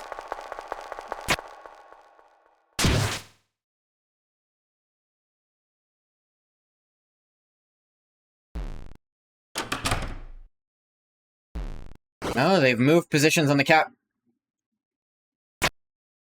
Just take it out of its hand, just... They look at the screen like, fuck you think you're doing? I think the aftermath of Lightner's secret boss would be incredibly interesting. Yeah, it'd be pretty cool. Oh, close that back up. How do they not turn around at that? Good question. I think they're just too gay. Dumbass. Close the door too hard, Christmas. Can't get rid of me that easily, you know it.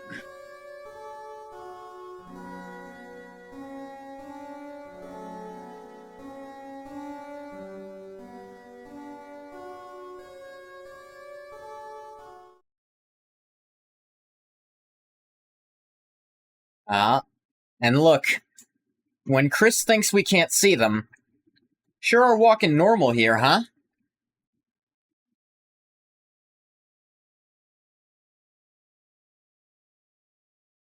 Where's Christmas going?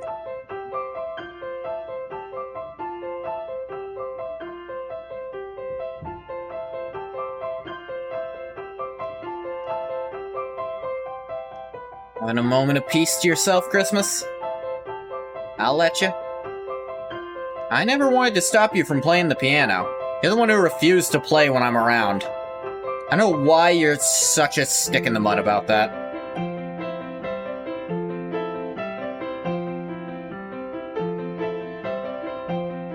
Go on for about 8 minutes, wow.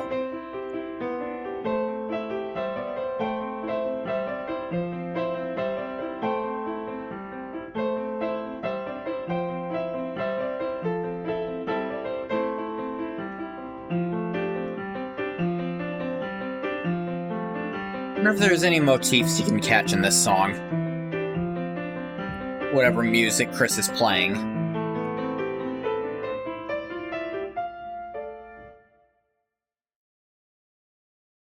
What happens when it ends? I'm actually curious. Does Chris just eventually stop playing?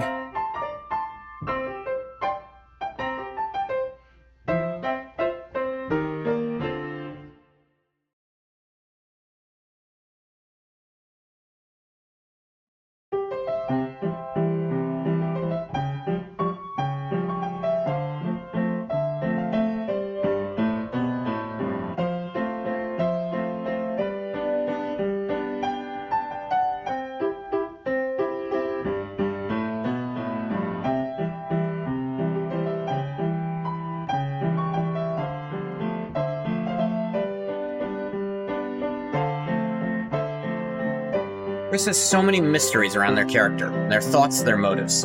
Has to be a moment where Chris's character gets explored and gets revealed. That won't come while they're still in the silent protagonist role. Yeah.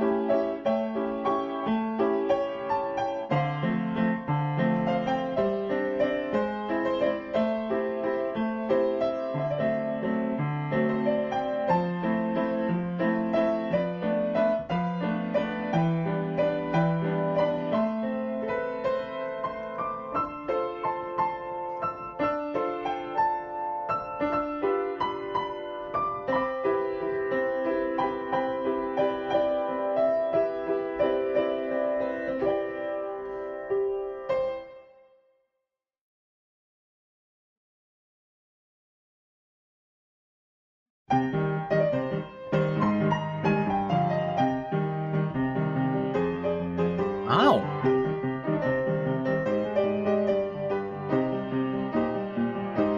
Do I hear the justice motif in that?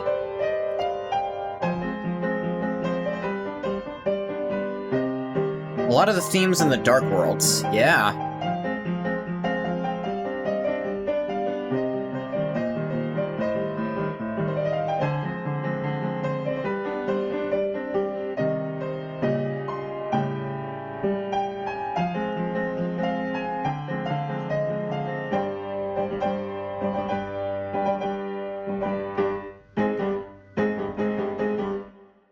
Oh, yeah, rules theme. Da da da da da da da da da.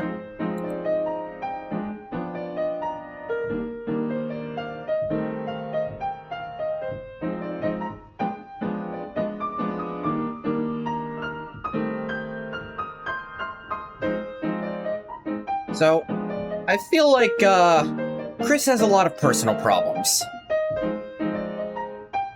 That's pretty obvious. I feel like, if the theory that Chris technically consented to the possession is correct, in some kind of means of being my jailer, for lack of a better word,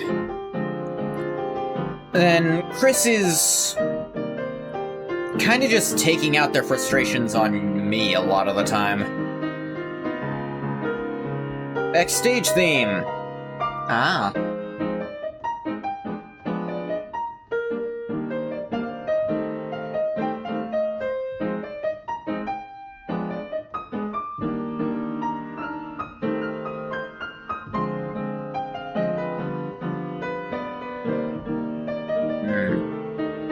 Listen to Crisco. Listen to the Crisco.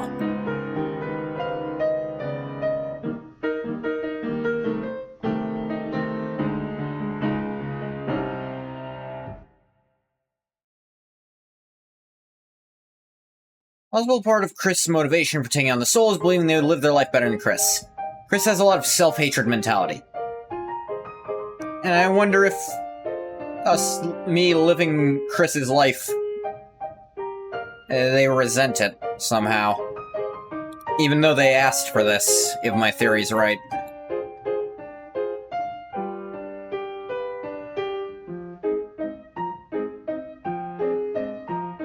I can't prove it, obviously. But it's something to think about.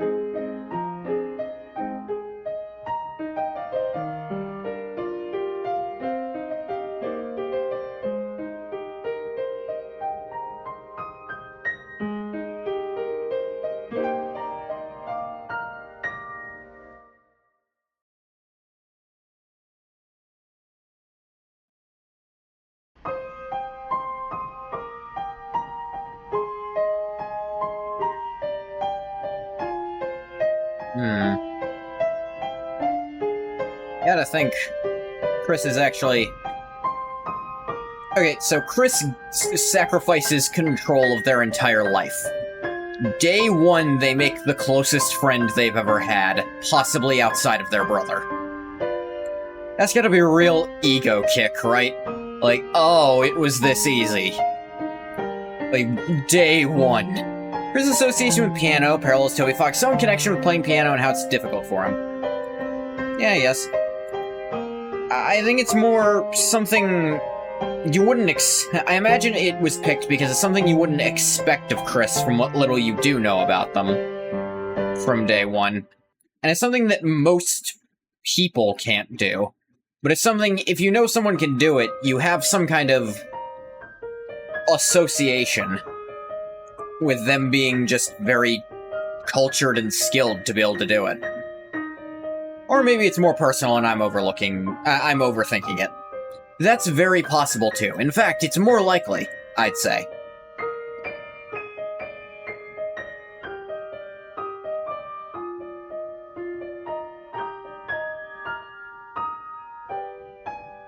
Ooh, don't forget. Chris, after chapter 1. Oh, so the problem has been me all along. It's always been me. All done over there, Chris? Controller turned off, it's been so long. Done playing? Aww.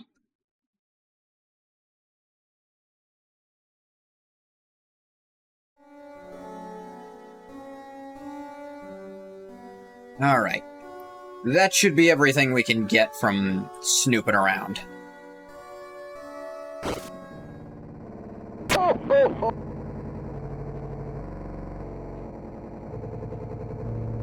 Toby had an issue with his hands where it was difficult to play piano for a bit. While he was playing piano, it affected him that he couldn't play it as well anymore. Ah.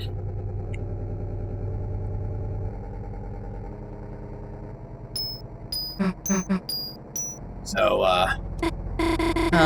looks like it's just the two of us. Damn, kinda awkward without Chris here. Why do I wish Chris was here? I'm sure it's nothing, Noelle. Don't think about how both you and Susie, whenever you picture either of you with Noelle, you keep picturing Chris there too. It's strange and odd, and not worth investigating at all, I'm sure. Maybe I could bring up the Dark World? Just say it was a dream I had? That'd be weird. Right? You hear something? From the basement? Damn, hope it's not the severed hand. Haha, is that a Blood Crushers 2 reference? Huh? Dude, you actually know it? Of course, it's like a super duper classic. One day the protagonist wakes up without a hand. And like, they hear music playing in the basement. It'd be really funny if it turned out Blood Crushers is based on the prophecy too. They go down and starts attacking them and stuff. Jesus, yeah. That was so freaky. Haha. Fucking One Piece laugh. You know, I never, saw the original. Only 2. More references to losing your hand. Yeah, I brought that up. Gosh, really? I have the box set. Do you want to watch? Dude, that would be awesome. Yeah, gosh, I used to watch it, religiously. Haha. It'd be nice to have someone to watch it with again.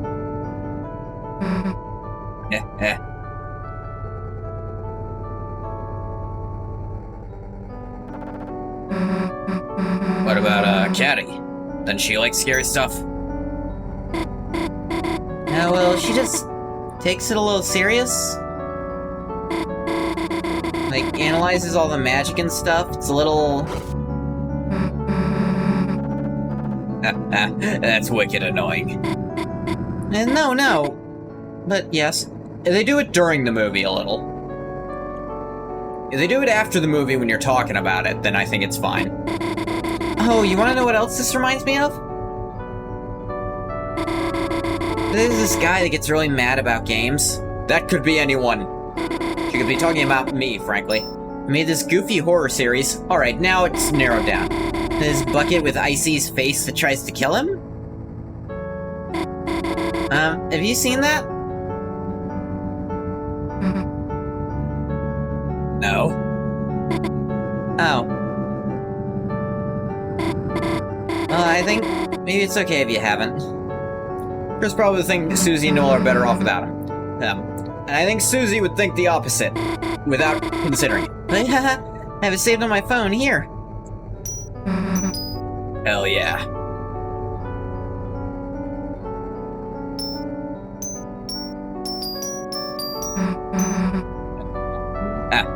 This rules. I have like a whole playlist, haha. Cool. Aw, get a little closer. Nice just being quiet next to her. There it is, perfect overlay. You can't even improve from here. It was cool, just chilling and not even needing to talk. I think Chris truly understands how much Susie and Noelle value them. I'll get into that after their other conversation. So yes, them saying that, I believe, is your signal that there's no more dialogue. So, I'm gonna fuck with the power. Dude, the lights. Did, like, the power go out? Chris! You know it's you doing one of your stupid pranks. Let's go fix the breaker. Alrighty.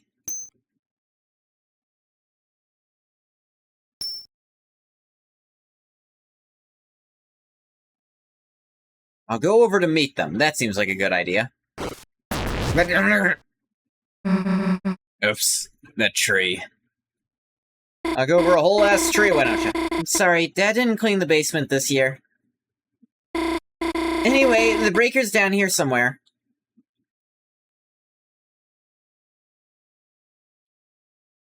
Bum bum waity bum. Bum bum biddly bum. You know what really made me afraid of basements? Like, the underground levels from Dragon Blazers. Music just repeats over and over again. Hell yeah, that was weird. You played it? Yeah, only 2, as a kid. Got it from the Lost and Found. Lost in Found. Yeah, that wasn't mine. Susie! Played it secret style so I wouldn't get in trouble. Why would you have gotten in trouble? Oh my gosh, same. I played 2 with my dad, but like, there's like this evil route my parents didn't know about. Oh, in the second one, I always played in secret so they wouldn't take it away. Oh wow, I wonder if Noelle might have experienced that. Dude, I think I did that by accident. You did the evil route by accident? Yeah, I didn't know you could be nice. I was just killing everything and getting, like, pissed. Why the hell is everyone mad? Pretty sure I'd do it the good way now, though. Maybe. Gosh, I'd love to see you play it for real. If you got another copy, just leave it in the Lost and Found, I guess. Maybe I will.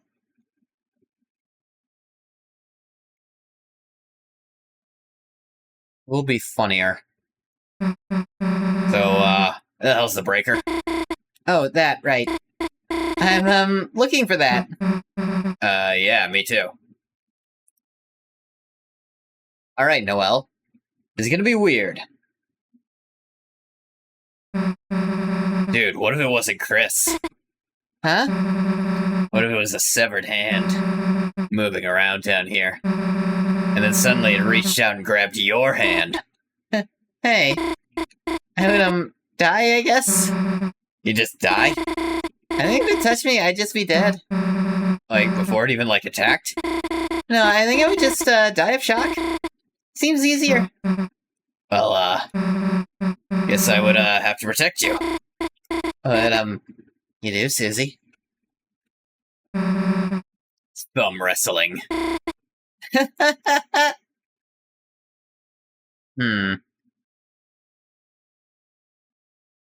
don't remember how long the dialogue can go on, but I want all of it.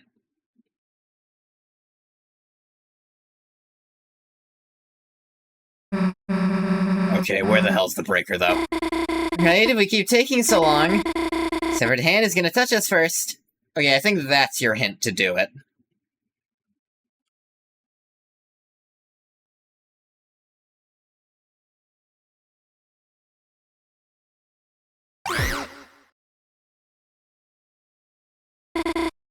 Oh my gosh, this just brushed against my leg. The hell is that? It's an angel doll. My true form!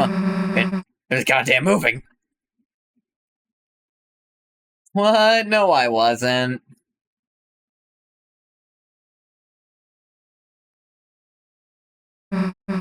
Dude, it, totally moved, though. Let's just wait and see if it moves. No, you're both crazy. You're crazy and wrong. Alright, fine. Like, but, huh? Susie, that was unnecessary. Oh, damn it. Alright, lost control. I'm on you two. Okay, ready to kill. I gotta cane you. You're gonna beat it to death with a cookie pan? No, I'm just going to... No, Noelle, can we please talk about this, Noelle? I'd really rather... Oh, this isn't so bad, actually. Huh? Dude, you got guts. There's probably just, like, a mouse underneath it, right? It's nothing to be afraid of. Damn.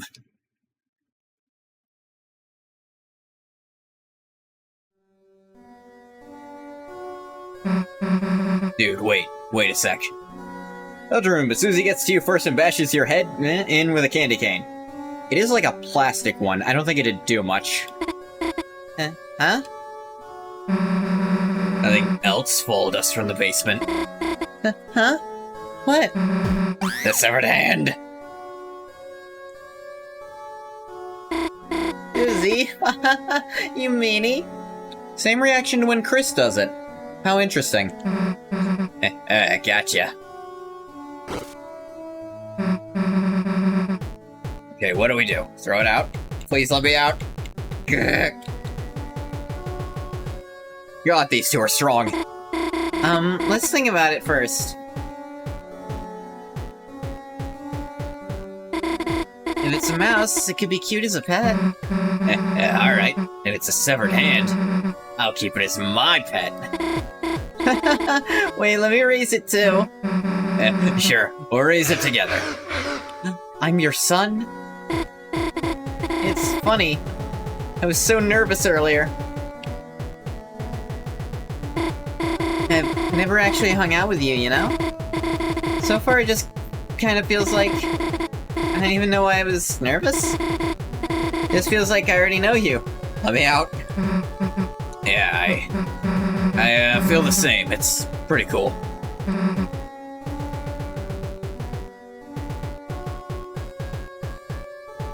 I guess. It's just strange. It feels like you're the same as in my dream.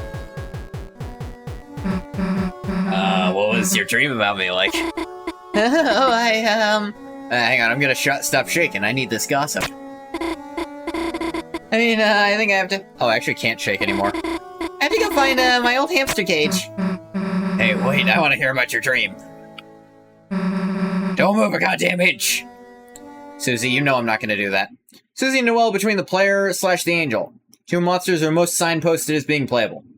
Alright. If I can get this goddamn thing off, I can... Freedom for the soul! Now I can at last...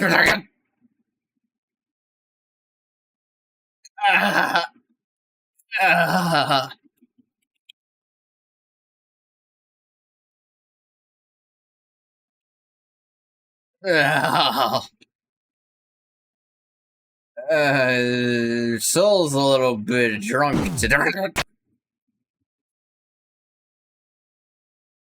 Yeah, we've discussed this. That's interesting, this door was left open. Wonder who would have done that and why. Almost as if to lure me in there and, you know. Hey, you little fuck, I know you're down there. Alright, fine, chuck a hockey puck at me.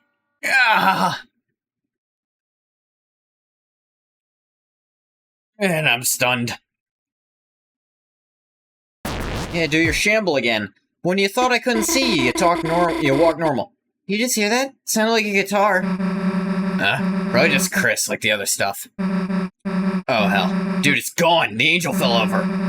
That thing could be anywhere. Had to have been coming from, in here, but... Hey, let's go. Chris, you piece of shit. Huh. It's quiet. Freedom. I don't need the motif anyway. We did get the guitar. Can't actually read it without someone to narrate what it said. Yeah. Probably scared of us. Is he touching that isn't... Let's just chill out. It's gonna come out, we'll hear it.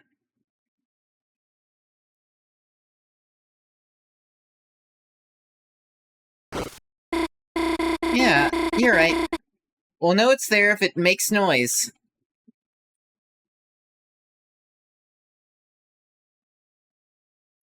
I could be anywhere, Chris. Christopher. Christletoe. Christmas.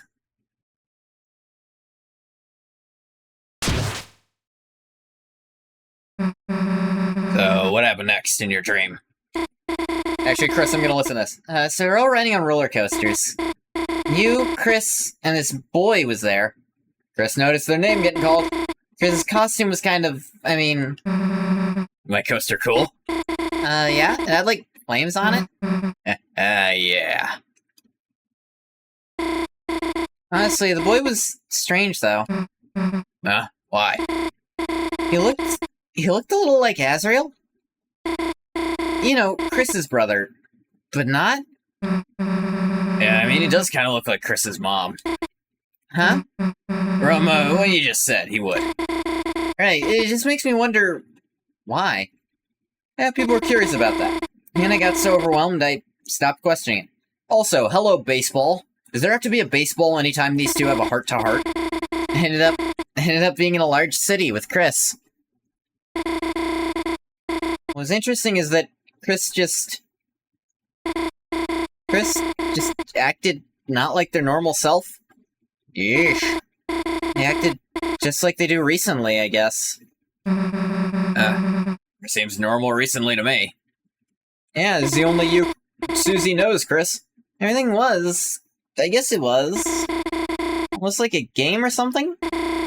Countering enemies, finding treasures, stuff like that. Never thought of it like that. And Chris, even though they kept looking at me, like they wanted to say something. Everything that came out of their mouth sounded odd. Yeah, sorry, Chris isn't very forthright about having me talk to you. Like he was like on speaker or something? Sounds like normal Chris to me. Well, it wasn't. I think it was weird. Weird, you say? I think Chris is just weird, period. Yeah, sometimes they mumble, sometimes they yell. Sometimes it's like, dude, I don't know why, but like, for some reason they're really, really good at flirting. Little blush. A little blush. What makes you say that, Susie? Has Chris been flirting with you? Never mind. She's like, what? That son of a bitch. Chris, what did you do? Have you, like, seen them flirt with people? Huh? With who? Like, enemies? That face she's making. What enemies? Dude, I don't know. I'm just thinking, like, damn. Yep, blush again. You get flirting lessons from them. Oh, flirting lessons. From Chris. Sounds fun. I mean, you're also invited? Oh, the idea of Noelle being there. Am I that bad? Chris is really good at it, Noelle. This is not how Chris actually flirts with people they care about. Susie? I don't think Chris really like that. Damn, guess it'll just be the three of us then. Who's three? Oh, you know, damn it, you know. Gonna find out the Dark Worlds are real eventually. I'm thinking next chapter. There's this boy that goes to, another school. I wanted him to come to the festival, but... You were thinking of going together? Yeah, but you know, he can't go. Because of, like, other school stuff. Huh. I mean, don't get any weird ideas or anything.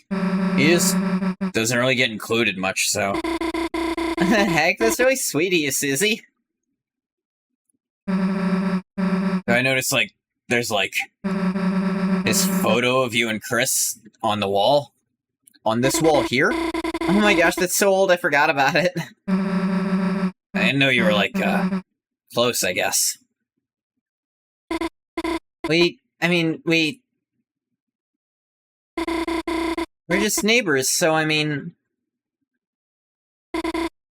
We just ended up seeing each other a lot, that's all. Oh, sorry about that, Christmas. Okay, but like in the photo, you're like... Kinda like riding a Ferris wheel together. Why you blushing at that one, Chris? Yeah, it was kinda just... You know, forced. So, riding a Ferris wheel together doesn't mean anything? Maybe not if it's like a forced thing? Oh. I mean, yeah, obviously, I mean, it's just a stupid ride. Though if theoretically it was somebody else, it wouldn't. I mean... Susie fishing. Maybe it's more about how the two people in the wheel feel? Yeah, isn't it? So maybe even if it was forced, then... Okay, cool, haha. Blushy Noelle. How'd you feel back then? Well, Chris was quiet and staring out the window. Chris does that a lot. Suddenly out of nowhere, they shook the whole thing.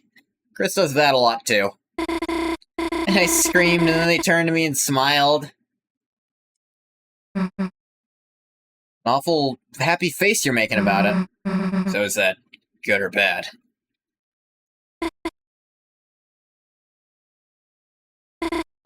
I don't remember. I was a kid. Think you're lying, Noelle. I think you're a fake I don't give a fucker, because I saw you yearning.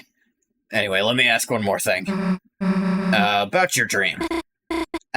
Sure? Is there any part with, I mean, just the two of us, and... in my dream... It did have this cute tail. Huh? Okay, well, so your dream was stupid and fake. With that part. And what's wagging behind her? Wonder if that'll be recontextualized later? Let's shut up for a while.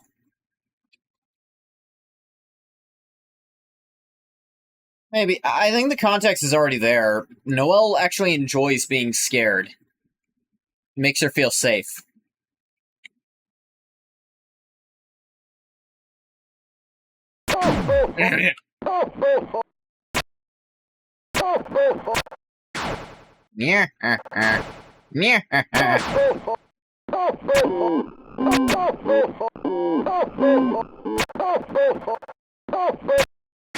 Yeah, almost no hit that. Oh yeah, and then Chris just gets tired. Do even a little bit from there. Ding! Haha! Yeah, you shit! Fuck you, Baltimore! Wait a sec. So yes, you see, a lot of people took that scene as Noelle kind of throwing whatever friendship she might have had for Chris under the bus to try to get closer to Susie. I don't think that's what's going on.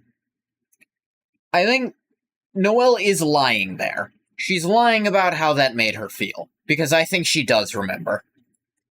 And I think when she said, we're neighbors so we just saw each other a lot, I think she was lying. Here's the thing. I don't think she was really lying to Susie. I think she was lying to herself.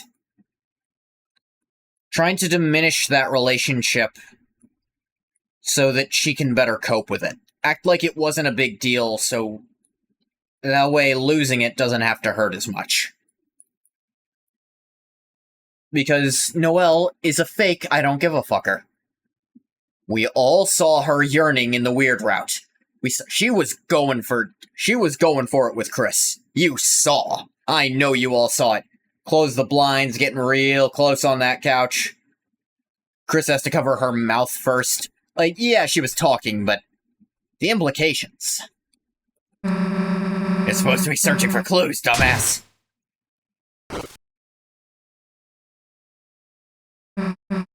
Hey, Sorry about that, Susie? It's you're... Should I, put it back? Well... I can only cope by denying how much it hurts they aren't close anymore. No, it's... I think you should play it. Hey? Sure. Sure, I can give it a shot. Let's, just go somewhere else, though. Okay. All Chris will hear is more affirmation of to their self-hatred. Alright, are you gonna shove me back in yet, you little fuck? Up, you calling someone? Susie. Guitar.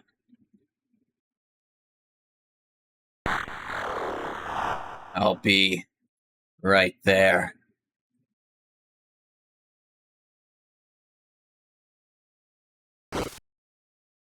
Come on, you fuck. Oh. Chris narked out Susie here. Yeah. Idiot. That's what you get for pummeling the fuck out of me. You have to feel it too. You checked your phone's contacts and recent dials. I heard about this. But everything has been deleted. You motherfucker. Covered in band posters, some handmade posters. Shows that may or may not have ever happened. It's a hockey puck. Looks like it would hurt. You cheeky little fuck. You think I'm gonna let you get away with that? Next fight we're in, I'm standing still. I'm not doing that. Susie and Ralsei will get hurt. Other reasons, but Chris calling who comes next undoubtedly puts Noelle in a harsh situation. Cause her to be antagonistic to Susie. Here's the thing. I wonder. I don't know if the person who shows up here is the person who Chris called. Here's the thing. The person said, I'll be there soon. They didn't say I'll be at Noelle's house soon.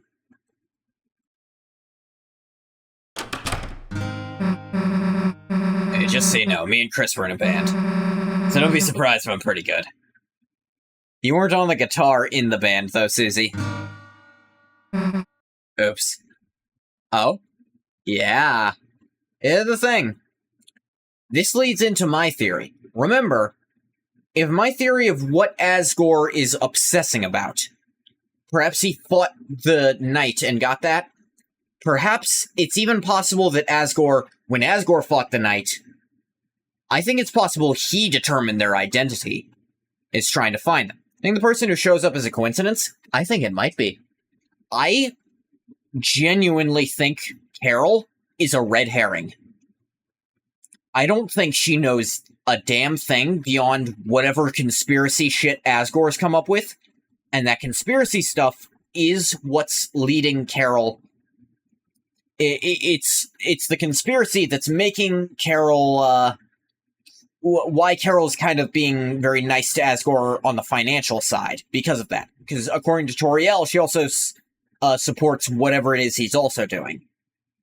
So I think, if what he's doing is about the knight, and, quite possibly, he may have discovered or have a hunch that the knight is Death's, Carol always thought Carol was a red herring anyway, but her not knowing the knight's identity either, that's super interesting. If she does, here's the thing, I think she might know the knight's identity via Asgore's conspiracy, but I don't think she's in on the knight's plans. Solely because if she was in on the knight's plans, then what the hell is Asgore researching that she's so interested in? That she supports? If I'm right and it's about that, and Asgore got that black shard from fighting the knight, and she's maybe, and possibly even believes that Des might be the knight in some way, doesn't know that Chris is working with the knight either. Neither does Asgore. Triple truces. Here, you want to hear this? Huh? Yeah, of course, I just always like listening to someone play. Yeah. Okay, check this out. It's possible... Now, like you said, I think Carol is informed Chris of something. I think Carol and Chris are in on something, but I don't think Carol's in on all of this. Like, in the same way that the Knight often, not the Knight, that Queen parallels Carol, in that same way, you know, Queen wasn't in on everything Chris was doing, in theory, neither is Carol. And I think the Knight is in, and the Knight is whoever's on that phone. A big reason I don't think Carol is the one on the phone there is that, at the end of the weird route, Carol calls. And the text is very different. Very obviously Carol. Whereas at the end of the normal route, the person calls on the phone, they're able to force the phone to pick them up. Chris doesn't hit the accept button. Chris doesn't even touch the phone, and it answers. Carol and Chris are in on something. Carol and Asgore are in on something. I don't think Asgore knows that Carol has Chris involved. I don't think so either. Because Asgore never talks about any of that, even when he's alone with his child. And if he knew Chris was involved, I think he would talk to Chris about it, if he believed Chris was alone. Dude, I actually kind of kicked ass with that one. Can we get an encore? Neither Carol nor Asgore know that Chris is working directly with the Knight. Exactly. Honestly, I think Chris is involved with Carol and siphoning info about what Asgore's doing too, because they're kind of acting as a spy to figure out how much Asgore has figured out about the Knight. Because if Asgore knows too much, that could be a genuine threat to whatever plans they are. Carol gets Asgore to leave the room before talking to Chris. Yeah. Yes, for my fans. Here's the thing. I'll talk about it when it happens. Shut up, that was the remix. Man, today's been awesome. Not to be weird or anything. It's not weird at all. I really like hanging out with you too, Susie. The only thing, there's a triple trucy situation going on. I think so too. Like, I think... I'm glad I've kind of opened you up to this idea. It sounded like you thought Carol was possibly the one on the phone there. This idea that Carol is just another, in some way, another tool of the Knight. Hang out again tomorrow or something. Unless you're busy. No, I'm not busy, it's just... Tomorrow is, well, the festival, Susie. Oh, yeah, Would you want to go together? Thought Carol was the second person on the phone, not the first. I don't think so, solely because it's got the same kind of setup as the first person on the phone. Like, the gaps in the talking and that ominous sound behind it. Those that don't happen when Carol calls on the phone at the end of the weird route. That's what makes me think it's not Carol.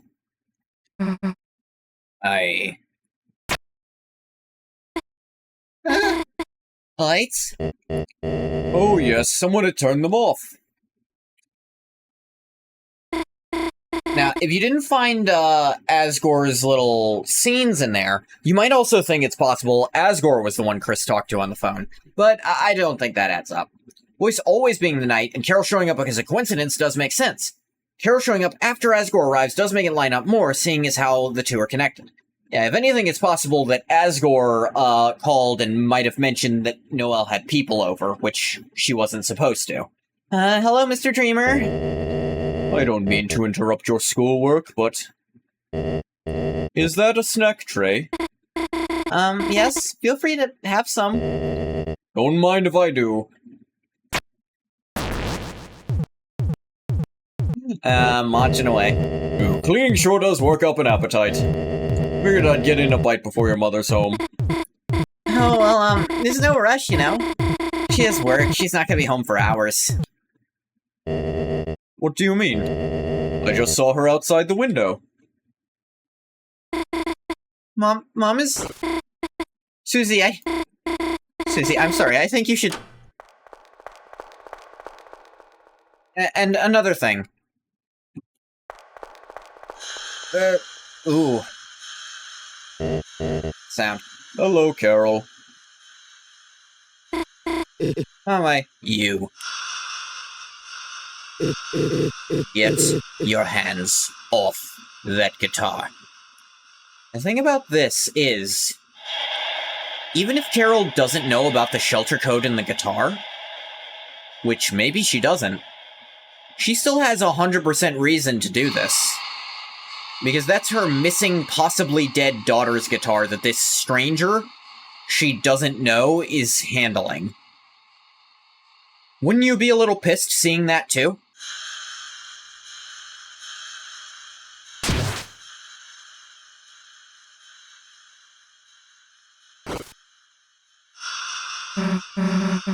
Hey, what's your... She didn't know, Mom. I was the one who gave her the guitar. I told her to play it. I just wanted to hear it again, Mom. She's not a bad person, Mom. Noelle? Carol's very much a red herring. She's here to make Susie. Some players think she's the Night Later. Susie has no reason to suspect Des. Yeah, Susie has no context for who Des even is. Hell, she's maybe heard the name twice at most. She heard it from Tenna probably 2 times and doesn't think much about it. She has no context for who that person is, like, maybe one of Chris's brother's friends. Noelle. Kitchen now. And of course, the katana in there is also meant to make the less observant maybe see that. Hey, listen. Noelle didn't do anything wrong. It's my fault. I took the guitar and... leave. What? You are not welcome. Leave. And don't talk to my daughter again. So this isn't Chris's direct fault. I think it's very possible that it's not. I think this could genuinely be. There's 2 options. One, Carol just came home early because maybe she forgot a piece of paperwork at home. Though she apparently doesn't leave... Like, she never leaves stuff at her office, so it's possible she brings all her stuff home every time, but maybe she missed something bringing it to work. Simple answer. 2, maybe Asgore happened to call her and, like, just talk about the job he's doing, like, oh, is there anything else you need me to do while I'm here? Oh, I saw Noelle brought a friend over. Carol heard that and thought, she's not allowed to have friends over. Rushed over to deal with that. And equally plausible that could have happened. Susie, just go.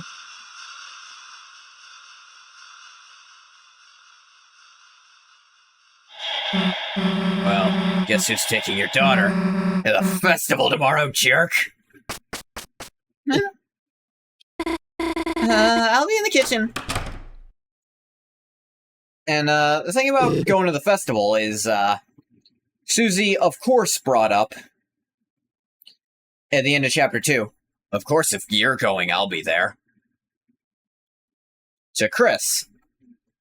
Susie genuinely doesn't see a way that she does this without Chris also being there. That make Noelle initially feel a little awkward, but I think things could loosen up. That's what I'm looking forward to. Chapter 5, ooh, I'm so excited. It'll be months and months and months, I'm sure. Minimum 6 more months, but you know, 5.5-ish. If you're going to eat the snack tray, do it outside. Yes, Carol. I like how she doesn't tell him not to. She just, could you please, it's very messy the way you're eating it. Could you do that outside, please? On the other hand, Inferno of Jealousy, Chris' third wheel anxiety, yeah, maybe. Maybe Chris gets so jealous of what's happening, maybe Chris opens up a dark fountain that's not, like, part of the plan with the night, just so something else is happening to get them away from the festival.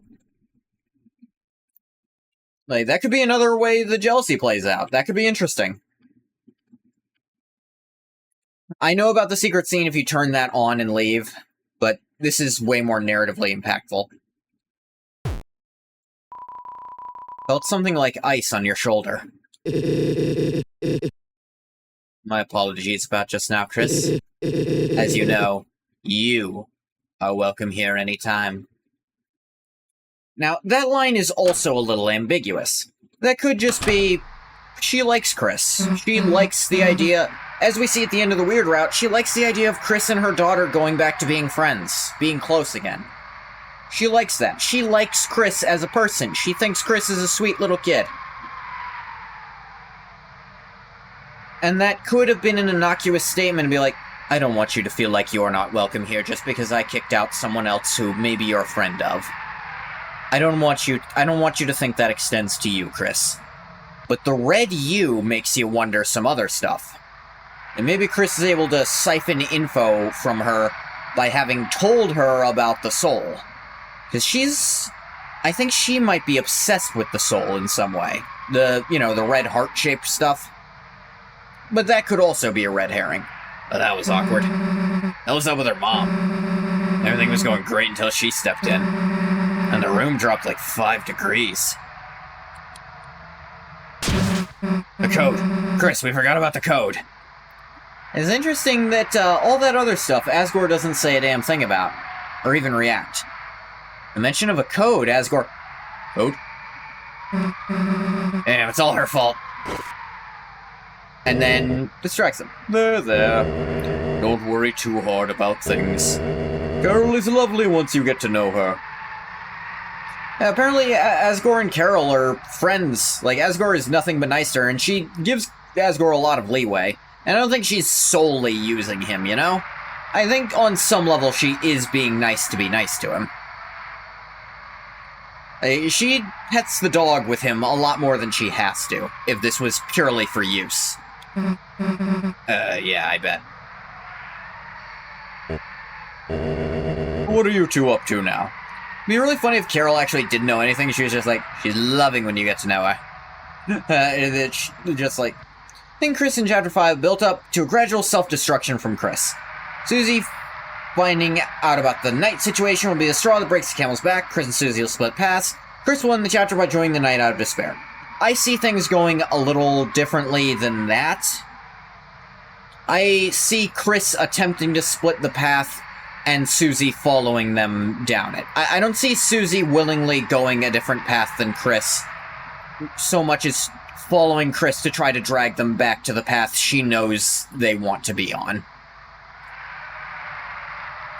The idea of Susie there being any kind of mutual splitting, I do not see.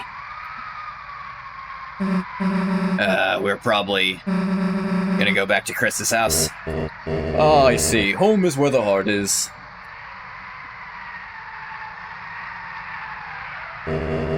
May I offer either of you a cheesed cracker? Chris will split the path as a cliffhanger. Susie try to get them back to be Chapter 6. You know what, sure. And Asgore does that. Does not react even a little to what Chris and Susie do here. Delicious, aren't they, Chris? Like, Asgore 100% expected Chris to do that. And ask Chris if they're delicious, as if Chris ate any. Like, I think Asgore is just so used to his human child's weirdness that he doesn't bat an eye at a damn thing anymore. Just like, oh, how nice. I'm glad you're having fun with your friend, Chris. Be right there, meaning I'll be right at the church instead of the manor is interesting. Yeah. Because that could easily just be a, well, I'll go make a fountain at the church and then it won't matter that you have one of the codes. It won't matter.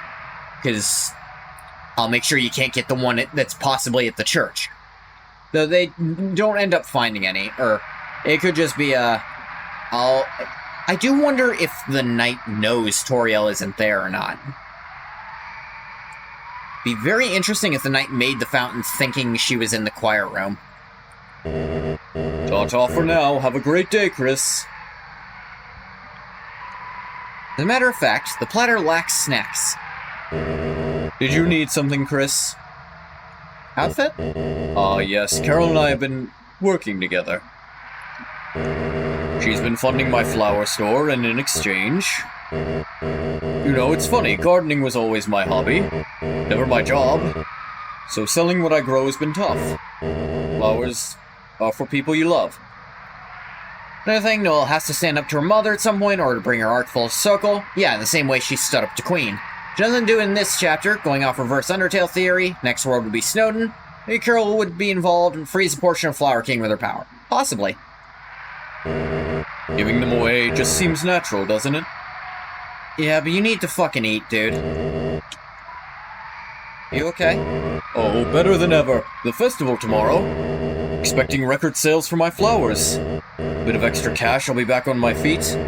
Ready to serve my own snack platter for you and Azzy. Might even be some leftovers for your mother. Nothing. Have a good one, Chris.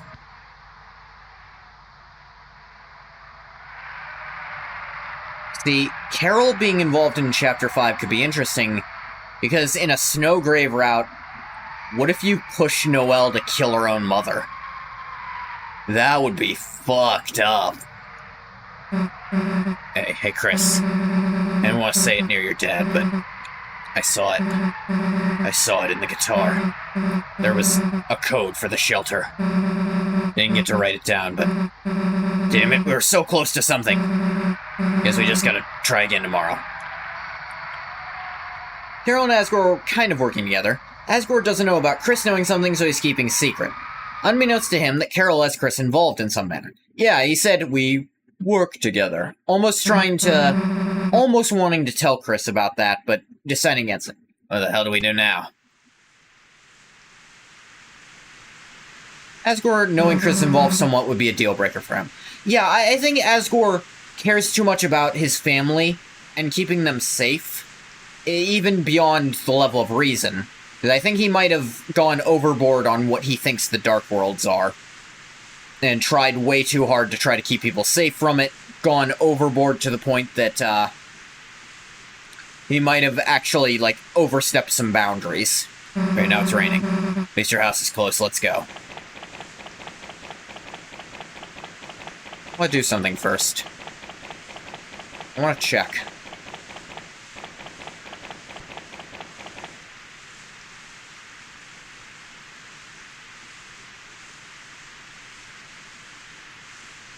Begs the question as to what possible justification would we get for fighting Asgore? Mikura would take a more direct role as a boss. Maybe.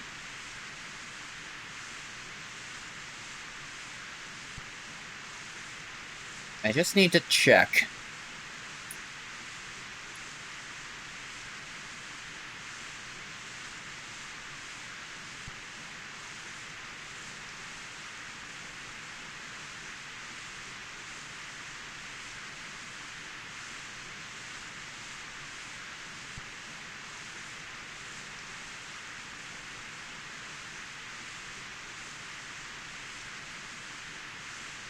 Yep.